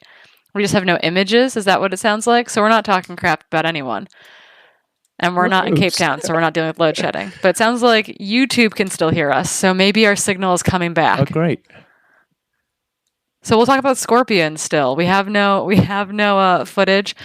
Sounds like there's a power outage on the French side of this live broadcast. That's where our technical support team is. Where the whole studios are actually where they're mixing images, sound, because we're covering live from here, Thailand. Corinne is over in the US. We've got, I think the French team is in France in the studio.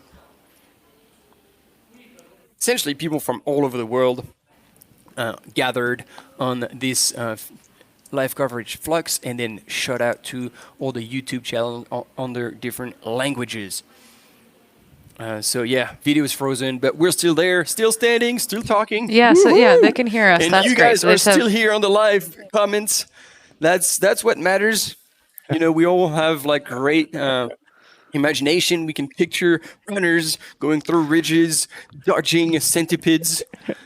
We can think about those beautiful drone shots we had earlier of the 50K runners going up that ridge at sunrise. So just close your eyes if you're listening to us right now. Close your eyes and imagine running in the humid, muggy air that might be breezy right now and kind of cool and chill. You're not going to lay down, though, because if you lay down, you're going to get attacked by scorpions and centipedes.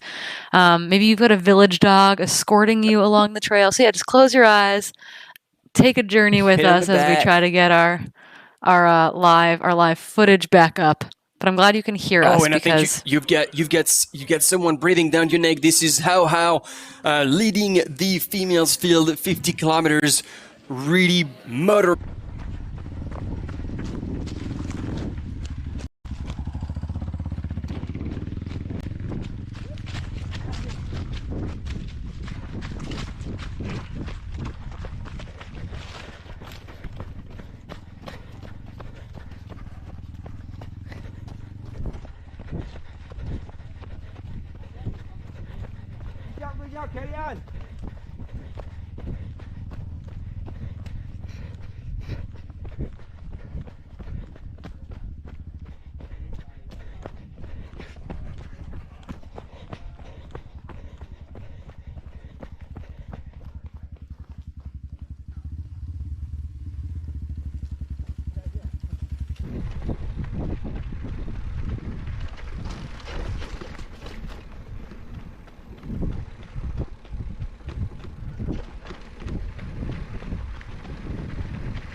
okay, I think I'm back. I think the boys are rebooting their laptop in studio in Thailand. But YouTube, let me know if you can hear my voice.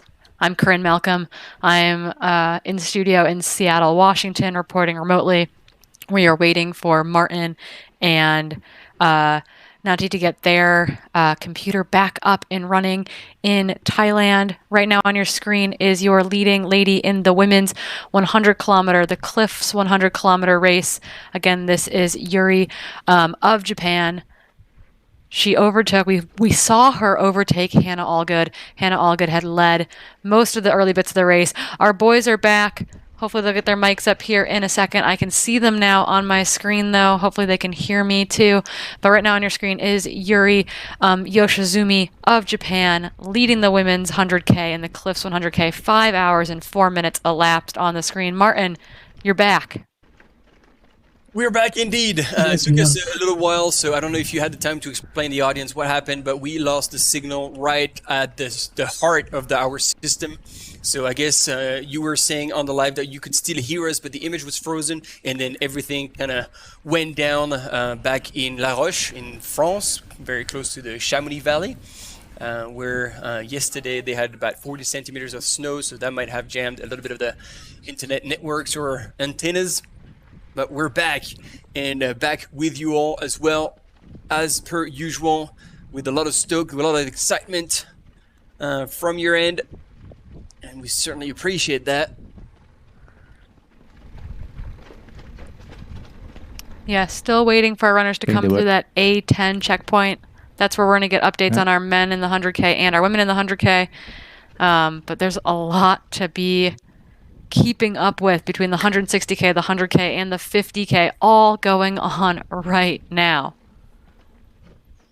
Yeah, and an update on the 50K in the women's. The second place woman has gone through, and she is 24 minutes behind.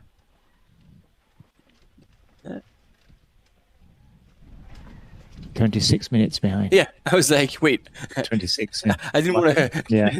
I'm not that good at math. Sorry. But yeah, 26 minutes back after what is 35K out of just over 50. You should know better. I've got a degree in maths, but got confused there a bit as well. Yeah, Priya Rai. So Team Nepal Namaste, all Team Nepal. Your runner is now second.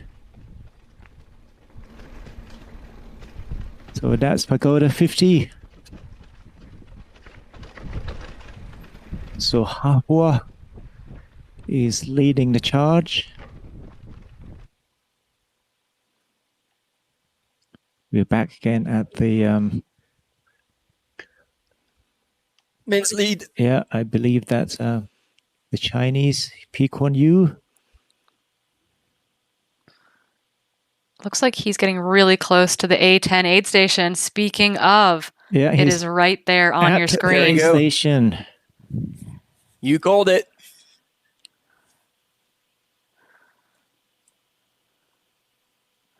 All right, let's see how quickly he gets in and out of that aid station. Yeah, that's because again, we'll get the split of him coming into the aid station, but we will not have the indication of him coming out. So if we can have this on the images, we'll get a good gauge of... Oh, nope, we don't get the images. Nope. Oh, no, not frozen again. Not again. Please. Corinne. Oh, I can hear you. But okay. So yeah, I'm still here. I'm not frozen. One thing to note is that based on his UTMB index score, and this is probably largely due to COVID restrictions that was like very intense in China, is that he doesn't have any results from the 2021 or 2022 season in his UTMB index score. So it's very possible that he hasn't gotten to race in China or outside of China since then. So it's been a little while. Really cool to see him here leading the 100K. He's won the Hong Kong 100K, has, been very, very solid in a number of 50Ks to 100-mile races all over China as well. So this would be him hopefully locking in a ticket to go to CCC in Chamonix this summer. Really cool to get him over to Western Europe to race. So that is one of the things about these Asian-based UTMB series races and UTMB series majors is that is one way that we're going to expand the broader field, but also the elite field, to really have it hopefully be this like international championship event, because I have historically said there are dozens of top runners in China, hundreds of top runners in China that we've never heard of. And that goes for a lot of other athletes all across Asia. And so to be able to highlight these athletes and get them to these big Western races is a huge deal, because I think it actually allows these athletes to shine and actually rounds out the rest of the competition as far as like, are these the best athletes getting on the start line for the championship race? And I don't think you can say that when you don't have representation from all over the world yet. So this is going to hopefully grow those fields at races like the UTMB World Series finale in August. Yep, 100%. And it seems like we're down again. So the image is frozen. I don't know. Apparently, you guys can still hear us. So we'll just keep filling you in on all the details and what we're seeing on the different live coverage systems. So bear with us. Sorry about that. Yeah, there's going to be signal issues all over the place. Not sure if this one's coming from Thailand or from back on the ground in the French studio, but really exciting things happening in these races. I feel like I was just on my TED Talk soapbox there for a second, but excited to have more of these athletes representing all sorts of Asian nations in Chamonix at UTMB Mont Blanc. Right now, we just saw our leading male athlete, Chinese athlete, Yu Penghua, go into this A10 aid station. We suspect that he has a 10-minute lead or so. That will be our next update, is what is his lead over his fellow Chinese athlete, Zhang Qiuhou. And then Richard Lockwood has been knocking at that door as well. He's right in there, Thai athlete Yantara Boone is right there. Canadian athlete Kristen Mayer is right there. Another Chinese athlete, Yang Lung Fei, is right there as well. Scotty Hawker, fan favorite. Jason Schlarb as well in 8th. So really excited to see these men come to this A10 aid station, and we anticipate, a huge swath of the top 10 men to come through in the next 8 to 15 minutes. So I am waiting with bated breath a little bit to see what that actually looks like.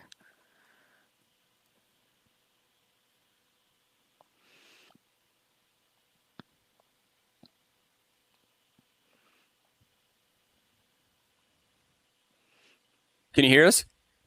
I can hear you now. I can hear you. Oh, yeah. Okay. Let's do this again.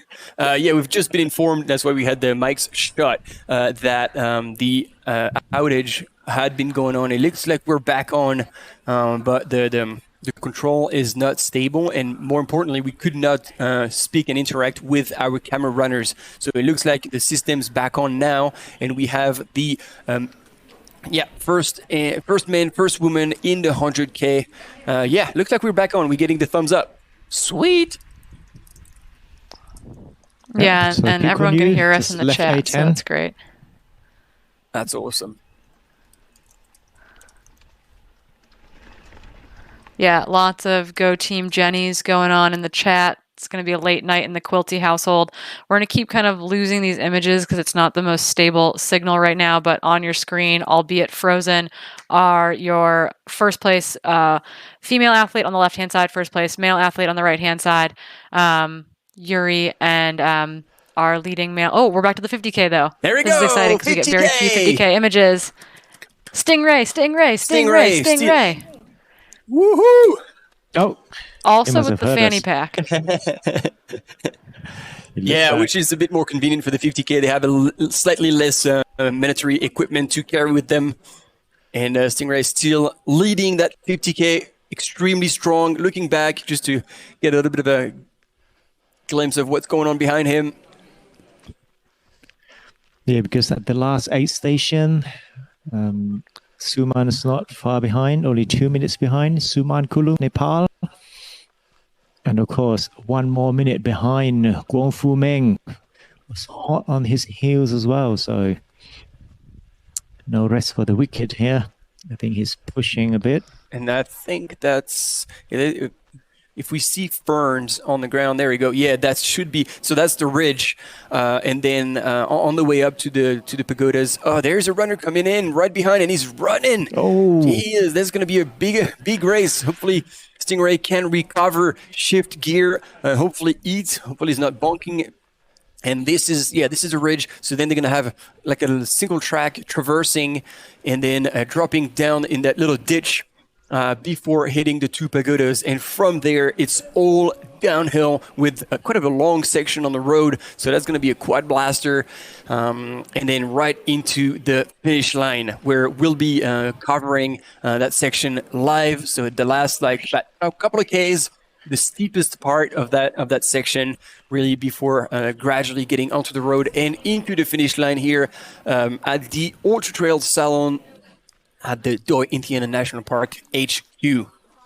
Oh, this is going to be a battle until the end for in the men's category, at least in the 50K.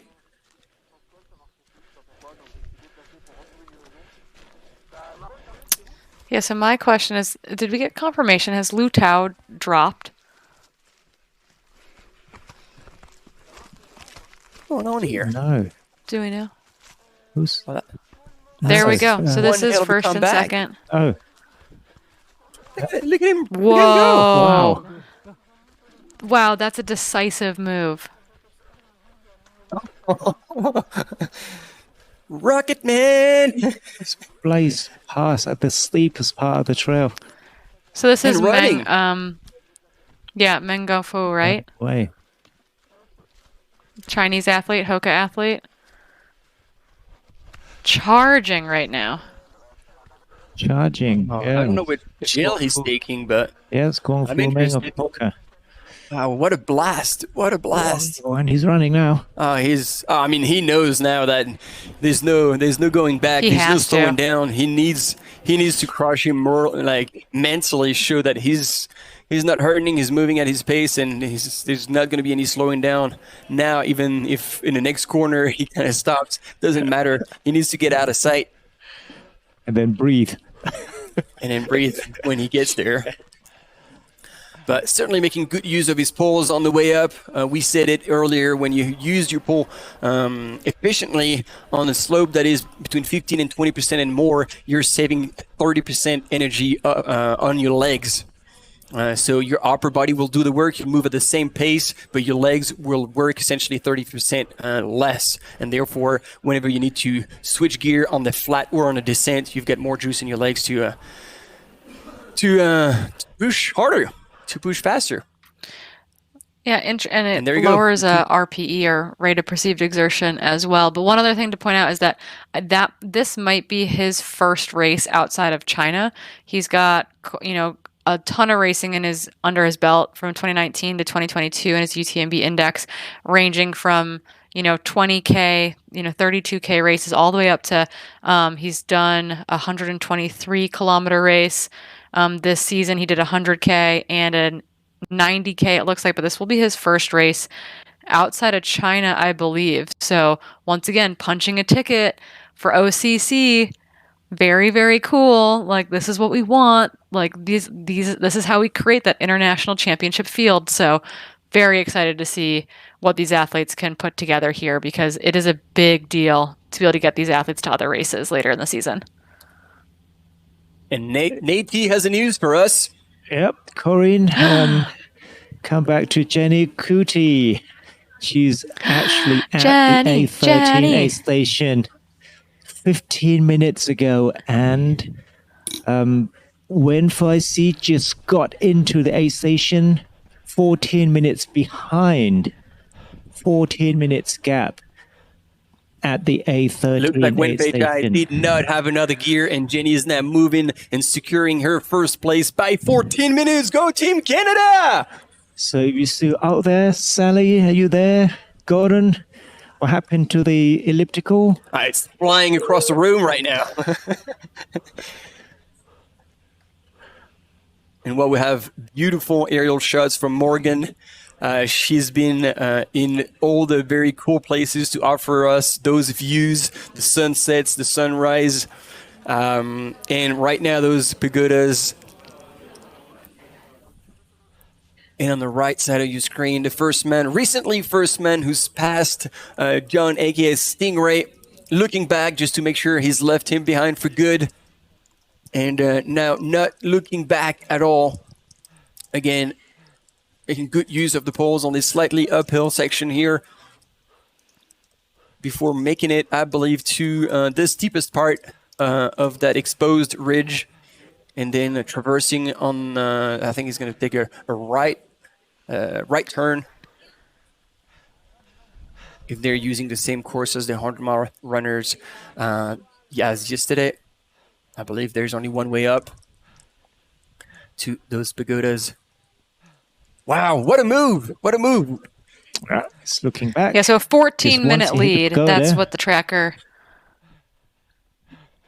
says. Just want to confirm that we've got some kind of mixed messages going on in the chat. So 14-minute lead at the 150K mark. So that is a huge push. Other thing that needs to be clarified in the chat is that there is a rogue tracker. It is probably someone dropping out if you actually look at what their tracker's doing. There's a Thai athlete that now says that they're leading the 100K women in third overall. That is not accurate. Obviously, we've got eyes on Yuri. We've got eyes on Hannah. Right now, we know that Yuri Yoshizumi is leading Hannah Allgood in first and second in the race, 14th and 15th or so overall in the field. That might be changing slightly by the time they get to A10, but the timer that has gone through A10 for Nisachan Morgan is not accurate. Likely a withdrawal or a faulty tracker of some sort, so don't panic there. And look at the images. So we stopped and we left. We fell behind the first runner in the 50K, waiting for John Stingray to come in, and there's no sign of him at all. It is a sizable gap that just opened up in a matter of minutes. I hope he's okay. I hope nothing bad happened to him, because he's just nowhere to be seen. Yeah, not appearing yet. Wow. And there you go. That's the ridge, exposed ridge we were telling you about. Again, making the best out of her drone. Offer you those shots with the pagodas in the background. Look at that. Fantastic.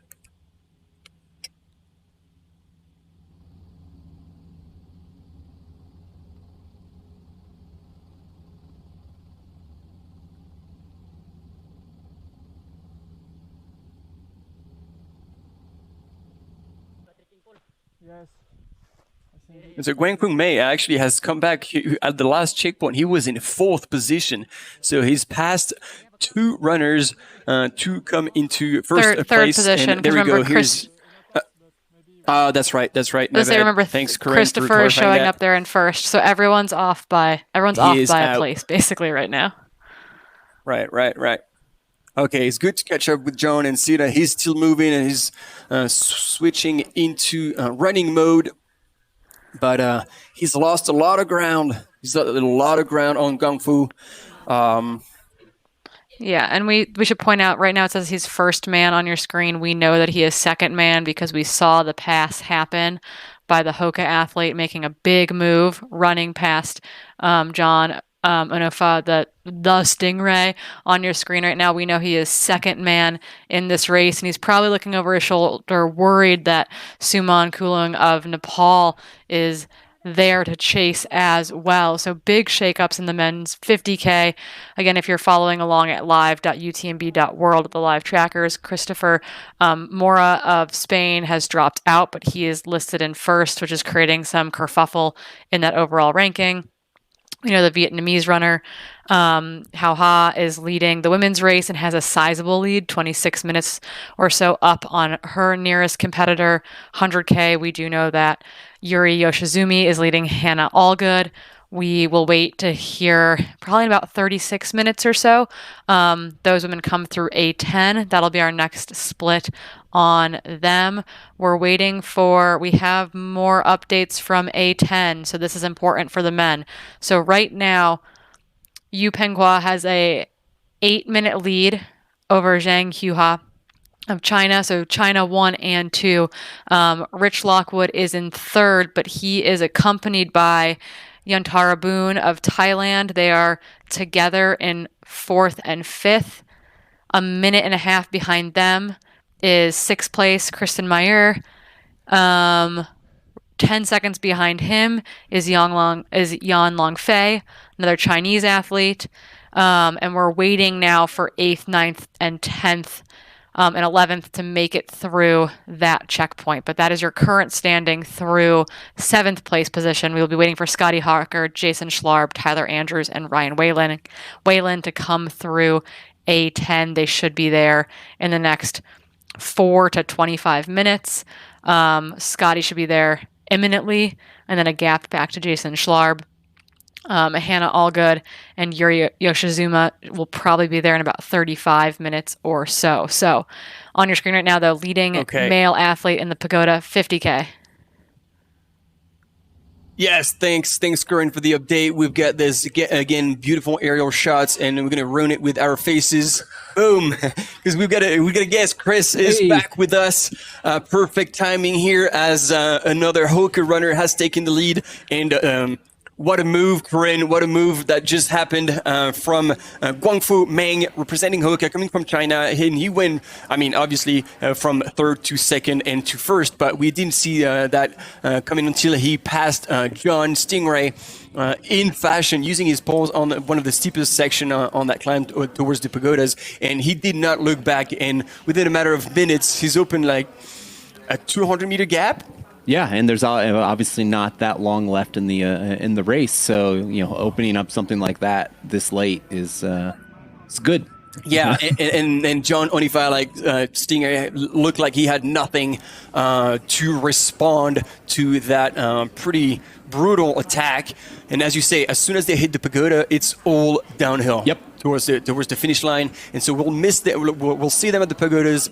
with the aerial shots, but then we'll kind of lose them again until we catch them in the last couple of Ks on the road. And so, as we were joking, that's going to be a tough job for our camera runners to keep up with those 50K runners hungry to cross the finish line on the steepest downhill section of the race. Yeah, and as you said, going downhill, it's really hard to make up that distance unless there's a really nasty fall or somebody is, just not that good at technical downhill. And any idea how technical the last section of this is? Oh, it's not technical at all. Essentially, after the pagodas, this is a long road segment. It's actually even a road.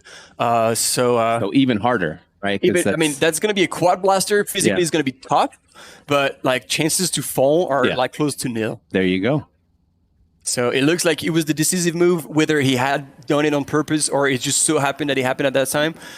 We don't know yet, but it was the perfect timing. We have a short commercial break coming, and we'll be back with you in a couple of minutes. Stay with us.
So there we go.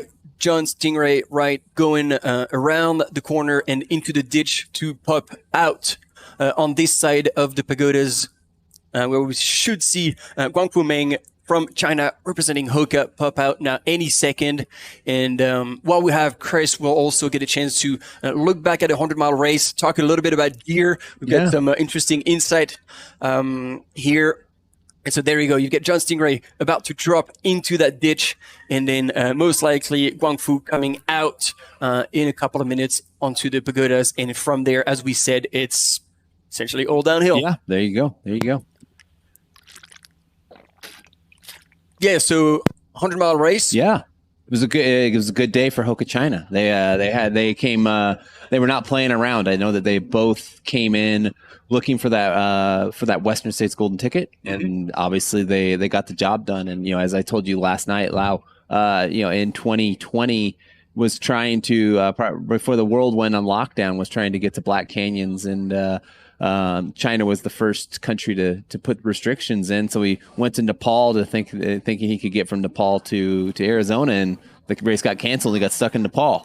So he was super excited to be able to punch that ticket and add to an already stacked field. And I would arguably say between Matu and Tom Evans and Ludovic, and now the two Chinese runners, you've got five foreigners at Western States that could also take the crown. As going against Hayden Hawks and also Wonder Boy Adam Peterman. So that race just got even tougher to win. And that's exactly what Corinne was saying. I mean, obviously, if anybody knows about Western States, that's Corinne, and she was saying it was really good that now we're giving the chance to Asian runners to actually get their ticket and come into Western States, not having to fly all the way to the U.S. to get their gold ticket. So that will make races truly international and have talents from all over the world to be able to compete and toe the same line. Yeah, and as Craig Thornley and Dylan Bowman and Billy Yang and myself and Topher Gaylord were working through what the golden ticket races were going to be in 2022, 2023, this was one of our big initiatives, was to make sure that we are working towards increasing the diversity of the race and making sure that we're giving people opportunities around the world to compete, because at the end of the day, it's such an amazing race, and we want to see the best of the world, not just the best in the U.S. Yeah. And so there we go. This is the road section. And from there, like we said, all downhill. So we'll keep following, gonna try to catch a glimpse of the runner through that aerial shot, and that's it. And we're switching into Yuri leading the 100K race at about like getting to halfway point. Corinne, go ahead. Yeah, so I was just going to say, the expansion of the golden ticket races is of the utmost importance with the no longer in existence Ultra Trail World Tour. That was how we got many of the international athletes over to Western states, because the golden ticket races have been North American, Western U.S. in particular centric, though we have had European athletes come over intentionally to get those golden tickets. But I think that is a huge boon for them. And then I was also working the Western States Lottery last weekend, I guess that was, not so long ago, and I believe that there will be 2 additional spots given out by the UTMB organization, kind of a la a UT World Tour spot, because the goal essentially is to have 30 additional elite spots come into the race, 15 men, 15 women. So those 2 spots have yet to be allocated, I believe, but that will be in addition to, those will probably be international favored, and will be in addition to the golden ticket races that are being fought over all across the globe for this year's edition of Western States. And here we've got John back to the 50K race in second place in the men's category, going through the flat grounds of the pagodas. So yeah, you see now there's a significant gap between first and second, about like 2 to 3 minutes, let's say, at least. And I mean, yeah, essentially, as soon as Sunman hits the ground on that road, there will be no looking back.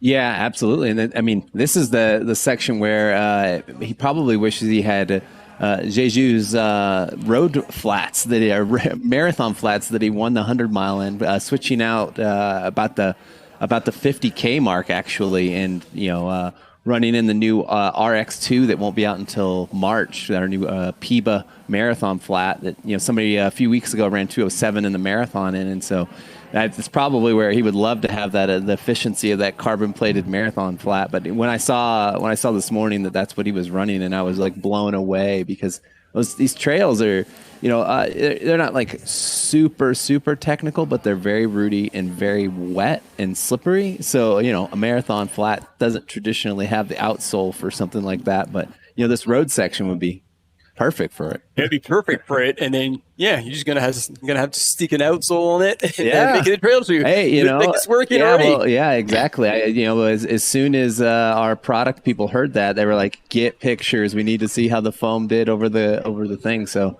went and confiscated his shoes really quick I gave them back after I was done.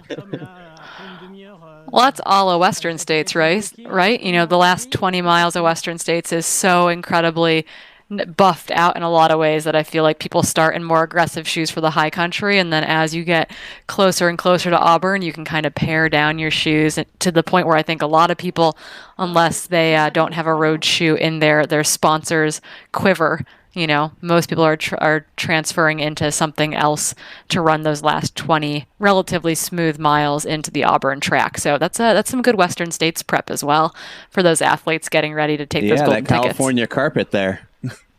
Yeah, well, and actually, definitely. As early as Forest Hill, like for example, Ruth Craft, who I accrued, she transitioned into the carbon road shoes at Forest Hill. Yeah. And actually, she had the fastest time ever down to the river. I don't know if it was due to the shoes or not, but it seems to work indeed on ground that is flatter, smoother, and more importantly, dry. Mm-hmm.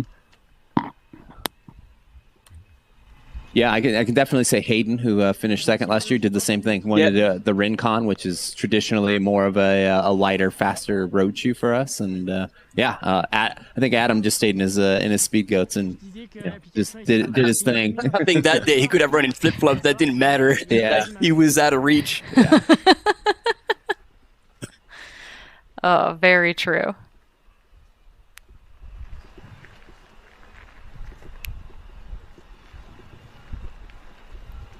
you. And we got Yuri still ticking along, getting close to the halfway point.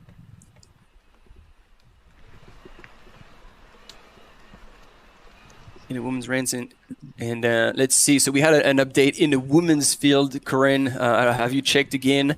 Has Jenny doing? So we know we don't have any. Oh no, the next update is going to be a long way away. But Oh you know, yeah, we've got time to opened kill. that 14 minutes gap. Yeah, was a good sign, and it's good to see Kari Niwa from Japan coming very, very strong in 4th place now. She's been moving up. I kept an eye on her because I know her well. I've crossed paths with her quite a bit and got to run with her a little bit in the Chamonix Valley. And the more technical, the better she performs. So that might be a little bit too flat for her, but she was super excited to be here and also was shooting for that top 10 spot to get back to UTMB, which looks pretty good so far in 4th. Looks pretty solid. Yeah, it looks like it's a solid group there. Yeah, and it looks like both Japanese athletes moved up through the night on that women's side with the Camino as well. I know that when I checked before going to bed, I think she was in 13th or 14th place. So, and I know she all got all the way up to 5th. So maybe got a little spicy there at some point, falling back a little. But yeah, I think both of those athletes came in with the intent of doing some damage when it was dark. Yeah, and because there was just so much time, even more so in the men's, spent at night, and essentially right then they had about 60 to 90 minutes of sun and across the finish line. It's a bit of a different ball game for the women's field, getting a chance to race solid hours of the day. Yeah, this is a little bit like what we talked about last night. One of the challenges of UTMB, because it is that night start, is that you come through the night and then you get to those most exposed portions of the race. So that's to your point, it's good UTMB training here for the women. 100%. That's like bang on distance, about the same elevation, gain and loss as well. You go up to altitude, clearly not as high as you will get during UTMB. And I think the main difference will be the temperature difference between the day and the night. That is much more dramatic at UTMB, and something that catches off guard a lot of runners who are not familiar to being in the mountains at night, like in high mountains. Yeah, I would say the other thing too here is who can handle the humidity. I mean, it is moist out there, and even this morning it was almost like it was right before the sun came up. It was almost like it was raining. There was so much moisture in the air. So anybody who's not 100% comfortable being completely soaking wet and how to kind of battle through that, especially as it to your point gets warmer and sunnier, we could see some challenges towards the end here. There you go. A few words of encouragement. And Yuri is on her way, moving up the field or passing 100-mile runners, because at this point they are sharing the same trail. She's just so consistent. There you go. Who do we get? That's going to be 3rd place. 3rd place male in the 50K on the way up on the exposed ridge. Is that the Nepalese athlete? Traversing across. It's got to be him. I couldn't make a flag. Like yeah, that could be Nepalese athlete. Suman. If you're in the chat and you're watching this and we just misidentified that athlete, let us know, correct us, call us on it, keep us accountable. Oftentimes you are cheering on a specific athlete, be it from Nepal or Korea or Kazakhstan. We are trying to identify this next athlete as he makes his way up to the top of his final climb before he descends kind of over to the relic of the Buddha, and then that final descent, that sweet final descent down to the finish line. Looks like he's got an empty soft flask out. Might be feeling a little bit warm there. Kind of wondering where that next aid station is. He's pointing out at the pagodas, hoping that he was there already. Yeah, I really believe that's Suman Kulung from Nepal, from the Mirai Initiative. Is he chatting with our camera runner? Not down, down. Some uphill, but.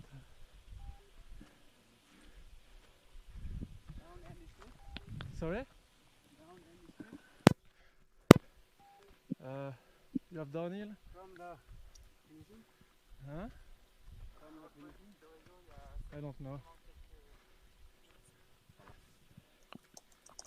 I think they're struggling to communicate, but I think it sounds as though he's trying to ask our camera runner what the course looks like and how far he is from the finish. So he said like, well, no, you're not quite down yet, because he's got to go across and then down the ditch, and then finally at the pagodas he will be able to go down.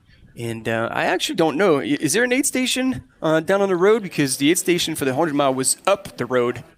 And since they're going down the road, yeah, it looks like there's something at kilometer 45. 45. Like a Buddha. Yep. Yeah, just over the top of that rise.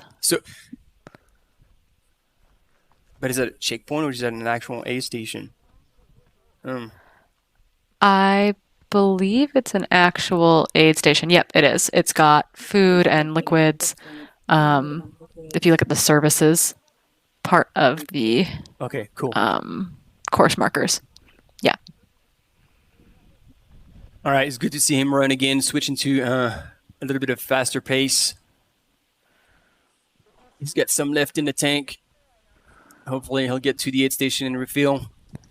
But at this point, you're so close to the finish. You can, as you said, you can smell the barn. You're ready to go. Yeah, as you said, nice to see him moving again. He looked like he was a little bit on the struggle bus there for a second, but you know. Looks like he's just turned it We've all around been there. Looks like a 100-mile runner. Oh yeah. Oh yeah. For longer than that. The hurt locker is a thing.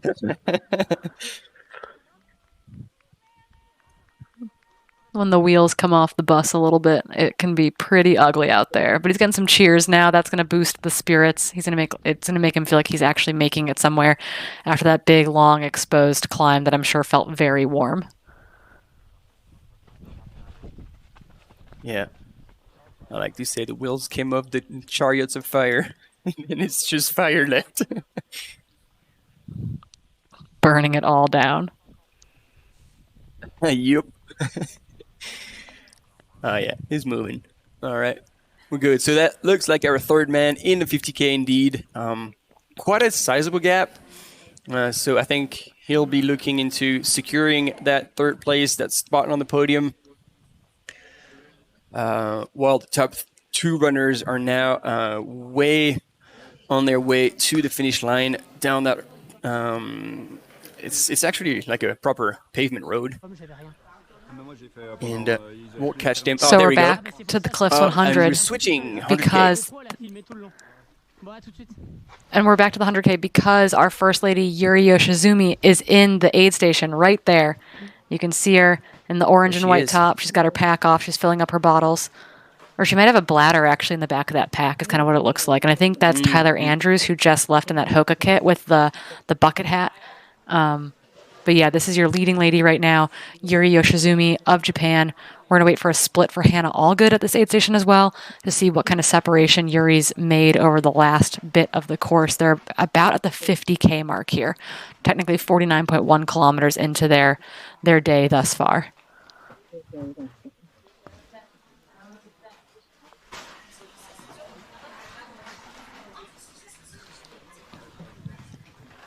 And her official split has her 10th overall there, okay? Important to point out. And technically, that's probably 9th overall because of that accidental person in front of her on the current women's leaderboard. So she's in there in, 9th overall, just behind Tyler Andrews. So she passed Jason Schlarb on that last section, of course, as well as Ryan Whelan. Of the U.S. and of Great Britain are behind her now. She'll be chasing Tyler Andrews and Scotty Hawker. Although Scotty Hawker is well away. Trying to find her way out. He's about Yeah, aid stations can be confusing. Sometimes you leave from the wrong direction. But there she goes, ahead of Hannah Allgood getting into that aid station, which is a big deal because that's separation of line of sight all of a sudden.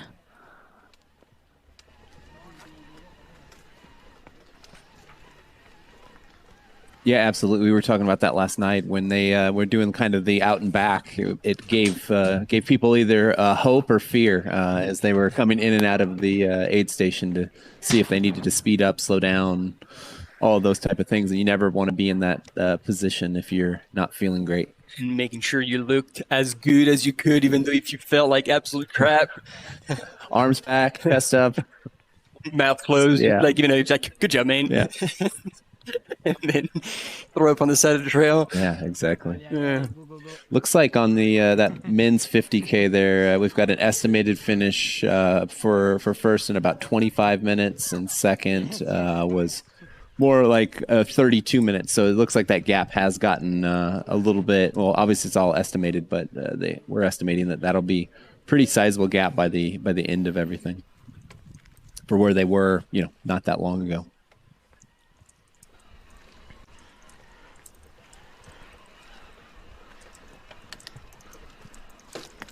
Yeah, and again, be reassured, we will catch the finish of the 50K runners, male and female. Yes, France. Yes. And you? Yeah, and we've got a question in the chat. Someone's wondering where our leading lady is. She's still 32 minutes or so down from the top of that climb. We will not pick her up before that point, more than likely. So if we're looking for images from our leading lady, it's going to be where this gentleman on your screen is right now. When she gets up to the pagoda there towards the relic of the Buddha, that's when we're hoping that we can see her, and then we'll pick them up again about 1 kilometer from the finish line. So you should see her 2 more times. That is our goal, and it's all signal allowing. We'll make that happen for you. And finally, we have a camera runner going through the gardens. We usually have an aerial shot of those runners going through, and now we're going to get finally above that bridge. Yes! Past wrists. Oh, beautiful. Gonna get the elbow out. Excuse us.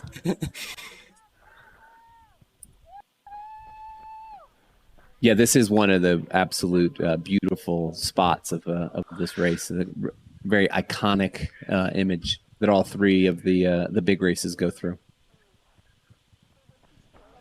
Yeah. To commemorate the Queen and the King of, I can't remember the name. Nati had given me all the details on that. Just a long flight of stairs and then across the car park and then down the road with what looks like about 10, 12 minutes back from the lead. So like I said earlier, this is about securing that 3rd spot rather than trying to chase and gain another position there. But it looks like he's turning around. He's looking much better now than what he did on the exposed ridge on the way up.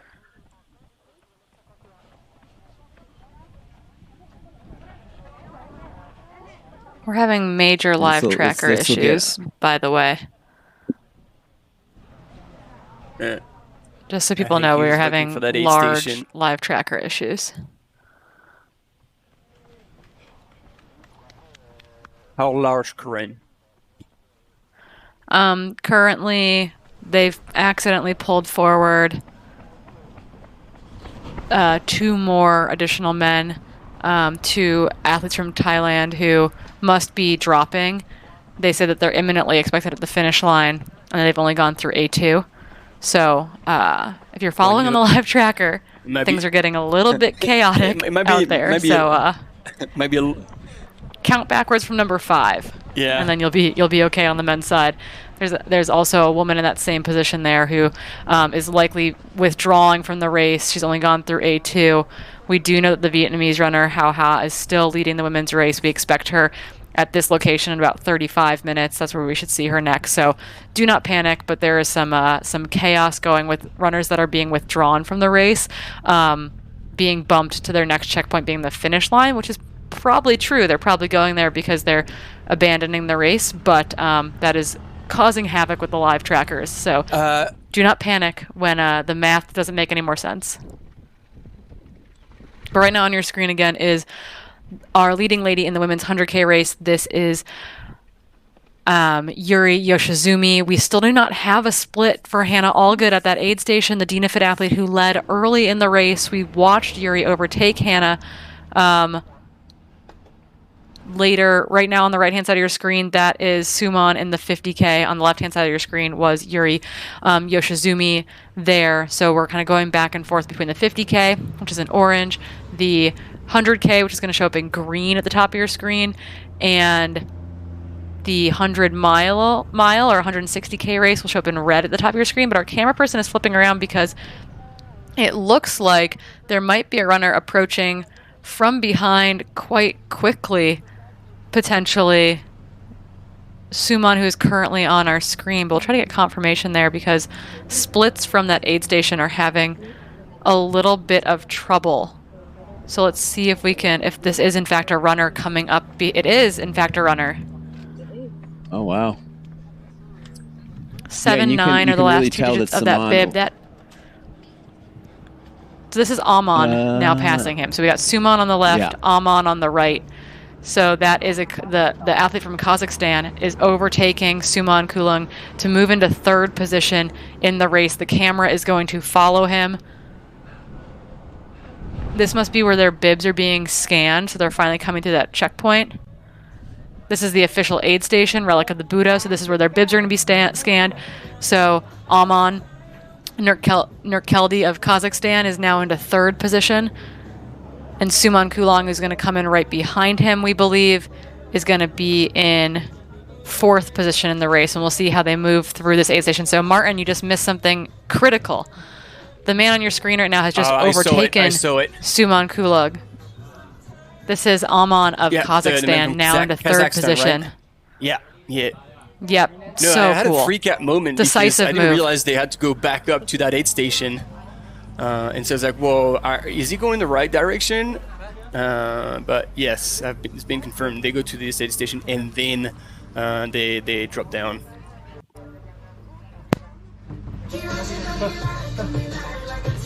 Yeah, and you could really tell that Saman was really looking for that aid station as he was walking on the road, and generally that's not the greatest sign when they have these paved surfaces that aren't too steep of an incline. When grade. When things are runnable, you definitely, especially this late in a 50K, you want to be moving quicker than a walk. Yeah. So people will eat up time really quick, and as we can see, there's several more runners coming through the relic. Moving fast. I don't know exactly who that is, but he's not messing around. Yeah, but person moving that fast versus a person walking, it will eat up that gap very quickly.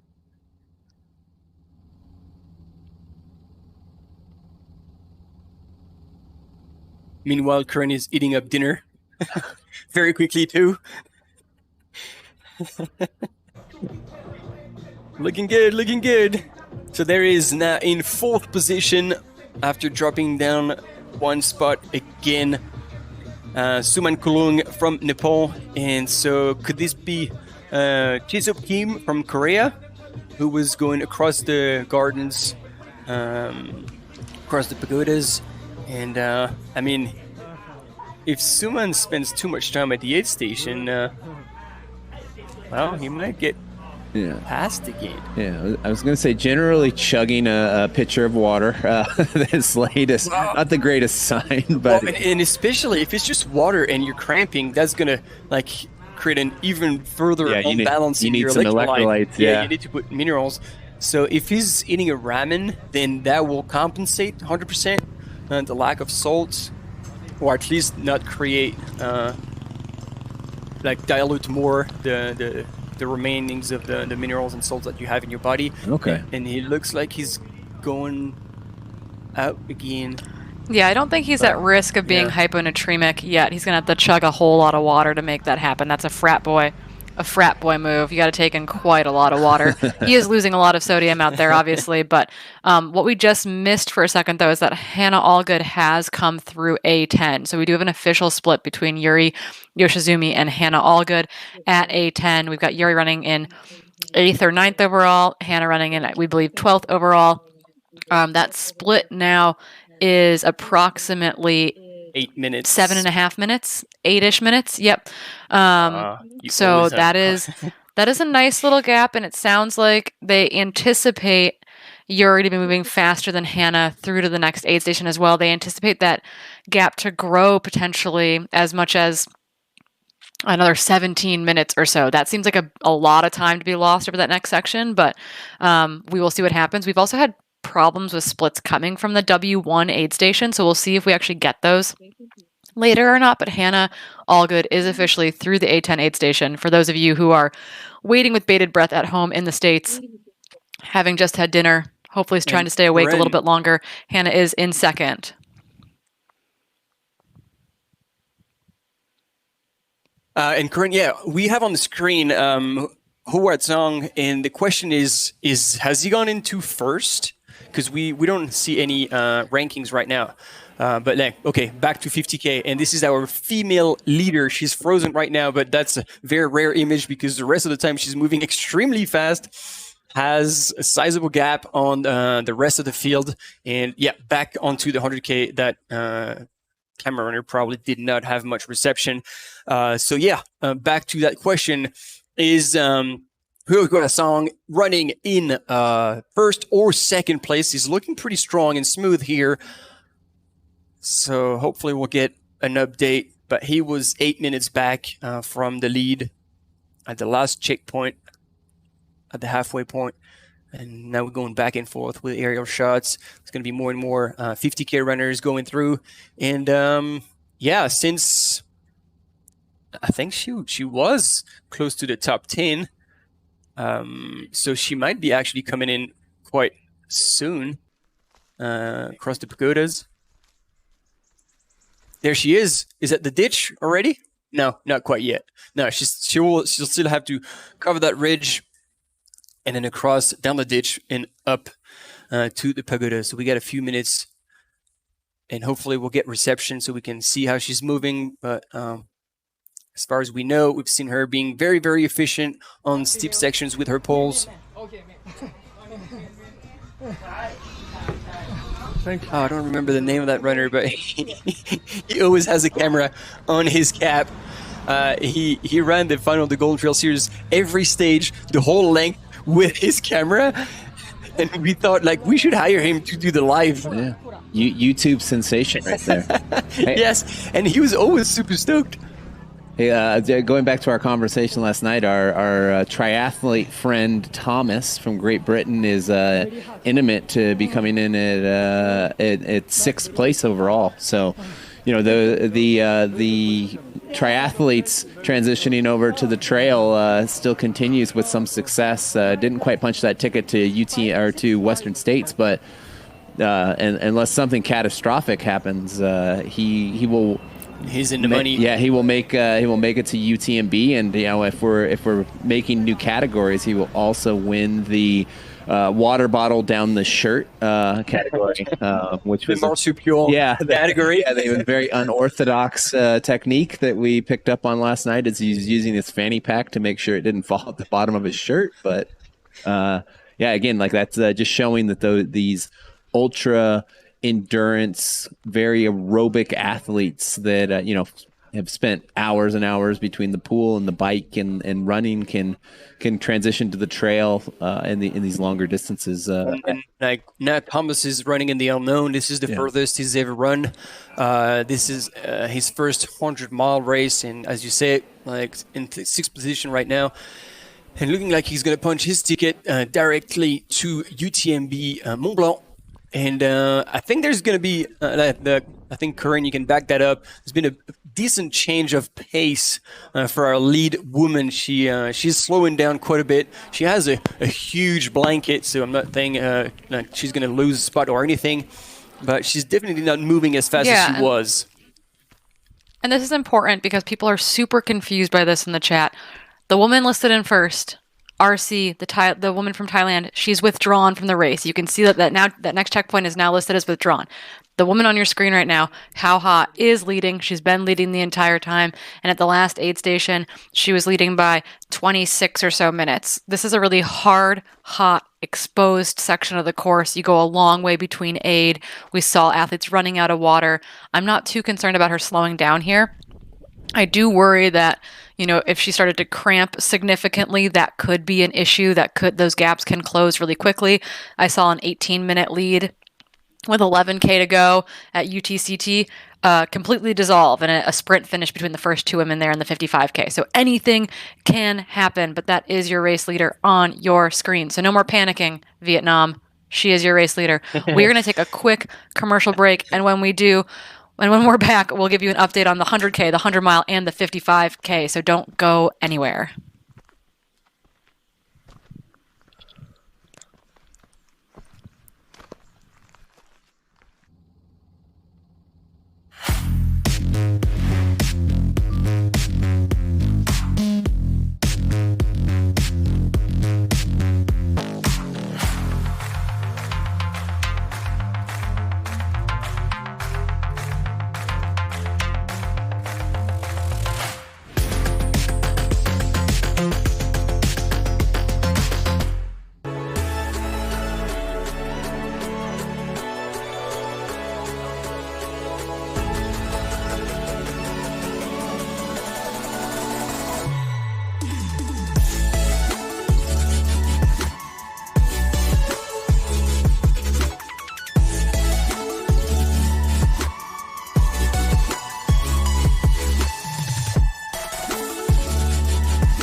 And there we go. We're back. No more confusion. Hopefully, Corinne's explanation were clear. Let's see if we get any further question. Yep. No, should be all right. Yeah, agreed. Hoang Pham, she's explaining, or he is explaining, sorry, that Hao Hao's strength is downhill. And indeed, even if she slowed down, she still has a lot of minutes on second place woman in that race. And so she will make it up onto that ridge and then to the pagodas. And then indeed, actually, there is that last bump into the aid station that we kind of had excluded originally. But so from the pagodas, it's not all the way down. It's like down and then quick bump up on the road towards the aid station. And at the aid station is truly where everything started to go down. We'll have Guang Fu crossing the line of the 50K, punching his ticket to OCC here in the next probably estimated 7 minutes, and has put a fairly sizable gap, estimated to be 6 to 7 minutes on second place. So, yeah, pretty comfortable for that last, let's call it mile, 2K as they come in. Yeah. No, we'll definitely have images. It's been confirmed by our people on the ground. They will be camera runners, and they've been warned that those runners will most likely be coming in extremely fast. So they'll warm up. They'll be ready to follow them all the way down the road. It's because it's a very steep road section, actually, and then they'll get through the village and then take about a 90-degree right turn onto the road across the bridge, and then they will hear it. But I'm a little bit worried because right now we're hearing the drums on the outside. And there we go. That is announcing our men leader in the 50K representing Hoka coming from China. This seems to be a pattern for the win right now here at the Inthanon Thailand by UTMB. Good day. Yeah, Hoka really There have really been knocking it worse out of the park, days. particularly these Chinese athletes. Yeah. Super solid. Yeah, that team is super talented, and they have been just chomping at the bit to be able to kind of leave the country, given some of the restrictions from COVID that they've been under for nearly 2 years now. So it's really time for those athletes to shine. And so yeah, you can see he's hurting a little bit. Definitely, if he was feeling great, wouldn't be doing the over the shoulder look. But yeah, but hey, he's got not too far to go, and there was nobody in his rearview mirror. So yeah, always better safe than sorry. You want to look, make sure, like, never want to get sniped. Oh yeah. So yeah, but he looks like he's hurting a bit. Understandably, he's made quite a surge to come back from fourth place, then third, second, and first. And he's giving everything he's got, but that looks like, I mean, we know that it looks like it's in the bag. So he's just gonna give it all. Yeah, and I'm wondering if that if the bass outside the Thai love the deep bass here. I wonder if that was sixth. I wonder if that was Tom coming in the 100 mile for sixth place overall. As we refresh here, try to get some results.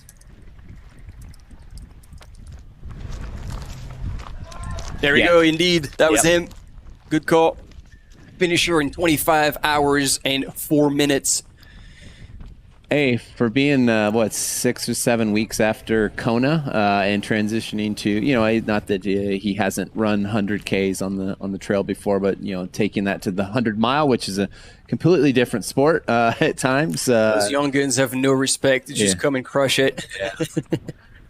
Good for him. Good for him. First attempt at a 100-mile and definitely checking that box in the best possible way.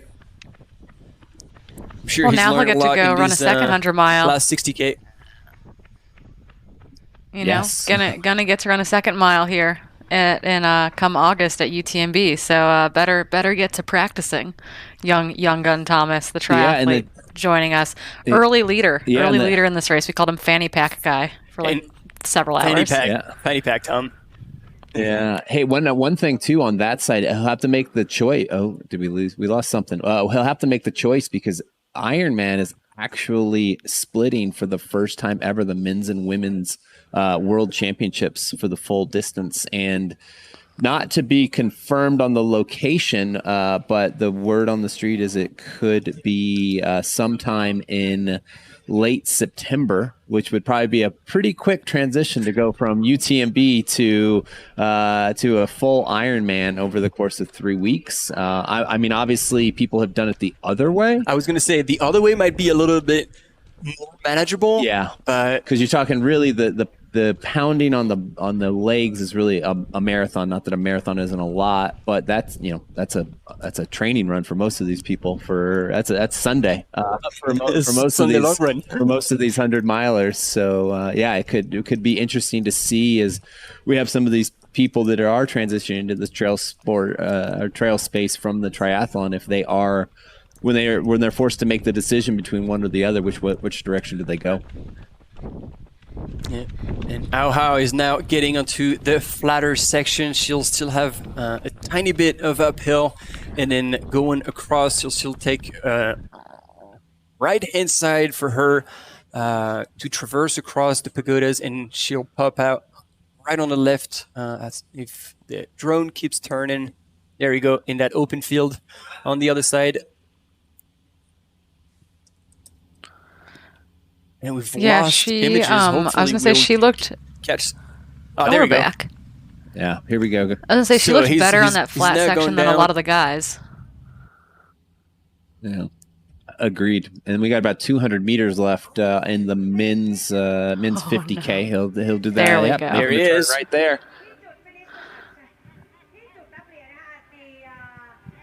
And he's earned it. Yeah. OCC, here he comes. Let's see if he's very, very unorthodox to finish here. Just, looking, stop the watch. Yeah. He already stopped the watch, you guys.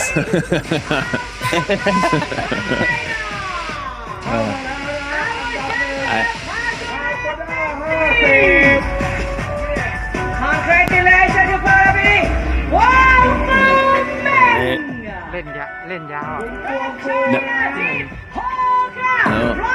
บอกว่าเล่นยาวที่หนึ่ง Yeah, not quite as enthusiastic as as his fellow countrymen in the 100-mile this morning, trying to jump kick the finish line. So, and what a sprint that was! There you go. He's finally piecing it together, probably slowly realizing what just happened. There we go. There we go. That's more like it.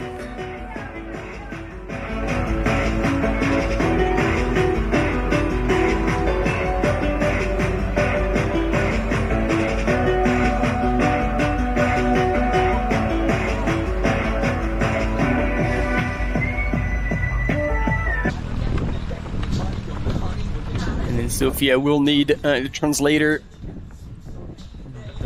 And meanwhile, Hao is on that final section of the climb. There we go. That is going to be impossible to talk. Like when Sophia has the mic, it's game over for us.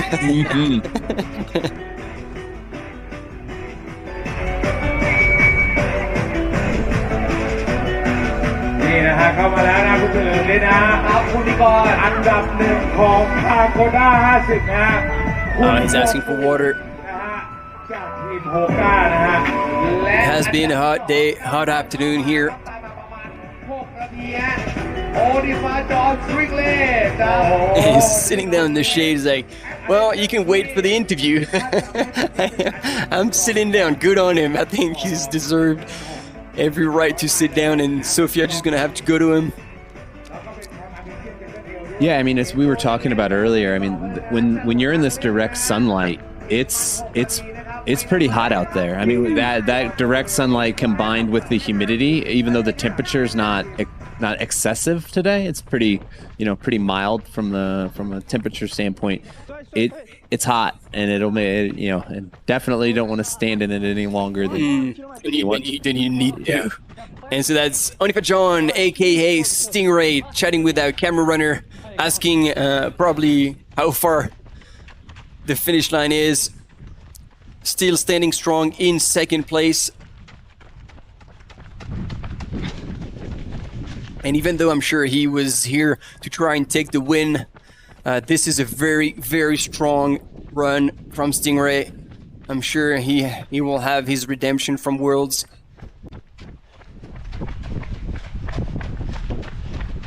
Probably another 5 minutes. It's going to be a flatter section across town and then dropping down for the last bit of descent that we missed with the previous camera runner. Maybe reception is bad there. And then getting onto this very slightly uphill, as we were talking about, the kind of douche grade one. But now you can certainly smell the barn, and this is going to be running all the way. And now back to Hao. Yeah, and she should be up to the Buddha relic about the time that Stingray is crossing the finish line. So they're looking both in the 5 to 6 minute range from their respective checkpoints. One at the finish, one at the near top. That's right. Now that we need to correct ourselves.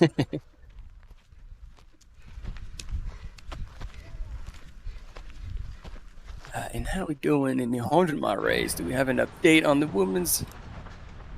No, there's still it's still a while. Yeah, they were still last time I looked, they were like an hour 40 from that last aid station over the valley, about 5K out from the finish. 18. Trying to smile at the camera, good spirits, but yeah, you can tell both of these top two finishers on the men's side have left it out there. There's no saying they didn't earn a beer or a coffee or just to sit in the shade. Yeah, sit in the shade. You know, some sticky rice, whatever, sticky rice and mango, whatever their vice is. They've with a definitely bit of, earned it. Coconut milk. Coconut milk. To love that dessert. Yeah, maybe a waffle. Oh yes, that coconut waffle was also pretty damn good. I've seen you've been at the same food booth to have that.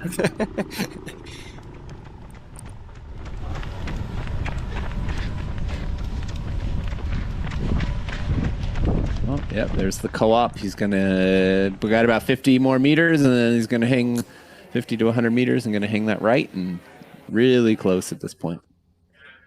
Right, and here, camera runner just ahead of Ha. And she must not feel too comfortable because she's looking back. This is the second time I see her looking back, checking out if anybody is coming to reel her in. But I doubt that's going to be the case. Again, she had like a 26-minute lead at the last checkpoint. That's quite substantial.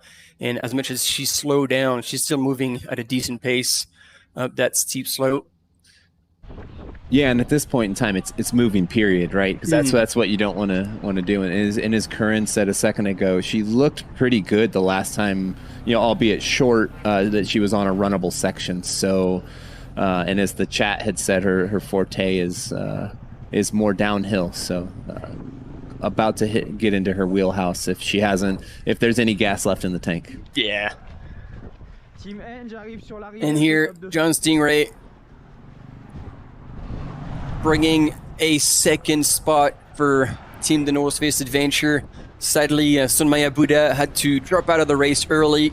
People had hopes, but Ryan had shared with us that she was injured, or she had an issue, like health issues last week, so wasn't sure whether or not she could compete at her best. And very, very early in the race, she actually dropped out. But John Stingray here is about to take second place. Finish line will be in sight here in 1 second for him. Right. And right-hand side of your screen. Yeah. And you'll hear the drums. Yeah. He probably doesn't love it, but he has to run past the finish line to get to it. So. And look at him coming in hot. And he's a Philippine national team. Here we go. And we got Super impressive run.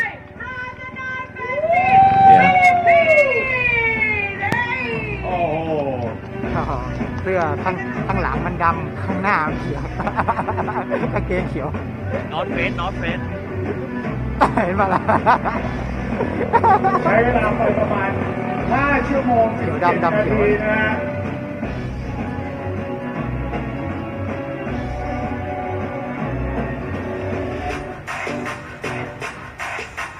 Third can't be that far from coming in either. Look at this! Look at this image! This is how this actually is sitting down. She hasn't made it. Ooh. She's cramping. She's cramping. She's cramping. She's cramping. She needs to stretch. She needs to. Cramps work because your muscles are saying contract, contract, contract, and the Golgi tendon organs aren't saying relax, relax, relax. Her quads are cramping. It's counterintuitive, but she needs to stand up and she needs to stretch that quad through its full range of motion. This is how you lose a lot of time all of a sudden. If she can get going and she can get to that downhill, she'll be able to open it up. I know it's hard, but that's what she needs to happen as she starts to bleed time to the women who are moving, because a 30-minute mile is way faster than a 0-minute mile, and a 0-minute mile is what's happening right now. Yeah. And she is so close to, I guess, a little bit of that false summit, because she's not to the ditch yet, correct? Oh, no. So she's going to have to traverse across on the right-hand side of your screen, and then she'll get to the ditch. But it looks like this section, which obviously is the steepest of that whole climb after flying for so long, will take a toll on a lot of runners, because, as you were saying, Corinne, as well, this is a very long stretch in between aid station from a time perspective. And if they've failed to take enough water with them, this is what happened as well. They get a bit more dehydrated, and obviously they've already covered a lot of ground. So it is challenging, and hopefully she can make it across. She's moving good now. Yeah, she really, and if we were giving her coaching advice, it would be quit looking behind you and stick to the person right in front of you, and use that. I guess that would be, I don't know what place that male is in, but he's that top 10 male. Just suck on the back of him as best as you can, and suffer for a second, I guess. Just keep it together. She's keep it moving. doing a pretty good job of that, though. I mean, she, he had gotten to probably a 15 to 20 meter gap on her, and now they're back to back. And it looks like she's drinking as well, so if she got electrolytes in her bottles, that's going to help tremendously. rebalance the electrolyte levels. But yeah, that's a mistake I've made myself, is when you're cramping and all you got is water, you just increase the dilution, make it even worse. So it's counterintuitive, because it's like, oh, I'm cramping, I got to drink, but like best is have salt pills or eat anything salty at this point. So soup, cramping broth. actually has less to do with hydration status and more to do with like all of the things going wrong. Hydration status and fueling is a component of it, but there's a huge neuromuscular component of it. This is what all the current literature says. And so that's why things like anything that activates these receptors in your mouth that can kind of help with that neurotransmission. So that's why like things like hot shot, right? Like apple cider vinegar, cayenne pepper, they bond to specific receptors that basically reset the your muscles' ability to kind of like get that relax message in. Otherwise, they just say contract, contract, contract. And so, yes, hydration is a huge component of it, but it's actually found that that's not as like it's not the primary driver anymore. It's a piece of the puzzle, and normally it's a perfect storm of going harder than you usually have or usually do, being tired and fatigued and continuing to push your muscles while they're tired and fatigued, having a slight electrolyte imbalance, or being under-fueled because you haven't been able to eat in a while. All those things in combination with one another create these like perfect storms for cramping. And so yes, you have to be careful with electrolytes, but it's all these things. That's why things like stretching and massage of the golden tendy organs, and taking things in like apple cider vinegar or pickle juice. Pickle juice has nothing to do with the sodium involved in pickle juice. It has to do with the vinegar in pickle juice. That's what's activating these receptors in your mouth that cause your ability to stop cramping. So it's like super bizarre and super interesting, but it's this crazy neuromuscular network that gets super overworked when we run insanely long distances. And the heat definitely makes that a little bit worse because it increases muscle fatigue more rapidly. Thanks, Corinne. Always love the knowledge dropping. Certainly helps to understand what's going on and actually learn ourselves to get out of those uncomfortable situations. Am I right in assuming that if you take therefore like vinegar or like the pickle juice and you put in your mouth, you kind of gargle a little bit and then you spit it out, it would still work? Because all it needs to be is activate those things in your mouth. Yep. Yeah. So you have these receptors juice, in both your. Make it work and spit it out afterwards. Yeah. Exactly. Yeah. You can gargle with it, and it will still activate those. They're kind of like like chemical receptors, but they also tell your body what's hot and what's cold. But they also correspond to these things like menthol and cayenne pepper and vinegar and all that kind of stuff. It's super trippy, but it totally works, and that's why companies like Hot Shot, for example, have. Or apple cider vinegar, similar solutions, or mustard. People carry mustard packets for the same reason. It's the vinegar in these things, not the sodium that gets those cramps to stop, which is so silly, but so cool. Yeah, love it. And as we were talking, I don't know if you noticed how she was hauling ass on that downhill. Like, she definitely found extra gear there. Yeah, and you know, and being that this last section is not technical at all, being on that road, I think it really is going to play into if she can get up and over that last hump, really play to her strength, because sometimes you do worry if somebody is cramping going up and they do maybe get a little too hot going down the hill. That's where you catch a root, catch a stone, and all of a sudden you're in the bushes. But she definitely is trying to open up. And actually, this is kind of similar to Allie McLaughlin's run at OCC this year, kind of being so far out front, and then kind of a little bit paying the price towards the end, still finishing out obviously great, but kind of seeing some similarities here of once you get out, and as Corinne said, maybe overexerting a little bit too fast in the beginning. Definitely similar to that race. And then ultras are interesting too, because you're not moving your limbs through their full range of motion. And so you cramp predominantly in muscle groups that cross two joints, i.e. your quads crossing at the knee and at the hip, for example. And so when we get into those ultra shuffles, right? Like we're not moving our like those muscles through their like full extension and flexion. And so all of a sudden when you can open it up on a downhill, it's kind of like a massage for your legs in that sense, where you get to all of a sudden change your stride pattern and open up that gait and open up those muscles moving through a wider range of motion. And that can oftentimes also help cramps stop because your body has been so used to moving in this really shortened range of motion. So we're like extra prone to it in the ultra space for that reason as well. And that's probably why that damn Walmsley never cramps, because he's always like a full range of motion when he's running, regardless whether it's 50K or 100 miles. Yeah. Yeah, absolutely. And that's very insightful there. I mean, you think about, if you go to the roadside, something like the Chicago Marathon that's very flat, you have a lot of people who have, to your point, quad problems because they don't move any other, that they take so much of the brunt is on that one muscle group versus, to being able to open it up fully. All right, we got Cloud coming in.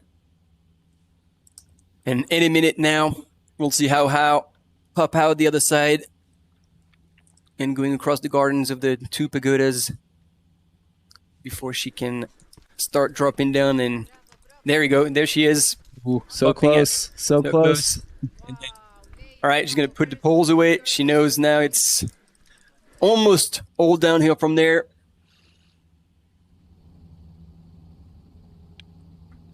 Yeah, taking time to fold them, put them away, and then shift into running gear. And as you all called it on the live chat, she is extremely strong on the downhill. That's her forte. And now we can only wish good luck to a camera runner. Oh, don't go that way. Just run through the flowers. Yeah, and I know that we don't have a guaranteed check, but given that we haven't seen a camera pick up second place, it seems like she still has a fairly comfortable lead at this point. Yeah. Although we can't be quoted on that because we thought that third had a comfortable lead on fourth as they were coming over the top, and then their fourth was. So, yeah. Which we should check and see if third has not come in. They are very close on the men's side to finishing.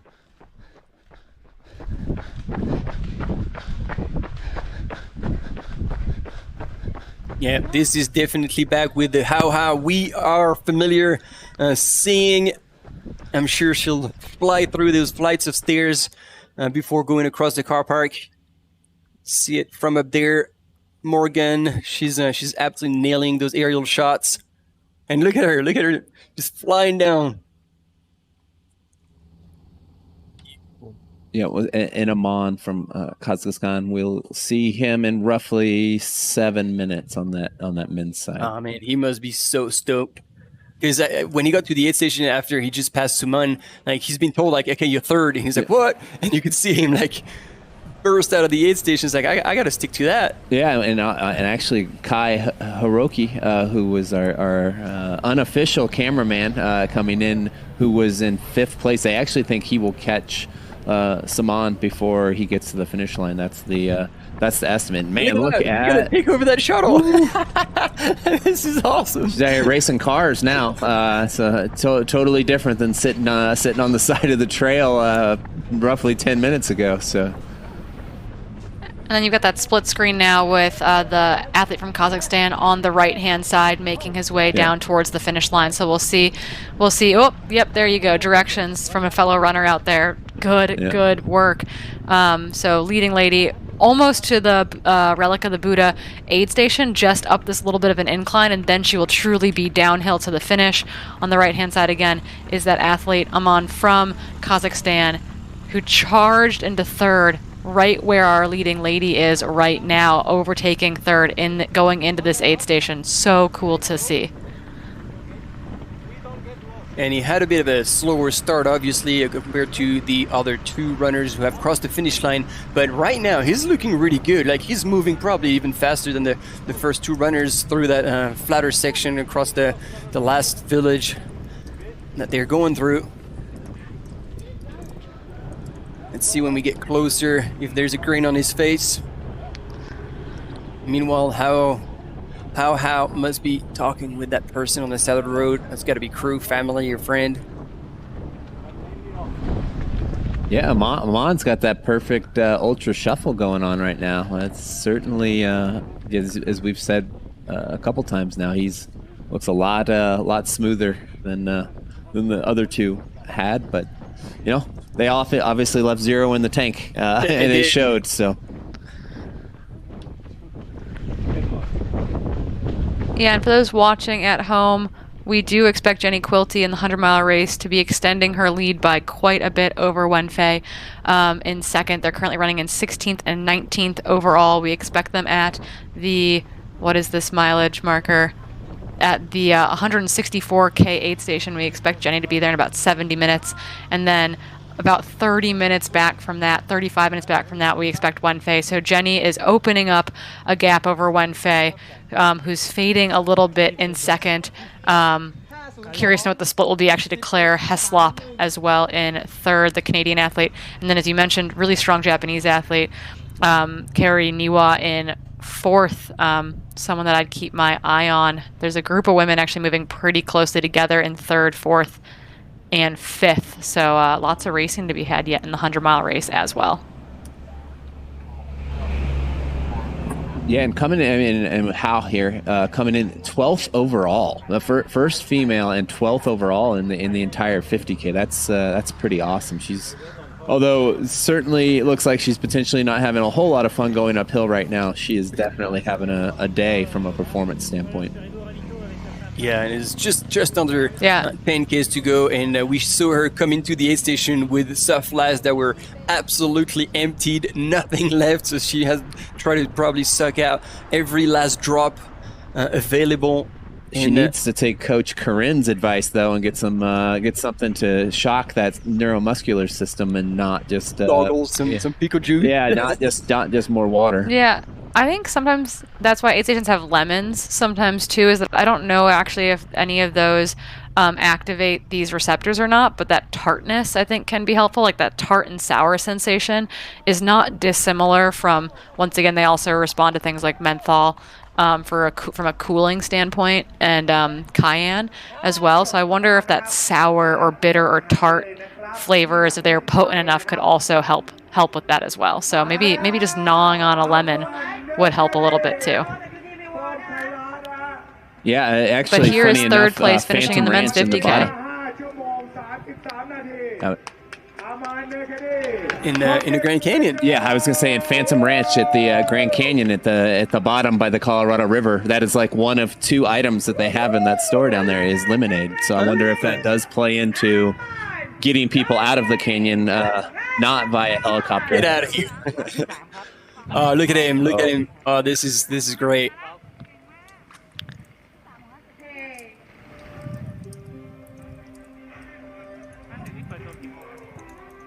Well done, well done. Oh, I'm sure he wasn't expecting to place so high in the rankings when he started this morning from this exact location. You made it. You can do it. You do your best. And he's thanking. นี่คือน้ำตาแห่งความปลื้มปิติที่เขาฝ่ามานะครับสุดยอดจริงๆครับโชว์ไปกับพวกเราด้วย Sebastian from Live It's here on the pride. Live Runner.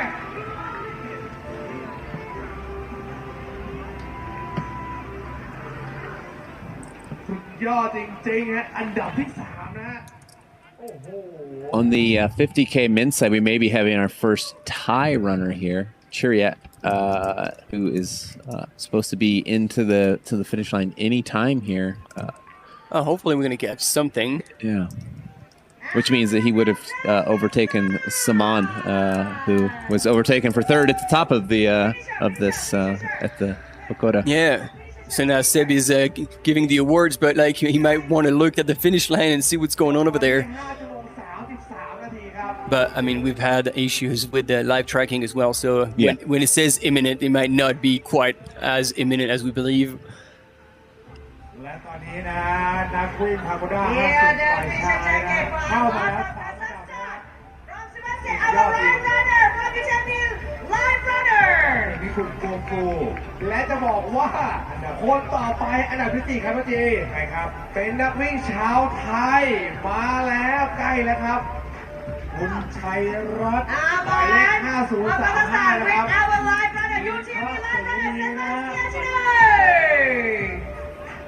เวลาใกล้มาถึงแล้วนะครับ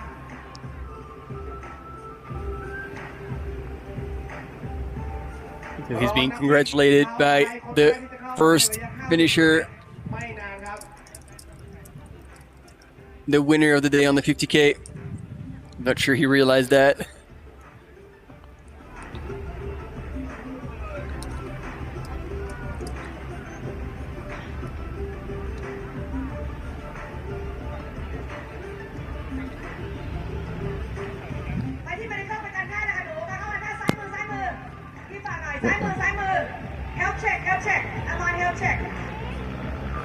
Oh, we got a break here in a second. Yep.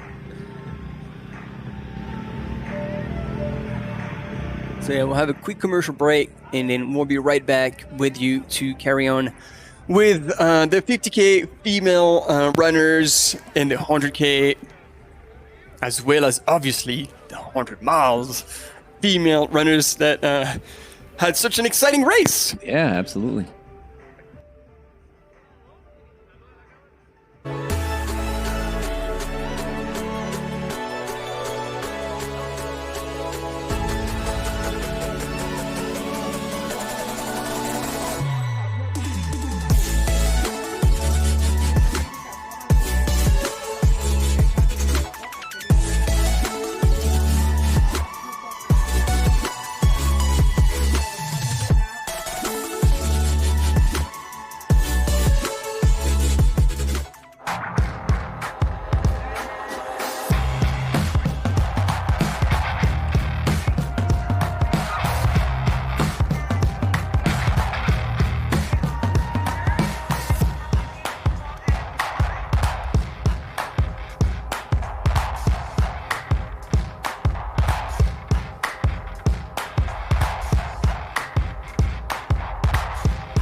And we're back.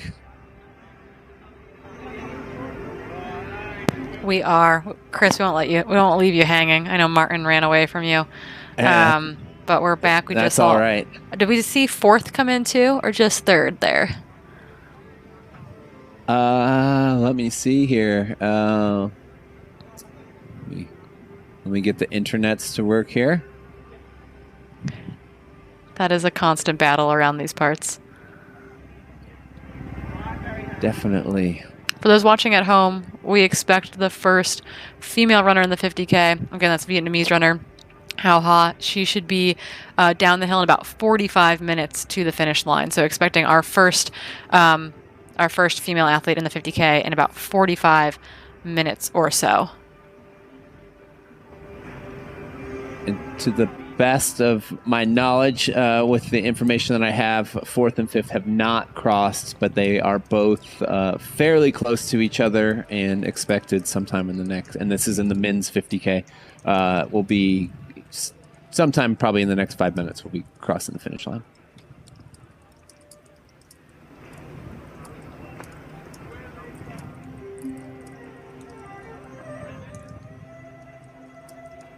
Actually, we may have a flurry of people, as we have 4th through 8th have all now moved to Inthanon. So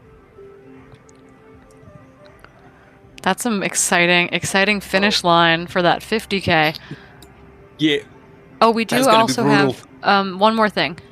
Let's say 3rd and 4th women have come through A10 in the 100K. I was just flipping through all the different live trackers. So we know that Yuri had about a 9-minute lead on Hannah.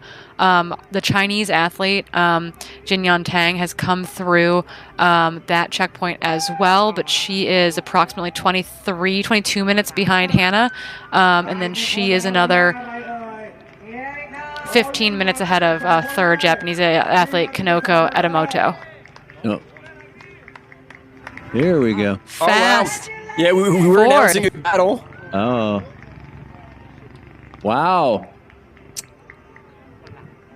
That was, I believe that was Solid Kai. battle. Wait. That's Hiroki. Christopher Clemente. That is Christopher Clemente crossing the line. We have been told that he was. Didn't we think he out of the dropped race. out? Yeah, I mean, We thought he did. It was showing him in 7th a second ago, into 5th as a finisher, and yeah, Kai Hiroki actually, who was up at the top and 6th or 7th, comes in 4th. So had a nice little end there. Wow. Oh wow, that will be odd for all the fans following from Spain. Christopher Clemente, wondering where he's been this whole time. Confirmed, Yeah, maybe he just hung out at that aid station for a good long time. From Team Hoka! Keep live.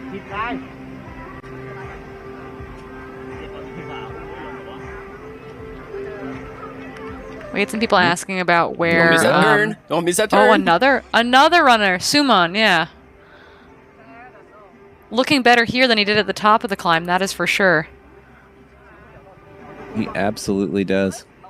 Did lose a few spots in the process, but still made it across. Still made it to OCC. Yep, right on. At the end of the day, he's got a top 10. Survive and advance, as it might be the quote of today for some of these runners. 100%. These races oftentimes are battles of attrition, but just want to point out here, we've got China, Philippines, Kazakhstan, Japan, Spain, Nepal as our top 6 men. That is really, really cool. The goal here being the Asia Pacific kind of continental championships, the World Series major for this region. So to see a really like a wide-ranging group of athletes from all over the place is really, really awesome to see. It's not, the traditional Western European or North American battle out there. But to be fair, we've had a lot of races like that where the top 12 men have been Swiss, for example, as we race in Switzerland for a UTMB World Series race. But really exciting to see that on the field right now. China, Philippines, Kazakhstan, Japan, Spain, and Nepal are your top 6 finishing countries today in the men's 50K. All notching their ticket, booking their ticket to OCC. Yeah, I was going to say, and to that point, that is the goal of this World Series, is to give people the opportunity to, in their, I don't want to say backyard, because some of these people definitely still had to travel a little way, but definitely not having to go all the way to Europe or all the way to North America to get in, and reducing the carbon footprint there needed to punch their ticket.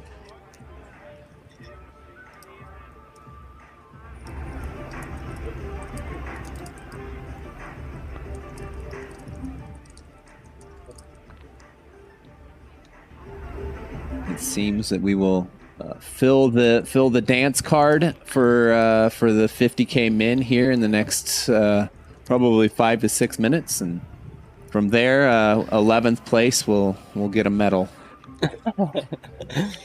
Yep.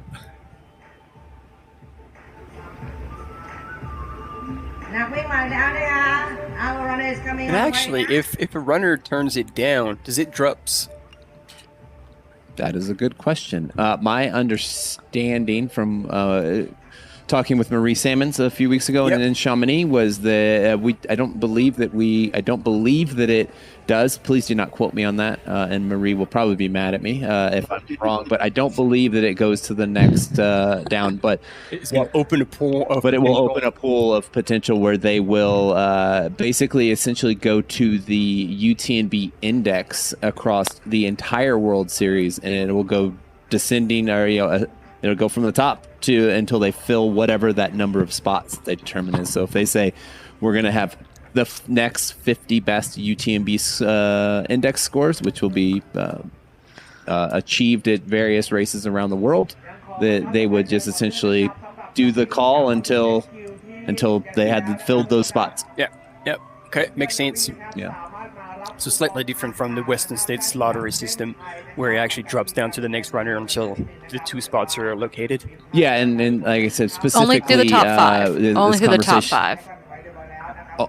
Oh, so there That's is an important a note for floor. Martin. It can't roll down past 5th. So actually, the year I got into Western States, the golden ticket at Lake Sonoma rolled through the top 5 women, and when no one took that second ticket, it went to the wait list for the race, and I had been drawn in the normal lottery on the wait list, and I just happened to be the next person in line on the wait list, so I quote unquote got my golden ticket in 2018 by being a normie on the wait list. So it can only roll down through 5th position, so that is a big note for golden ticket races. It doesn't just keep rolling down indefinitely. Thanks for clarifying that.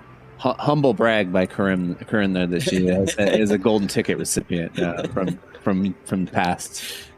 Unofficial.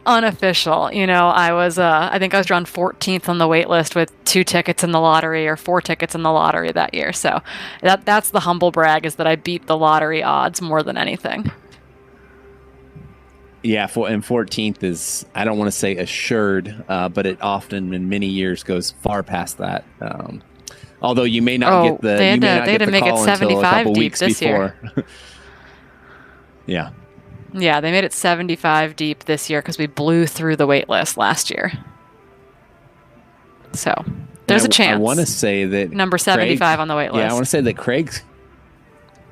Craig said that the next person on the wait list actually decided to just fly to Olympic Valley last year in the event that somebody didn't get to the start line. That's right. Yeah, I remember that.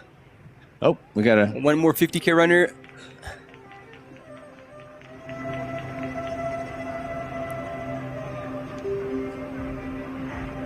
The 5003. That is going to be Sexon Jaqua from, I believe, Thailand.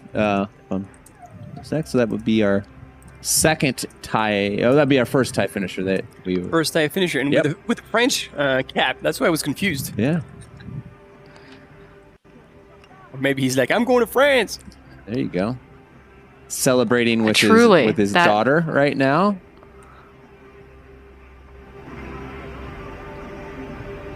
She'll get to hopefully do the same thing at OCC in August. There you go.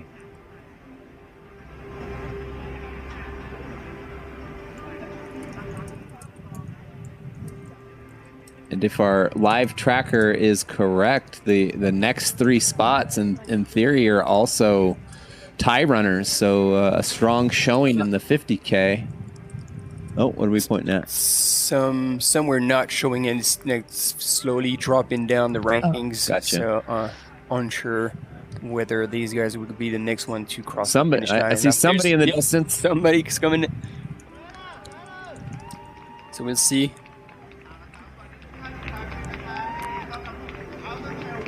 Could be Chira Tekesini.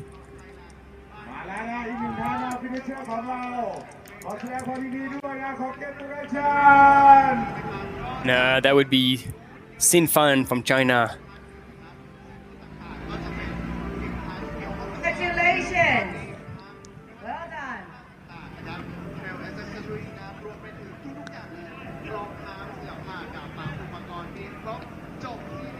That is Yeah, so 8 number men. 9. 8 men in.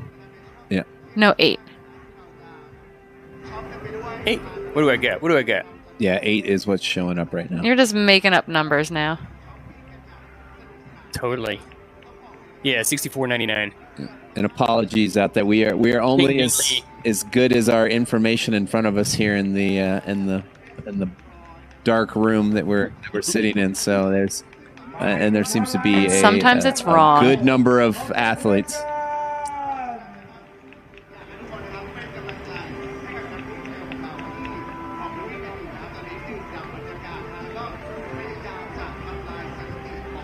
Don't quite know who that is yet, but they're happy. Yeah.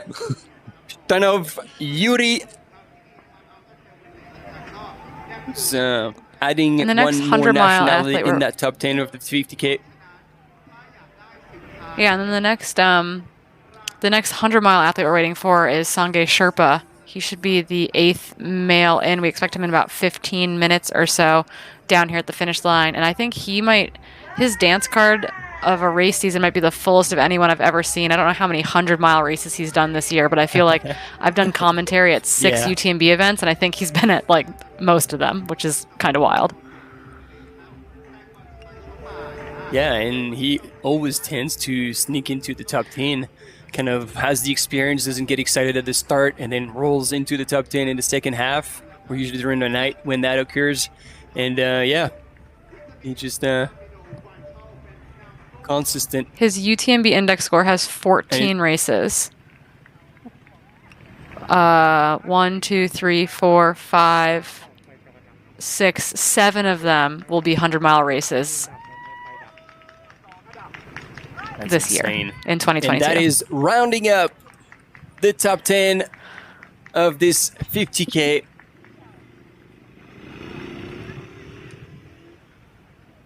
And we have number 20. Drum roll.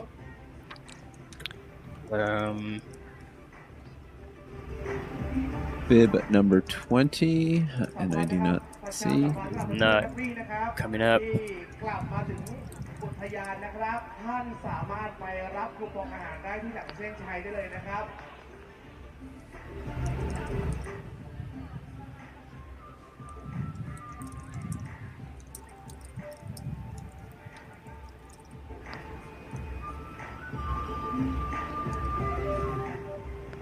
Yeah, and for those of you watching at home, watching on the live feed, remember that we don't have great service in the last 5 kilometers of this course. We were actually told earlier that we weren't going to see the 50K runners until they're about a kilometer or so from the finish line, and we've seen them a lot more in the back half than we were expecting to. And so that is kind of what we anticipate, is seeing a lot of people cross the finish line while we wait for our 100K and 100-mile runners to run back towards one of the cameras that are in service in Signal. We don't have infinite cameras, unfortunately. Maybe someone can help us with that for next year, but every year this is getting bigger and better. We used to only stream the UTMB Mont Blanc week, and suddenly, Martin, how many have we done of these this year? A lot? You've done more than me, but I'm at 7, 13. Yeah, I count UTMB week as one thing, but yeah, this is my sixth UTMB event weekend of commentary, and you think that we do 3 races at all of those basically. So it's been a long season of commentary. And from that, you've done more. Oh yeah, I don't do the Golden Trail Series stuff that you do, but we've had a busy summer of talking about running. And a busy fall of talking about running. That's part of the beauty of the World Series, though, is there's always a time to talk about running now. So with roughly 30 events on the calendar, one constant communication. And we're still trying to figure out. Yeah, I'm a little intimidated. Who actually trying to figure out who secured that 10th spot on the 50K male. Yeah, because there past the Russian athlete, there did appear to be another runner that potentially came in while they were celebrating, but they're not showing up. And then we obviously had the last gentleman. It was a 100-mile runner. It was a 100-mile runner. I think it was Daniel Perez Fernandez, gotcha. a Spanish 100-mile runner is who that was. Bib number 20. There we go. We figured it out, you guys. 8th place in the 100-mile race. Yeah. He looked way too fresh for running a 100-mile race. That was our error there. That's why we got so confused. Yeah. So that would potentially mean that 10th place is still out there in the 50K. Still up for grabs. So we've not punched the last slot on that free trip to France punch card, or free bib, I guess I should say. I think still got to pay to go. And I think you still have to pay for the bib. Yeah. Well, that's it. The last no lottery. No lottery. You skip the lottery. You get a guaranteed bib if you want it.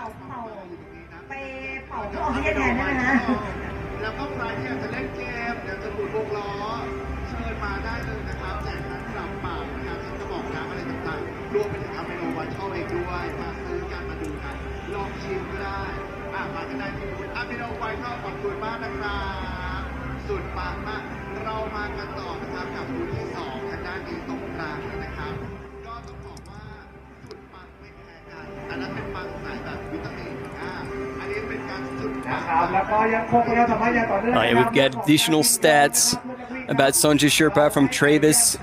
He's run over 170 races since 2010, and most of them being ultras. That is mind-blowing.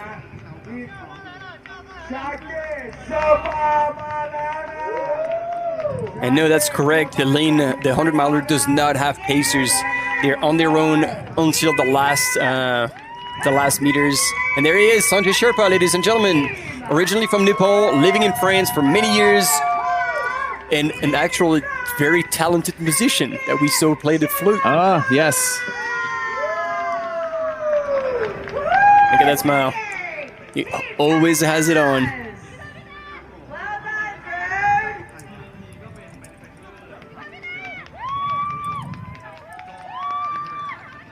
Yeah, gonna be what a place racer. in He the started 100-mile.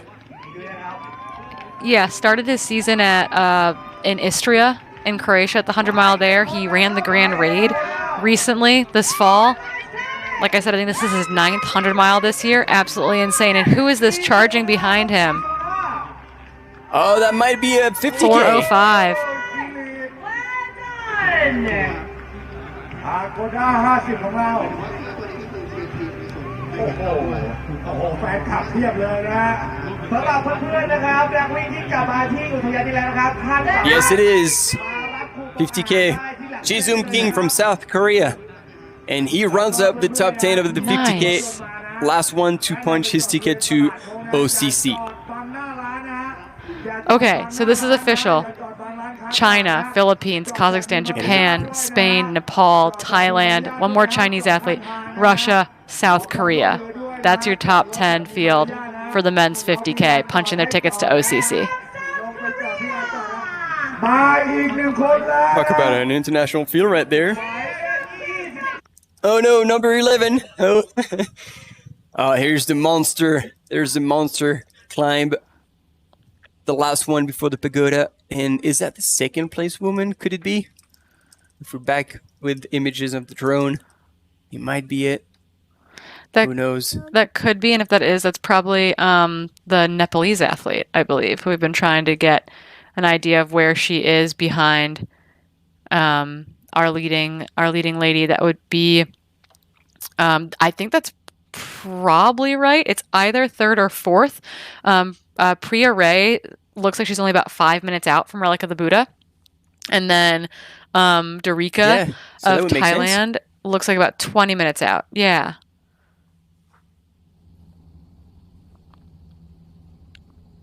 Taking a moment, soaking it in. Hot and exposed. Yeah. Looks like there's a breeze, though, at least. Hopefully that's helpful. Yeah, that climb. And we're only seeing the first runners already struggling. So climb is going to take a toll on the whole field in the 50K. She has not sat down on this, which is a positive.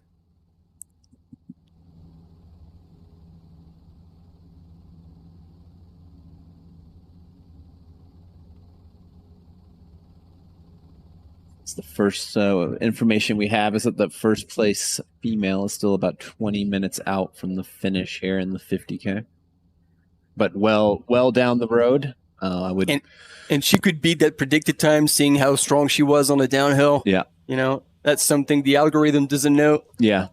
So hopefully, yeah, she'll break that time, and we'll catch images of her. I believe exactly at the same location as we caught the men's in the 50K. So essentially for the last 4 or 5 minutes before they cross the finish line.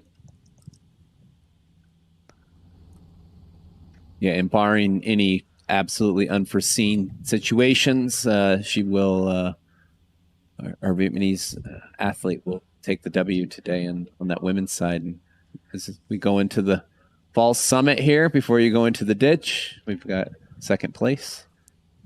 Yeah. running and really we're well. explained by people on the chat that how had not had a chance to race outside of Vietnam yet, and now she got the opportunity. She showed how talented and how strong she was, and I can't wait to see her race in Chamonix.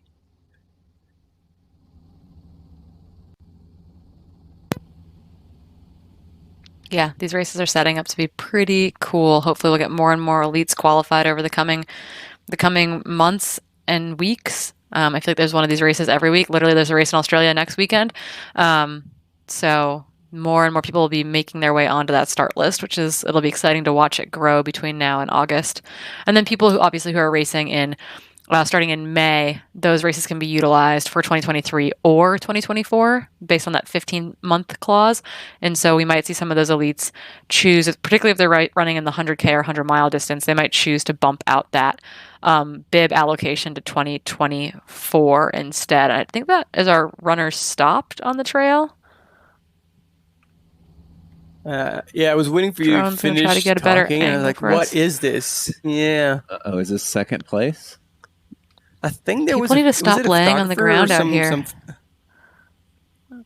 And he's like, Oh, it's the "No, drone go pilot. ahead." No, The drone's out of battery. The drone's coming down to land. coming back. That's the drone pilot there. Okay, we panicked for a second. Drone pilot taking the drone into bay because they don't have that good of battery life. Unfortunately, you got to get them out of the air periodically.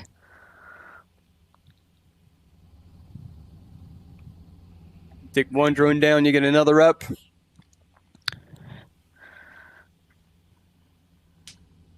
It's the changing of the drones instead of the changing of the guards.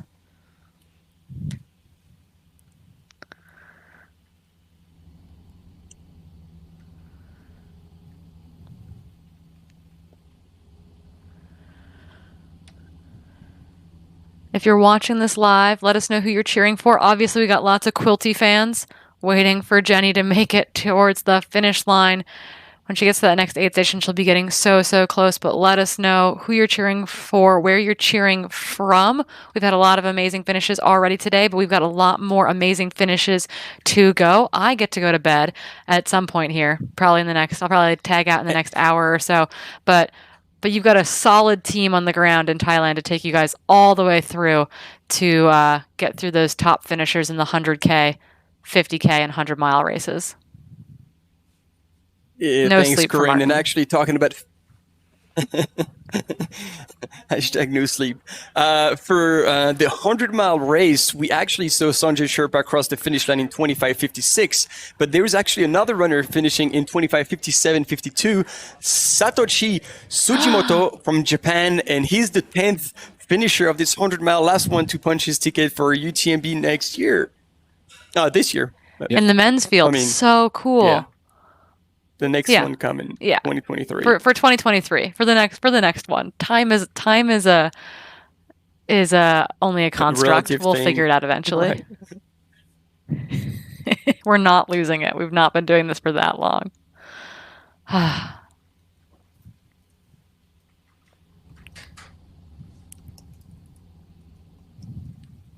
All right, and from Sounds like here, we're going to a gonna quick have a commercial quick break. I beat you to it, Corinne. So We'll see in a close. couple of I'm going to minutes get if you we're next still time. there, if we'll still make it. All right.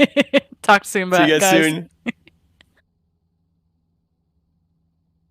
โอเคผมพร้อมแล้วเริ่มได้เลยครับ บัดเจ็ตโปรโมชั่นปีนี้ครับน่าจะปรับเพิ่มอีกหน่อยครับ อยู่ที่ไหนก็ครอบคลุม AIS 5G วันนี้พาวินนี่มาว่ายน้ำครับผม ดูสระด้านหลังใหญ่ไหมกว้างแค่ไหนก็ครอบคลุม AIS 5G สวัสดีค่ะแม่ ได้ยินไหมลูก โอ้โหชัดแจ๋วเลยค่ะแม่ นี่หนูกำลัง ลึกแค่ไหนก็ครอบคลุม AIS 5G เช้านี้หนาวมากอ่ะ เฮ้ยที่ไหนอ่ะ นี่ดู มากเลยนั่นน่ะ สูงแค่ไหนก็ครอบคลุม AIS 5G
Hello, hello. New friends in the commentary booth.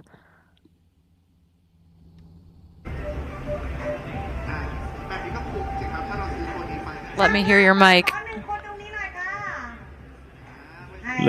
It's all mine now. There.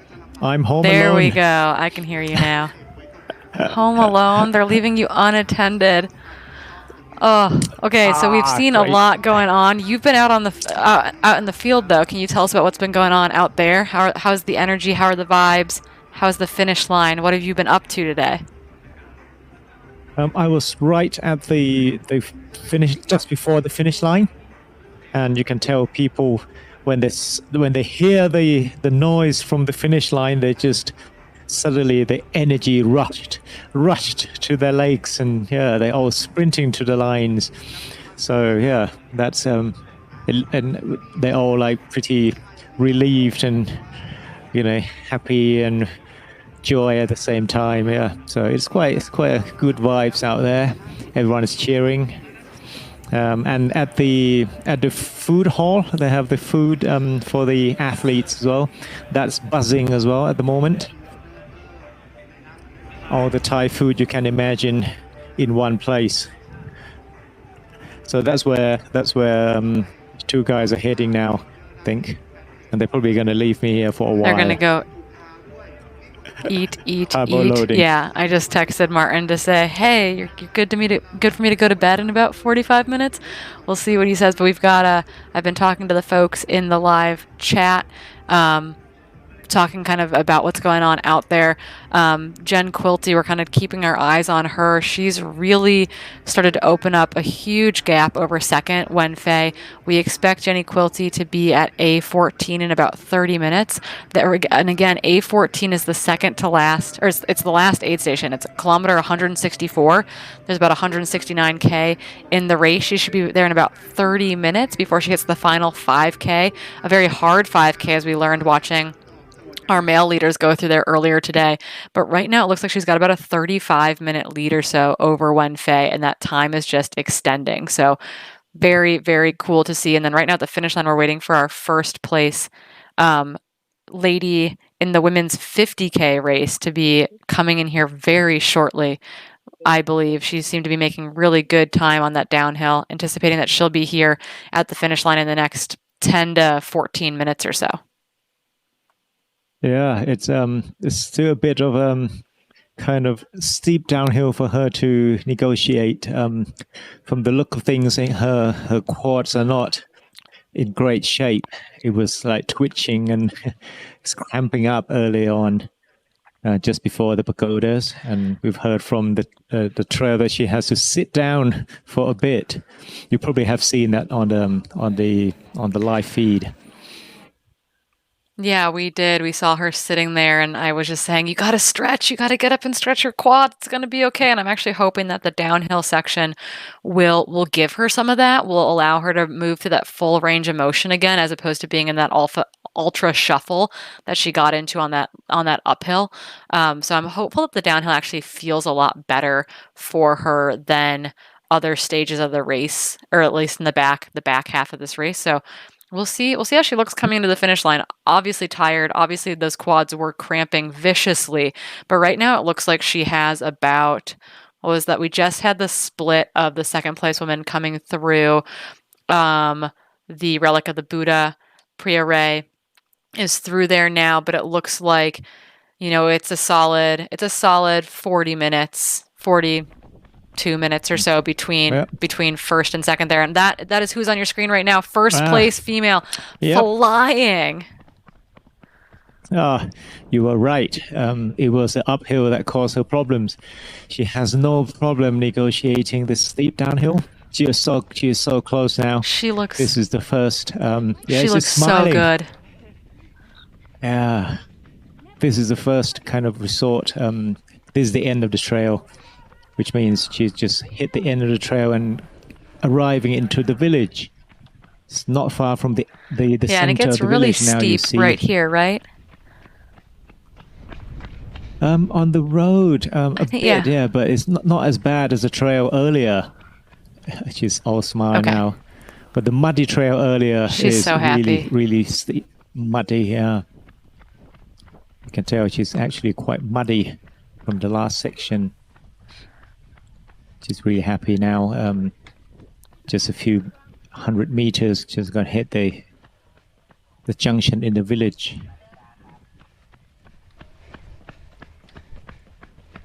I think they're adding more signs because it's quite confusing in the village. They're adding more arrows. Wow, she's flying. Really happy for her. The second place females, 37 minutes behind. She's definitely safe. This is the last uphill bit.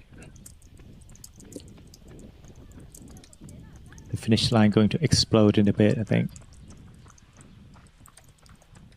Yeah, it's going to get really loud where you are. It's not loud for me here. It's pretty quiet.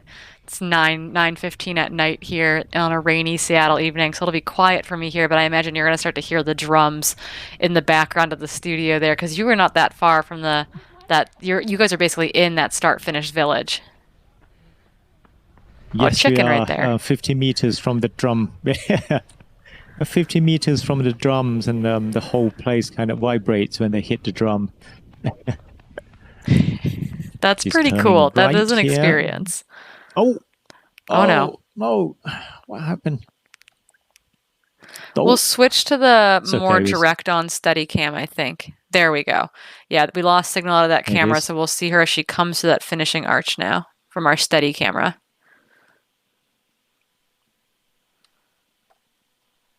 Quick work by the media team making sure that those signals are coming through when they sometimes are not. They're going to want to get the tape up for her. I think there's a male athlete that's going to be finishing just ahead of her. There's panic there. Those two girls running out with the banner were really worried that they were going to run into her. I bet that's a 100-mile athlete, actually. Bib number 42. That's a pretty low number. 42.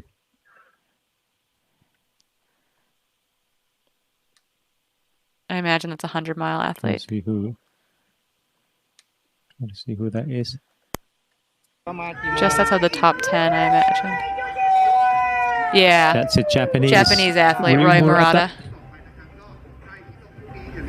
เดี๋ยวผมไปรอรับ But they're going to have to get moved out of there in a hurry.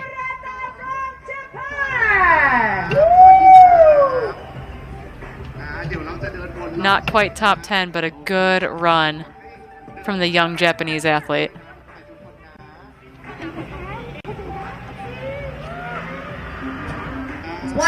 Solid performance.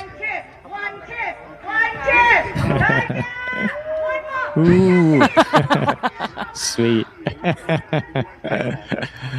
Oh no. I don't think we'll see that in Japan. Yeah, different PDA culture there.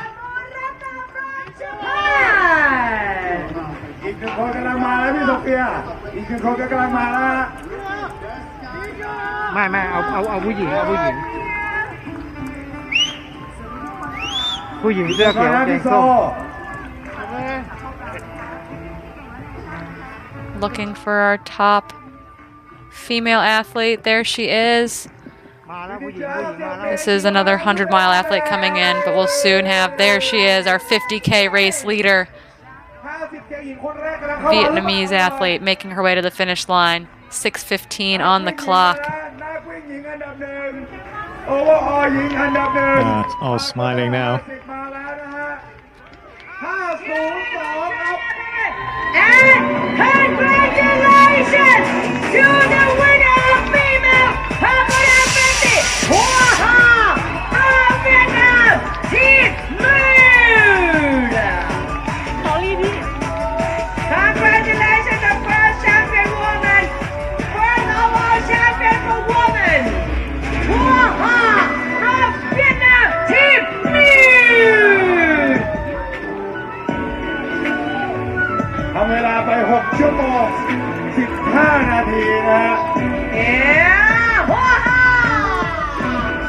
Vietnam!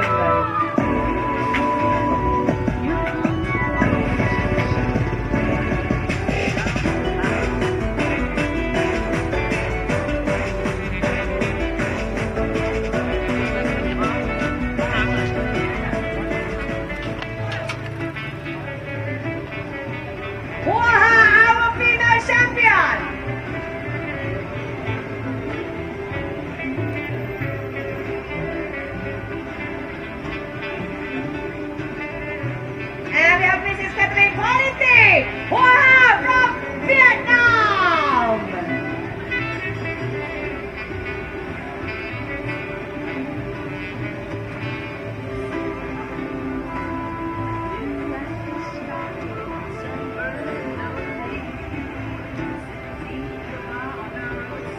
Congratulations, our 150 female champion, Hoa Timur from Vietnam. Timur.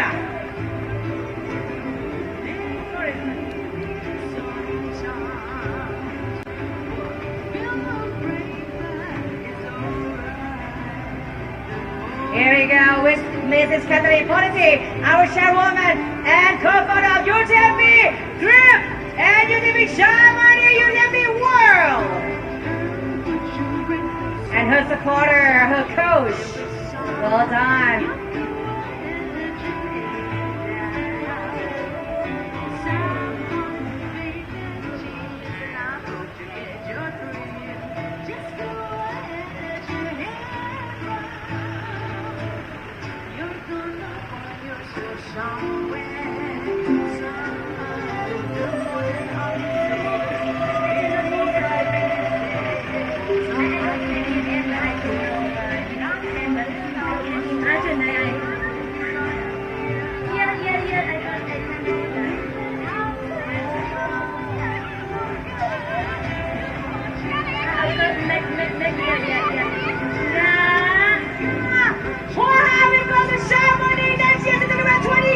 Years anniversary with us.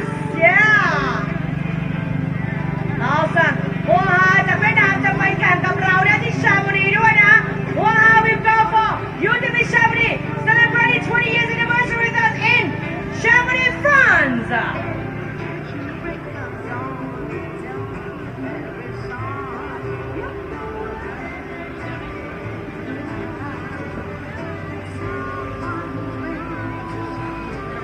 ไปหลบร่มที่เดิมก่อน We have another one from Team Solomon. อีกทีหนึ่งกี่โมง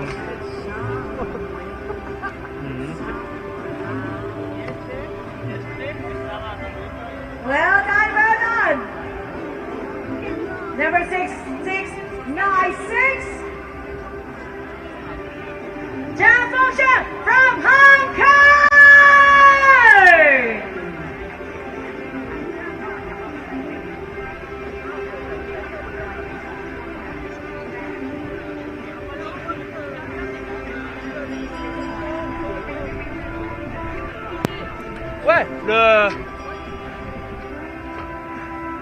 There's a lot going on right now. Audio from the finish line, replays from Hiao Ha's really beautiful run out on course for her win here, her first race outside of Vietnam, making a splash. So excited to get to talk about her during OCC in August. Here's another 50K finisher. Congratulations on your run today. For those of you that are trying to figure out what's going on in the 100K race, again, there are 3 races going on, a 100-mile, a 100K, and a 50K.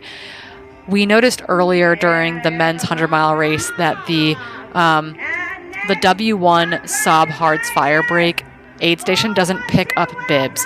And so we're going to have that's the 58K mark. We'll get an updated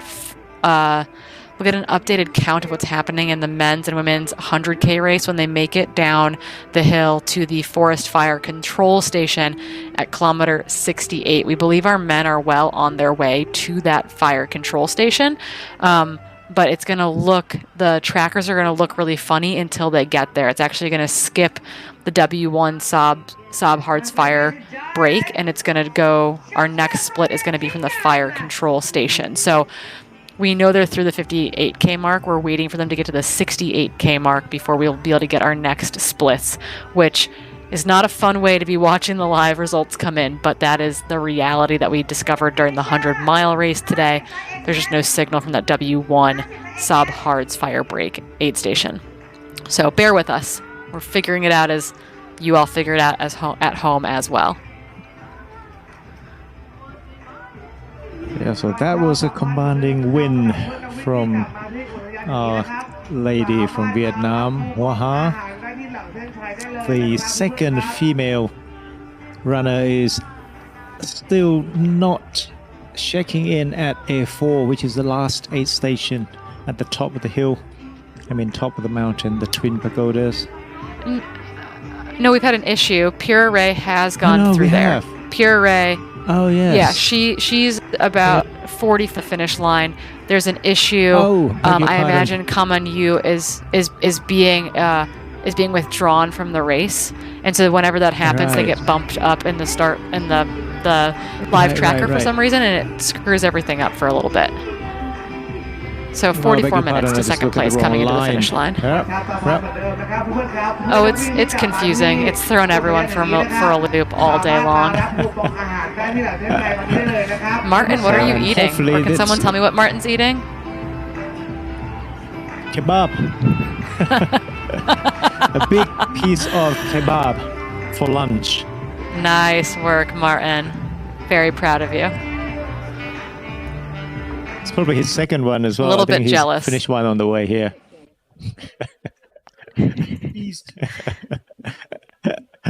Little bit jealous. I prepped dinner while I fed the dog quickly earlier, and then Steven made it when he got home, and he slipped it in the door of my office for me that I ate frantically as Martin did some live commentary coverage. But probably not quite as good as what you all are dining on at that food hall 50 meters from where you're sitting right now. I bet it smells pretty decent. Now it's full of sweaty runners, though, so maybe it smells less good. Yeah, the 50 kilometers runners are coming in thick and fast. So the food hall is filling up fast. But the food still smells really, really good. And for the Jen Quilty fans, because that is my audience, that's who I'm speaking to in that chat. Jen Quilty should be to that 64K aid station in about 16 minutes. And then from there, she's got a really hard 5K to go to the finish. It looks easy if you're looking at the course profile. Based on what we watched the men do earlier today, there's some mean uphill in that downhill finish.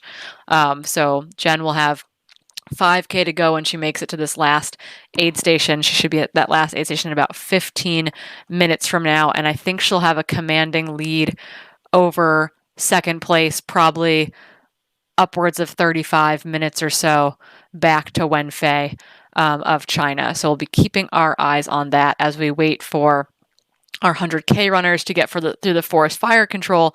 Speaking of the forest fire control, it does look like our first male runner, Pei-Quen Yu of China, has made it through the Forest Fire Control Center, or Aid 11, just 3 minutes ago. So we'll be keeping an eye to see what his gap is back to second and third. Things are happening fast all around us. Yeah.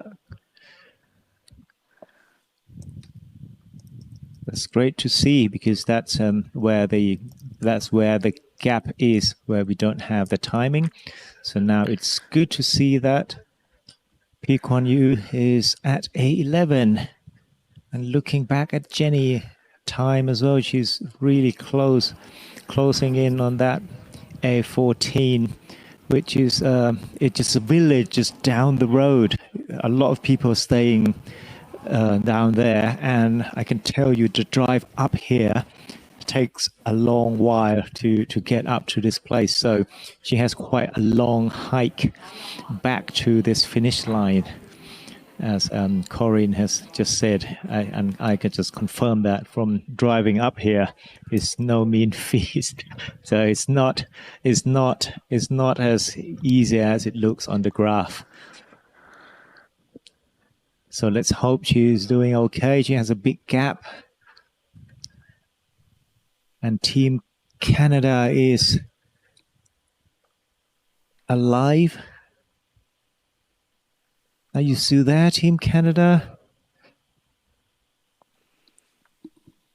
Yeah, we got the Quilty. The Quilty fans are alive and well in the live chat. We've got lots of Jennies, lots of Team Quilty having a dance party to make it into the late hours. It's now about 9:30 p.m. on the west coast of the U.S. So lots of people are going to be up well past midnight, waiting for their own Jenny Quilty, Jenny Q, to make it in to the finish line. She's definitely a huge part of the Canadian running community, a huge part of the North American running community, and she will be so incredibly excited to be punching that golden ticket to Western States. I know that was definitely the focus for her there.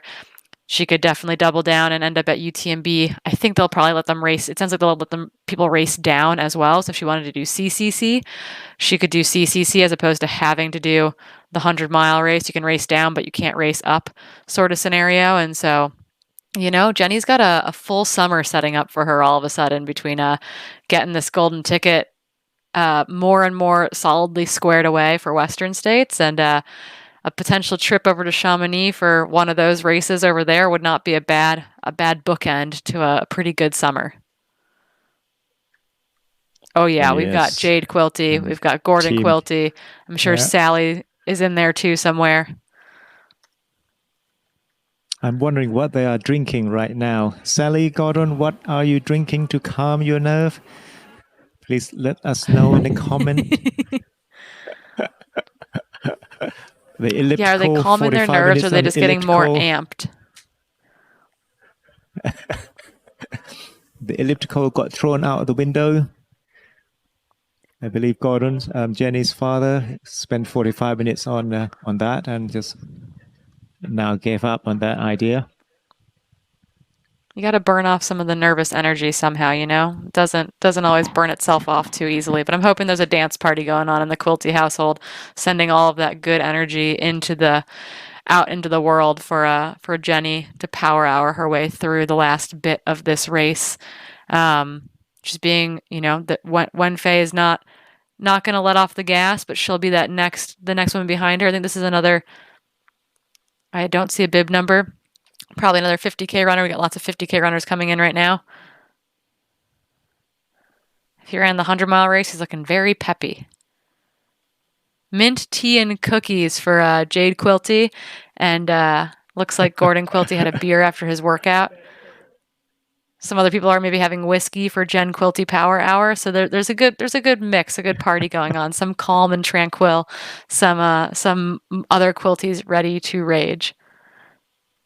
Sipping wine. I think that's a good call. There's lots of good supporters out in that chat. But yeah, we know that Jen Quilty's got a big audience rooting her on. We had a big audience rooting on How Ha of Vietnam, who was the winner of the women's 50K.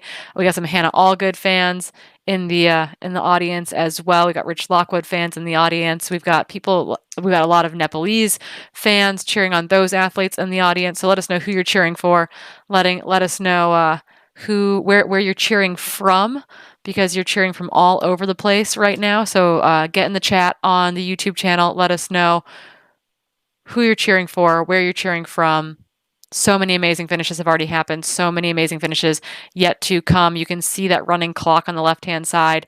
The Summit 160K has been going on for 26 and a half hours. They're still alive, awake, moving down the trail. The 100K athletes have been out for 7.5 hours. The Pagoda 50K athletes have been out for 6 hours and 30 minutes. So lots of athletes still out on course again. We had 1,500 runners start the 50K. Over 750 runners start the 100K, and over 500 runners start the 100-mile race yesterday. So lots and lots of runners out there in the woods making their way back here to the start and finish village to be welcomed by all of you under this amazing bamboo finishing arch.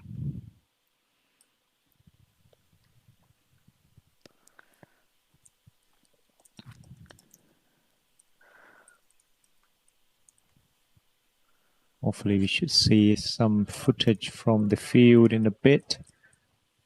I think they're working hard trying to get us some live stream, some live image from the trail right now.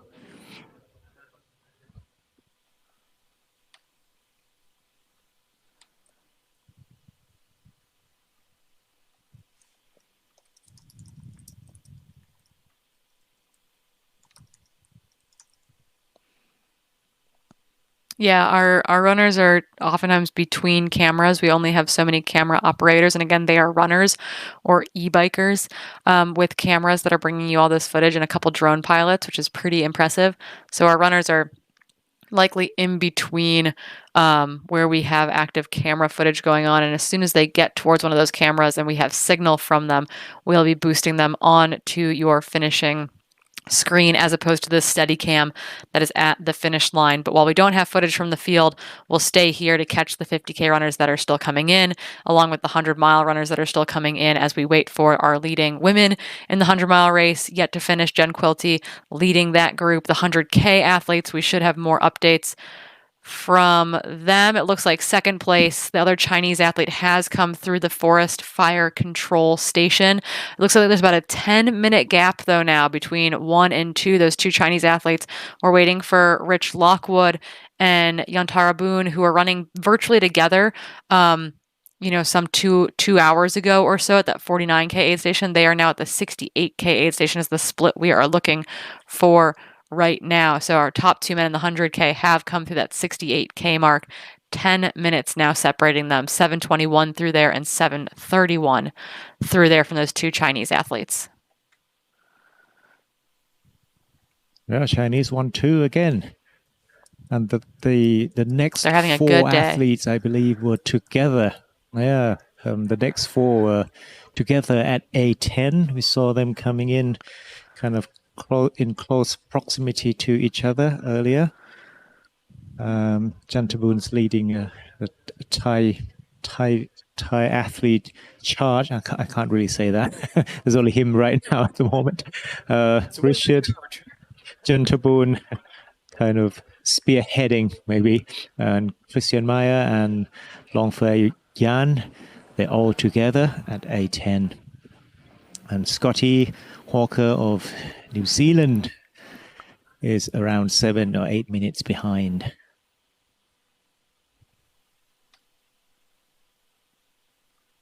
A10 was kind of an easier to get to, so that's how I got my intel, because there are quite a few people kind of driving there to see the athletes.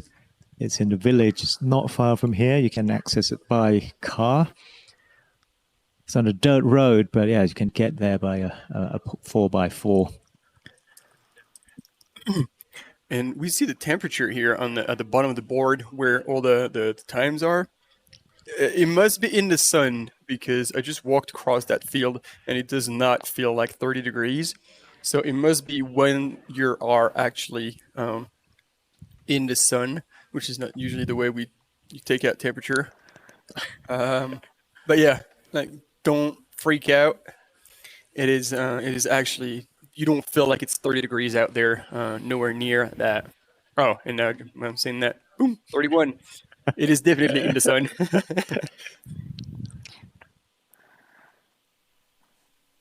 So something interesting, something that I've been thinking about a little bit here is that the current the guy that is currently in 5th, we'll see where he is at this forest fire control station. Christian Meyer, the Canadian, the former professional road cyclist, kind of looking back through his kind of UTMB index score, his live results, pulling off a 5th here in this quality of a field, I think would be a standout result for him. Just like looking through what he's run this year and in years past. He didn't finish Lavaredo earlier this year. He was 109th in the men's race, 127th overall at CCC. He was 17th at Ultra Pyreneu. So like, to finish, in my mind, finishing 5th here would be a big step in the like right direction from an ultra running perspective for the Canadian athlete, the former professional cyclist, Christian Meyer. So I'm keeping an eye on that. I think that's a really interesting progression. He's accompanied by, a top 10 of some really talented athletes. And I think that staying in that group, running a really smart race would be, I think, a considerable like positive step, a positive bump in his performance trajectory. Yeah, it's kind of, maybe that's just inside baseball. I think his performance, I think his it's a long time coming. I think he has I think he was a bit of unlucky kind of time at the UTMB last time, probably illness or something, unexplainable condition. But yeah, he seems to be like ready to shine, ready to come out, burst onto the scene. Now he's actually neck and neck with these Jantabun and Richard has arrived at 8:11. Richard Lockwood clocked in at 8:11. Nice, 4 minutes back. behind the second. Yeah. So we're waiting for I'm waiting for both Jay Jantabun and Christian Meyer. Own a nice coffee shop in Girona, where I must visit one day. Why do I know that? Yeah, that was his retirement Right. plan. We're waiting That's his for- retirement plan from cycling. Yeah, and just to bet he reiterate, makes a this is killer espresso. Rich Lockwood's first. This is Rich Lockwood's first international race. Just to I think this is really, really cool. Another guy who's kind of steadily been on the climb, wasn't an immediate superstar. Found running kind of later, found climbing as an outdoor activity, and then found running. Wasn't immediate superstar in it by any means. Had an amazing run at Run Rabbit this fall, winning that 100-mile race in a good field. To be moving with this lead pack here, to be in the top 3, in the top 5, really solid first international race, going so far for Rich Lockwood, and we'll be very excited to hopefully see him continue that streak over the course of the next, 30 so kilometers as they make their way towards well into the back half of this race or so at this point. That's an outstanding first half from the US runner. And Jenny Yeah, he Quilty was is quite through consistent because right A14. from the beginning.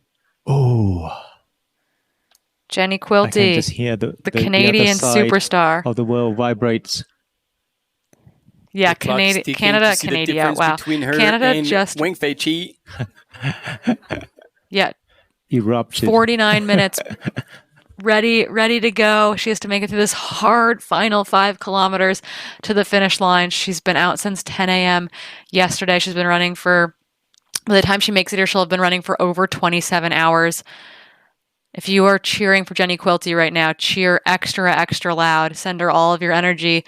Wen Fei. We'll be curious to see. It looks like she's about 35 minutes back or so. If that stays there, or if that extends at all over the next 40, 45 minutes or so.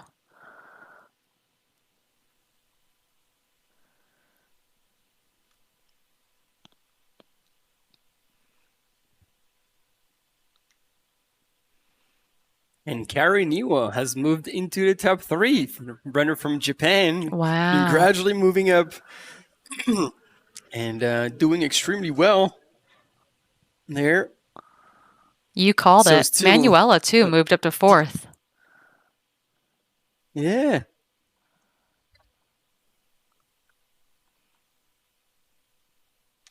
Lots of racing left, you guys. We Sweet. thought we were towards the end of the 100-mile race, but lots of racing left to go. Oh, Big hell shakeups in that no. women's top 5 group. Yeah, and every country is actually well represented. We have a Thai runner, Benjamin. He's also a Thai national team racing last month at the World Champ for the ATK. She finished first in the Thai, the Thai athlete came first among the Thai athletes.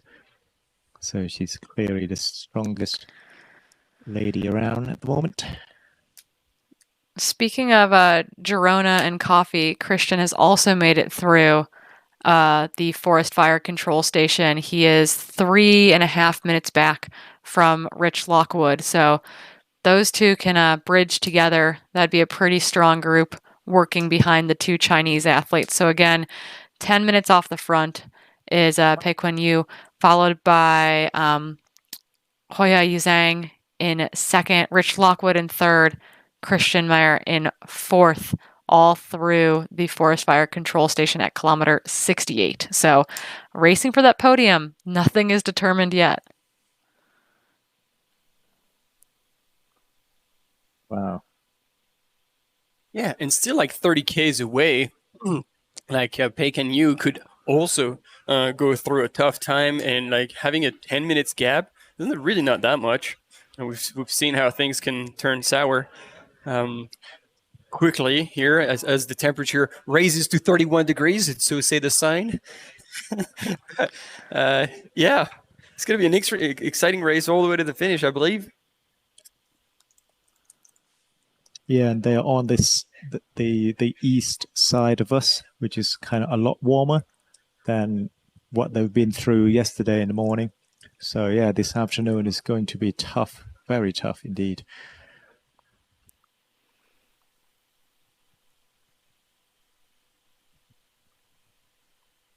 Love it. All the prancy pony vibes being sent to Jenny. What happened to Super J and Scotty Hawker? They are not at the aid station yet.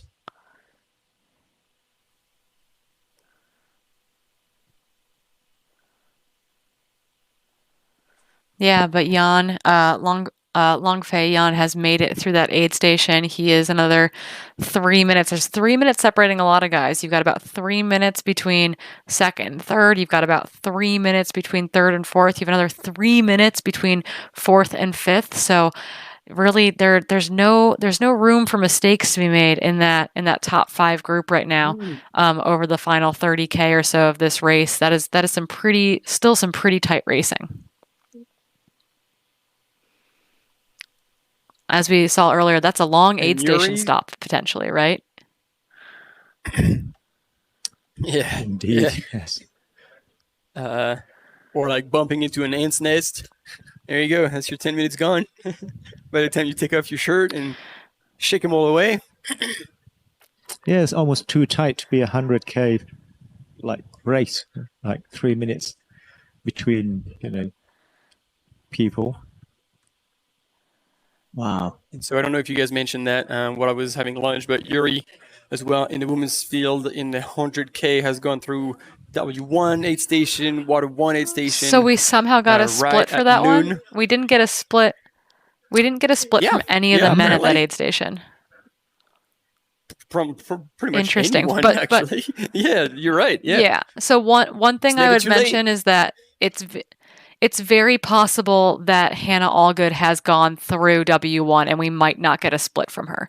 We didn't get a split from W1 for like any of the guys before they got to A11. So if you are cheering on Hannah Allgood in the audience, it's very likely that she's already gone through W1 and is on her way towards the forest fire control station behind Yuri Yoshizumi. But that might not show up because that 58-kilometer aid station just hasn't been good at giving us those splits into the live tracking system due to whatever data, signal, connection, etc. So do not panic yet. I imagine that is part of that glitch. I don't think that she's lost an hour. It's possible that she's lost an hour to Yuri, but I don't think that's the case. So no panicking yet. If you're sitting at home starting to panic, don't do it. I'm sitting at home. Oh, someone coming in. Is it Francesco? Yes. Yeah, indeed. it is. This is Francesco. Francesco finishing the Cupo. 100 miles. Damn, that looked like a long journey. So this is, you see 50K right there. It is not the 50K at all. It is the 100 miles. That man started yesterday at this very location at 10 a.m. He's wrapping it up in 26:45 and 20 seconds. Relieved. And I think that's the word, relieved. Done and dusted. No, he's gonna keep that. Done and Good thing he's got salted. poles to keep upright on a flat surface. Yeah.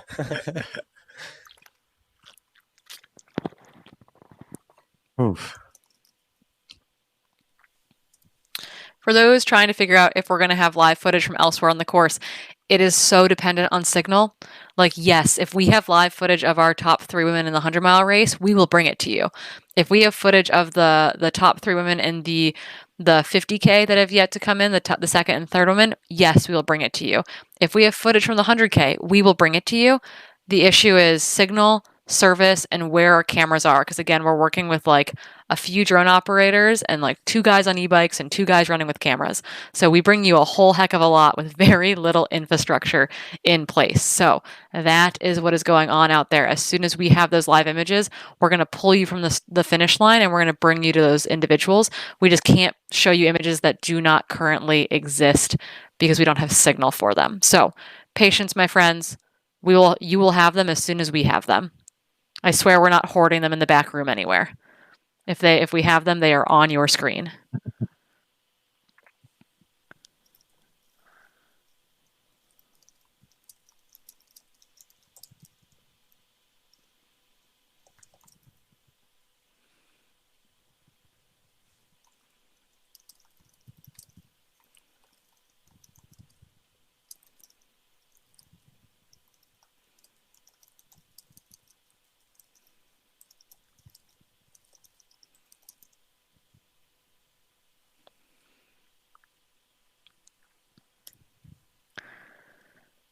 So at a bare minimum, we'll get those individuals at the finish line. But right now what we're waiting for is next splits from the women in the 100K, next splits from our men in the 100K, how far ahead Jenny Quilty is of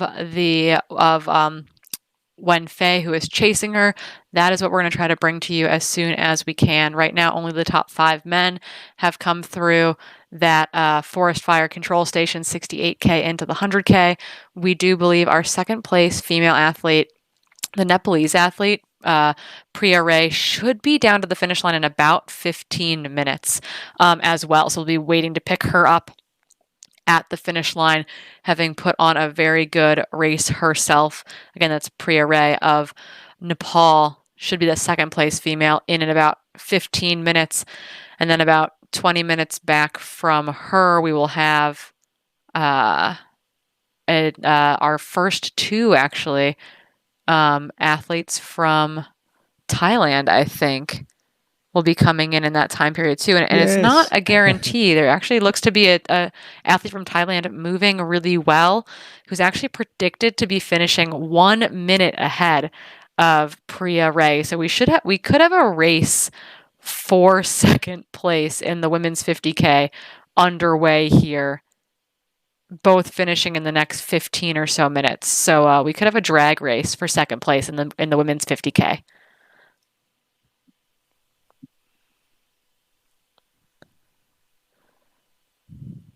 So I checked, and they don't have this update about the women's in 100K.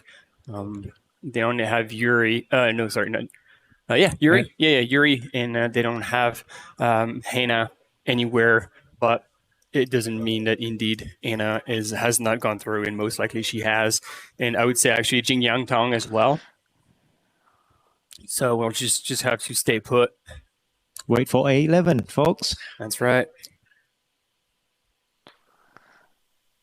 Yeah, I was actually really surprised that Yuri got a split through W1. So, but we believe she's running an 8th overall. So she should be coming through that 68K mark very, very shortly. And I believe Hannah Allgood was last seen about running 12th overall. So we should be seeing those women through that A11 aid station pretty soon, along with Yantari Boone, Scotty Hawker, Tyler Andrews, Kensuke Yoshimura, and Jason Schlarb should all be in that group as well.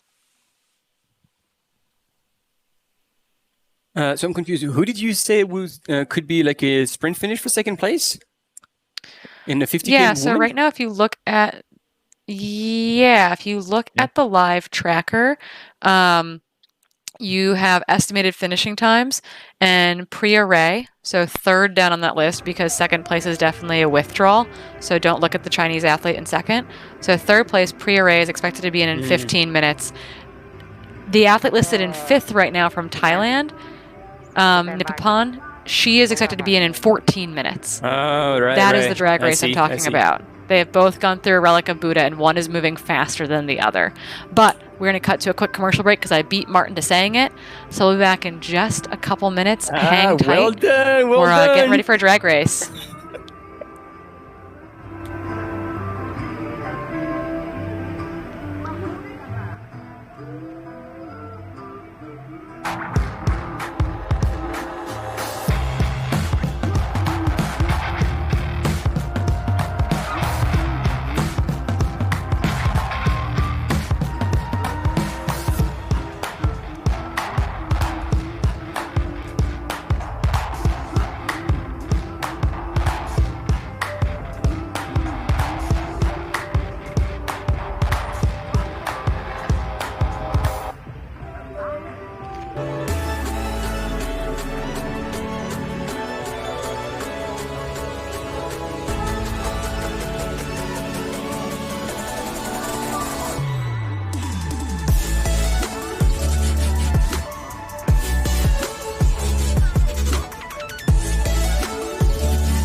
Yeah, they now have those two runners, Nipapan and Priya, projected to be at the finish line at the same time. Obviously, those are estimates. That's the algorithm at work. I don't know what's actually going to happen, but now I'm really excited to see what does.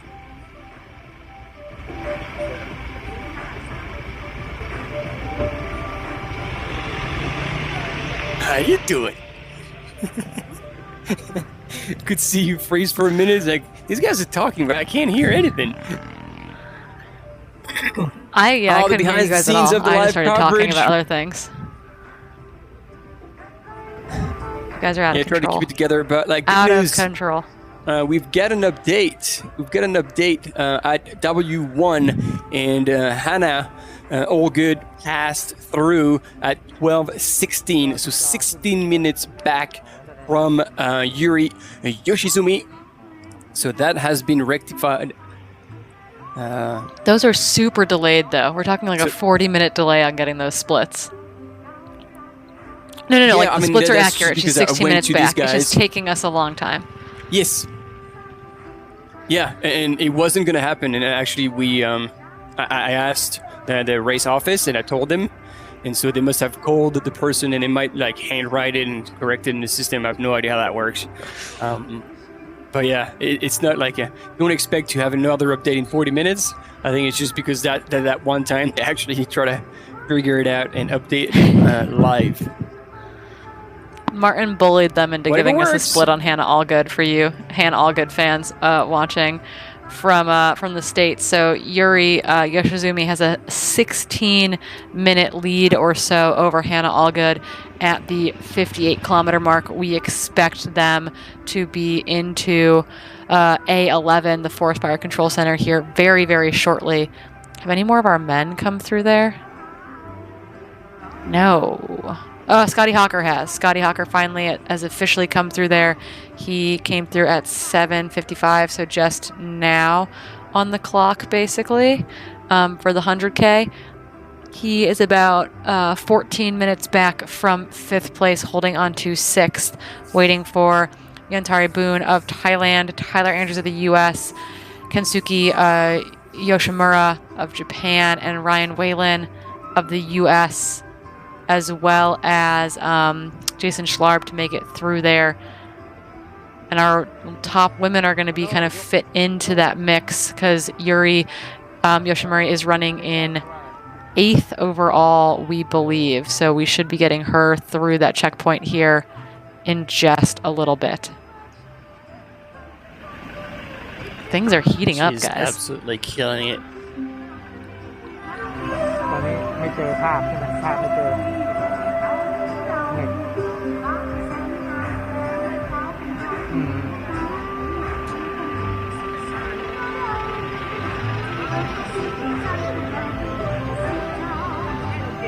อ๋อ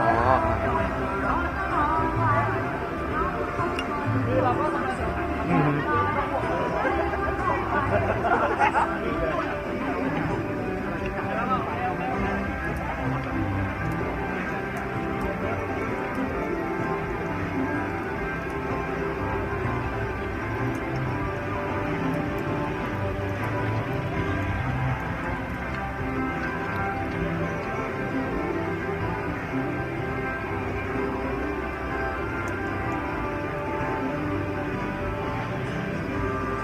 And don't forget our drag race. Female second and third. The 50k, the Pagoda 50. Should be at the finish line soon. any minute now. Soon, 8 minutes. Yeah, hopefully we'll catch them. 7 minutes. Catch them on those turns into this, right? Catch them on the road or on the turns into this. That could be very, very exciting. We keep sending Martin out to demand things for us. He's very serious, very professional. I'm texting. Very demanding. I'm actually texting, like, send the Frenchman. You're all pretty mess. He's demanding through text messages and physically as well. As for ransom. Physically asserting his dominance. Hands on his hips. Oh, Standing. there we go. So we've got somebody zooming from in. Outdoor Sports Live. Wandering around. You just saw one of the camera guys go by there. Yeah, it's like, screw this. Another and runner that. making his way in. 404 coming into the finish line. Is that a 100-mile runner? I wouldn't be I surprised. think so. 404. Why aren't they showing? Oh, it's because I'm looking at the women's race. I believe that's a 100-mile runner.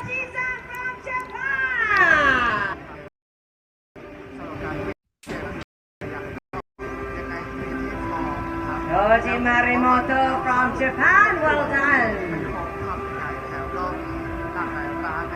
What is 404? Kochi. 50k runner. 50k race. Yeah.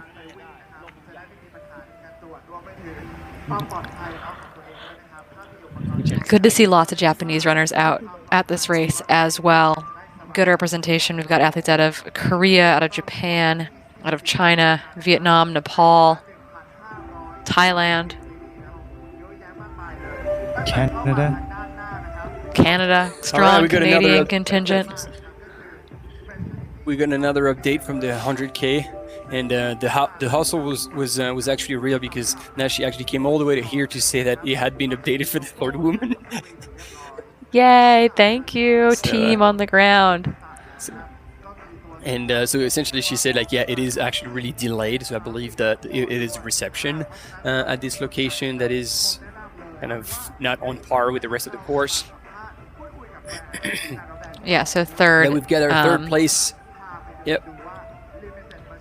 Inthanon Take it from away, Martin. China has gone through now at 12:49. So that's like 33 minutes back from second place runner Hannah Allgood, who was herself another 16 minutes back from Yuri, who's in the lead in 8th overall. This is exciting. I like that. Yeah, Okay. super, super strong. Hannah Allgood up On to the 11th screen, we got overall, it people looks like, as moving. well. We've got motion on the finish line. We've got cameras getting up. We're This is nervous. our Are you second nervous? I'm place, nervous. Finisher in the 50K. Oh, my hands are sweating. That's Ryan Blair. Oh yeah, the hell. Oh, there's tears in his eyes. Oh, there's Emotional finish. Well done! Whoa! Of course. Show off. Might as well throw in some push-ups. Man, even before 100 mile, I couldn't do that many. Getting his 50K finish in. But he's being chased. He's being chased by an interesting group of women. And we're not sure which one of them is going to come in second. And We're nervous. We're excited. We're ready. Well done! Ryan Black, the North Face team captain! Well done, well done.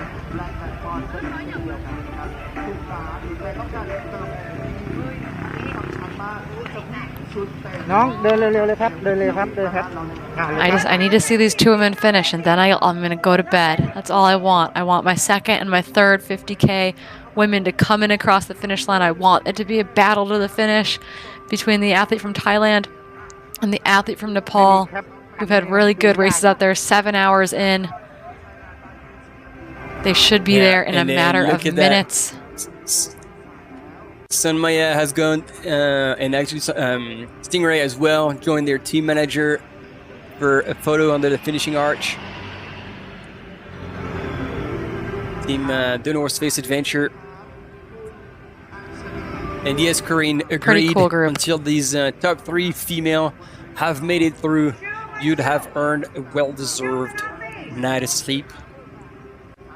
And be finally free from hanging out with us too.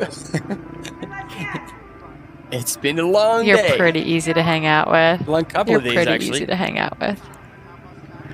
It never ends, Martin. It never ends. Oh, Jan Tarabun is through the Forest Fire Aid Station control station as well. He's just 3 minutes back from Scotty Hawker. For those watching, cheering on the athlete from Thailand, they are 6th and 7th are through A11. And that means the next person through A11 should be our leading female in the women's 100K race, Yuri Yoshizuma of Japan. Should be the next person through A11. 8th overall currently in the 100K event. So Nati, what's your guess from Jan Tarabun from Thailand? Do you reckon he could catch Scotty Hawker being only 3 minutes back? I'm pretty sure he quite like to be in this position, to be honest. He doesn't like leading the race, and but also I'm not sure about his injuries sustained from the World Champ. Oh, because he has some niggling injuries from that race. I think his ankle is playing up a bit. It was kind of swollen right after during the race and right after as well at the World Champ, the ATK event.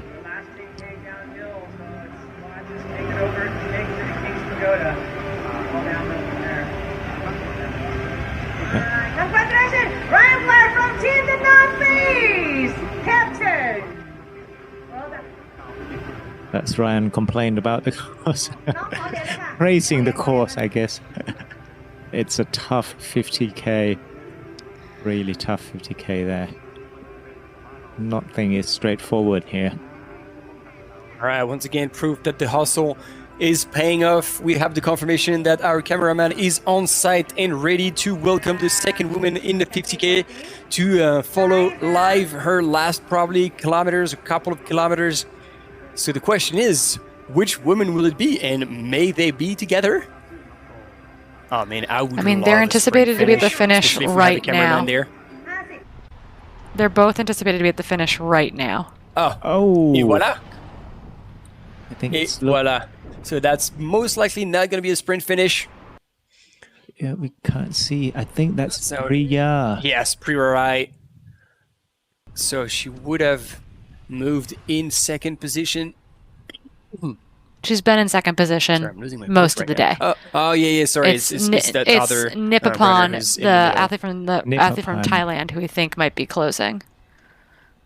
According to the tracker, it could be closing.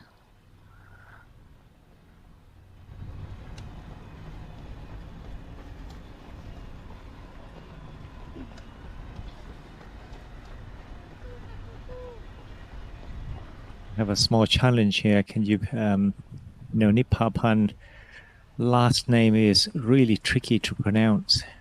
I actually kind of stumbled. I mean, Sangwansin.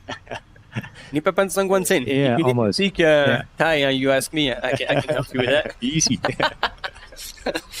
That's And there she is. Sangwan Sin there, Nipapan Sangwan Sin. So her surge was not quite enough to claim the second spot. Congratulations! Next one. There you go. What is she doing? Run! Whoa, it's probably a good thing that it wasn't a sprint finish because she kind of froze in front of that line for a while. Oh, there must have been a lot of confusion going on. Woo! Whooped. Yeah, 5:14. But she got it in the bag.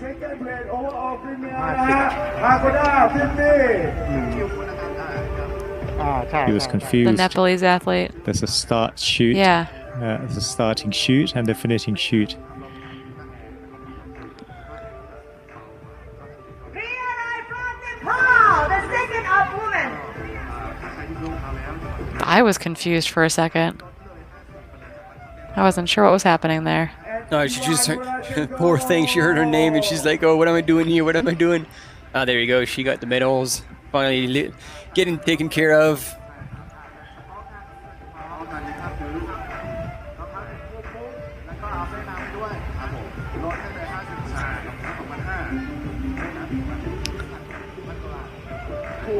Look at that.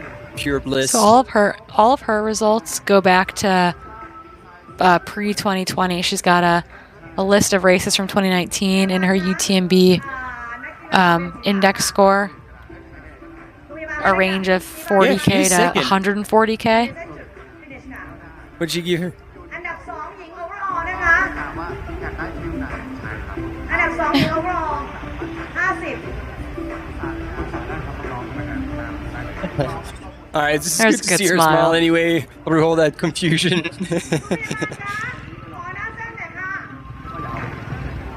พยาบาลคะนักวิ่งเวียนศีรษะค่ะ What's happening here? น้องขา finisher shadow ลูก jacket finisher jacket เสื้อ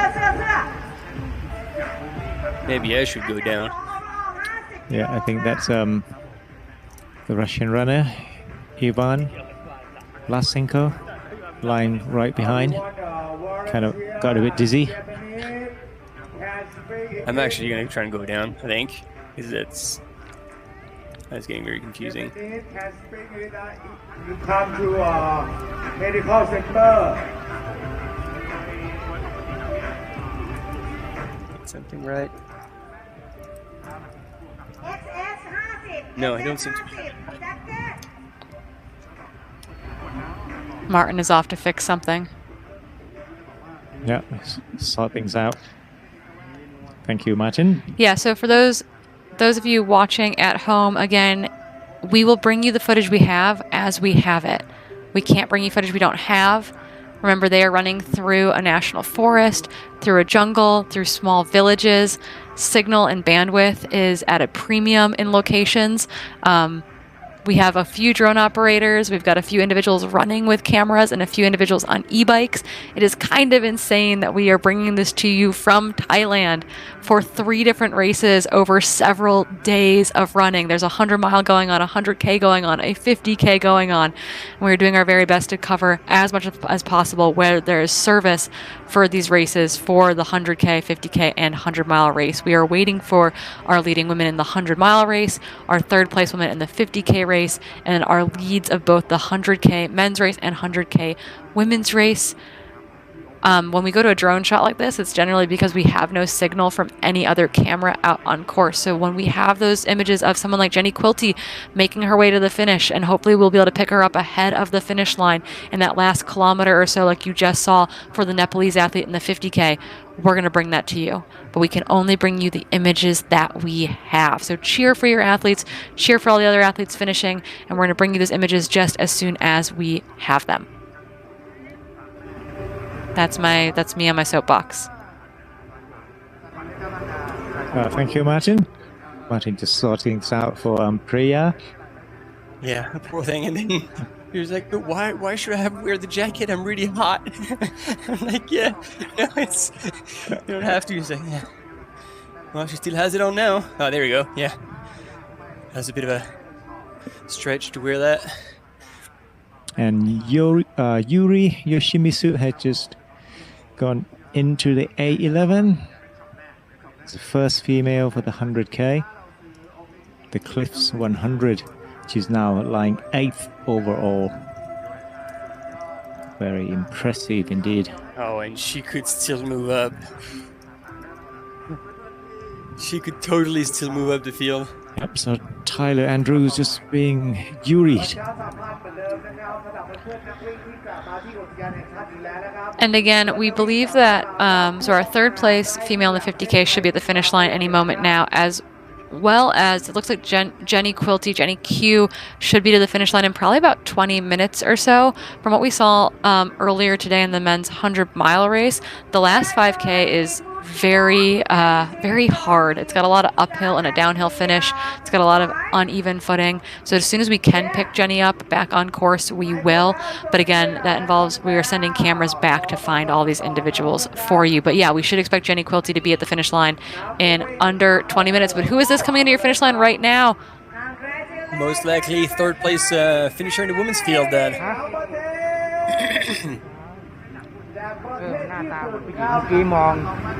Yeah, that I wonder is that the first female athlete from Thailand in the 50K in the small screen there.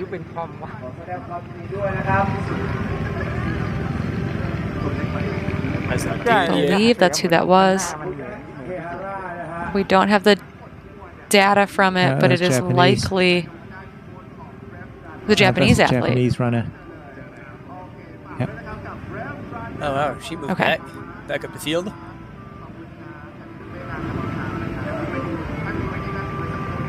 Did we get a bib number? I don't know. I think we have the small screen. I think he's I think it's him, number 36. Takuya Ikehata. Oh, so that would. Yeah. All right, good catch. So that is not our third In the place 55K? finisher in the women's field. Yeah, it's 160. So, yeah, photobombing.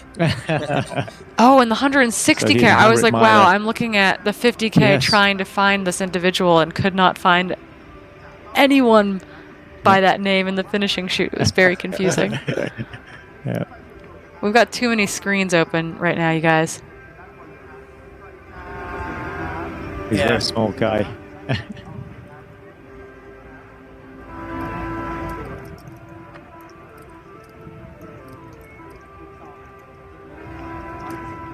Wow, that's a strong performance.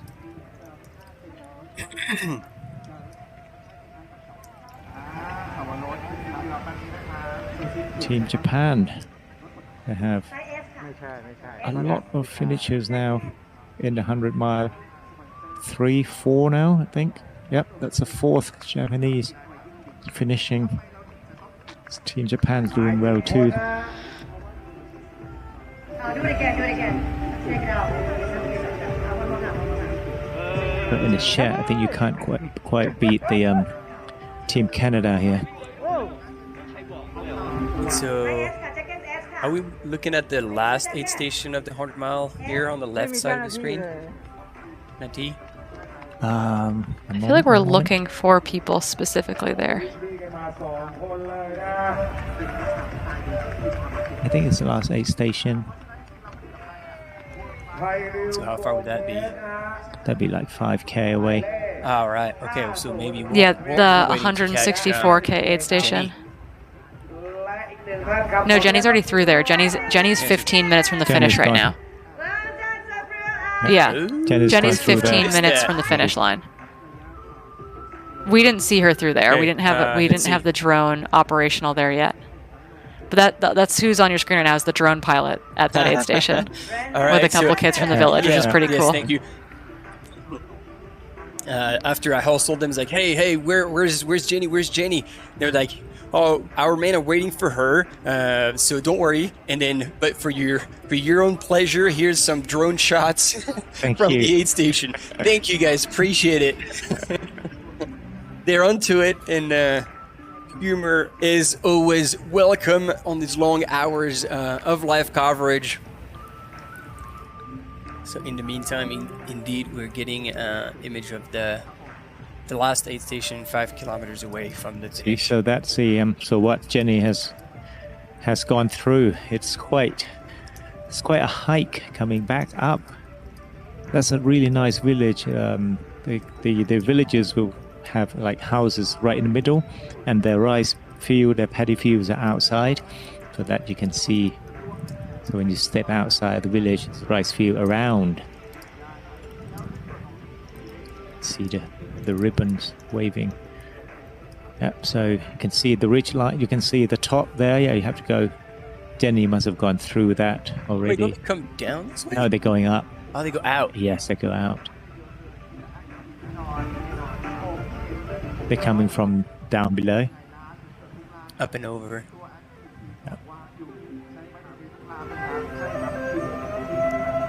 And just so you guys know who are watching too, there aren't live trackers.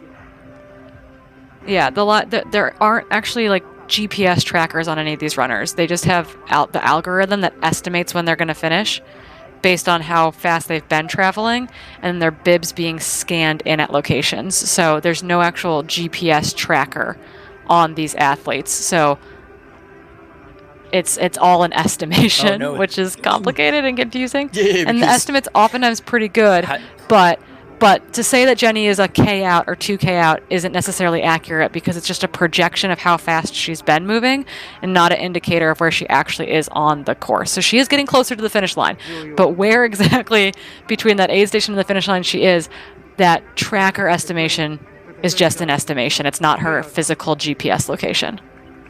Unless she's shared her Find My Friends on your phone, that's the only way you'd be there. Yeah. Another athlete from North Face. The North Face Team Adventure.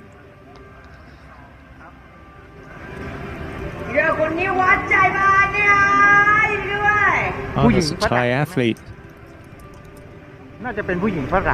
This is the third woman in the 50K, currently on the big side of your screen.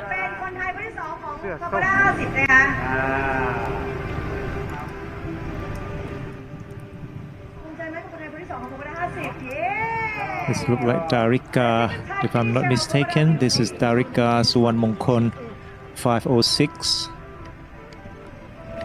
เป็นนักที่โซเฟียฮะเป็น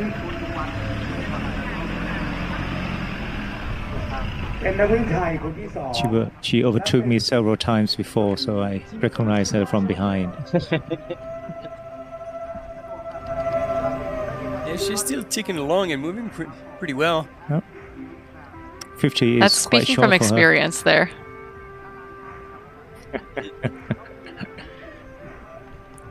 Not a good one, unfortunately.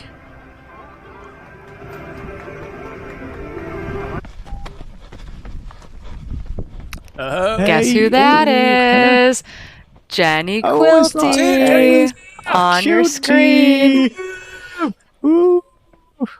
We told you we'd find her. You just had to be patient with us. So look at the ground. Look at the ground. You guys were asking, okay, what are the 5 last kilometers look like? And yes, that is. This is the smoothest bit of the entire thing. Terrain. Exactly. This is the easiest part. It's sort of 500 meters from the main road.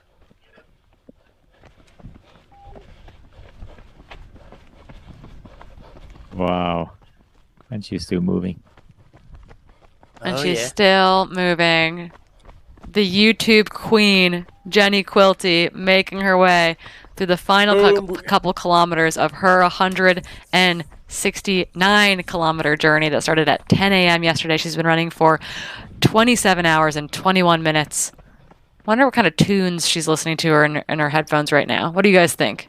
You're in the chat. Quilty family, chime in. What is Jenny Quilty bumping in those headphones right now? I would totally say Benny Hill, because she's like cracking up laughing. Dancing Queen? She's moving strong. Can we leave this Yeah, the so we're booth gonna and leave keep- Corinne kind of... No, you So, can't we'll leave keep me going because I'm back going to and go to forth bed. here. Between the third place finisher in the women's field on the 50K, and with Jenny Quilty from the 100 miles, started yesterday 10 a.m. here at the Inthanon HQ, where they both will be coming in.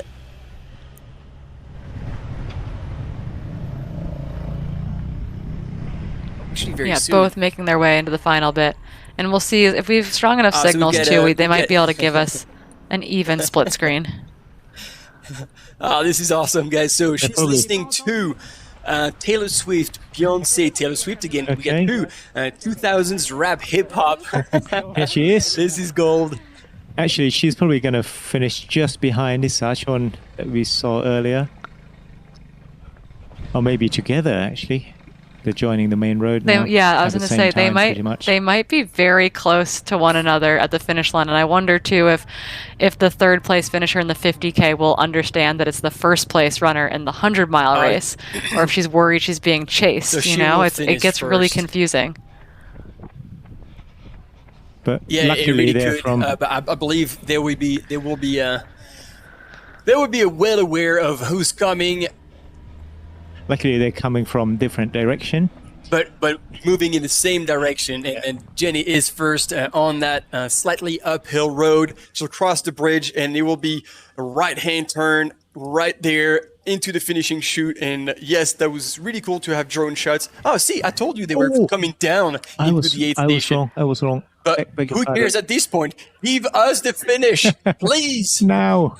Team. Anytime now, please.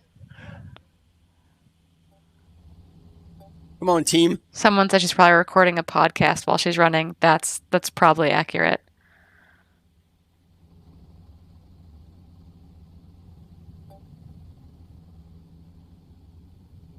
Yeah, I was wrong. There were lots of ways to come into the school. They come from different directions. On my GPS, they're coming from 3 directions.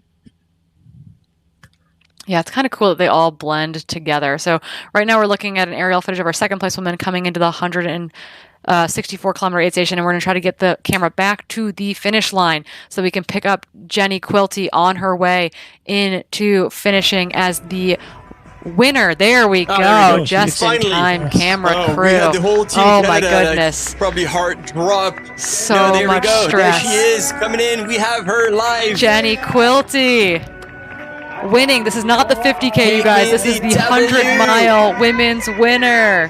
Yes! Western States golden ticket. Jenny Quilty. Congratulations. 27-24-40. Just put the shades back on, probably to hide some rolling tears by the emotion. And just behind her, that's the third place in And the right 50K. behind. You called it, Martin. So cool. Oh my goodness. Okay, before I go to bed, all I have to say, Jenny Quilty, you are a queen. All the people who ran today are amazing. Everyone who's still yet to finish between now and Sunday morning, you are also amazing. And Martin, Nati, so nice to share the booth with you guys. But now I have to go to sleep. And Corinne, you are amazing too. Thank you so much for spending those hours with us. Well-deserved time off. Corinne, you can go to bed. It's getting late on your part of the world. Thank you so much, everyone. Special mention to all the people who have interacted with us on the chat. And obviously, Will Natty will be still there for many more hours. Corinne,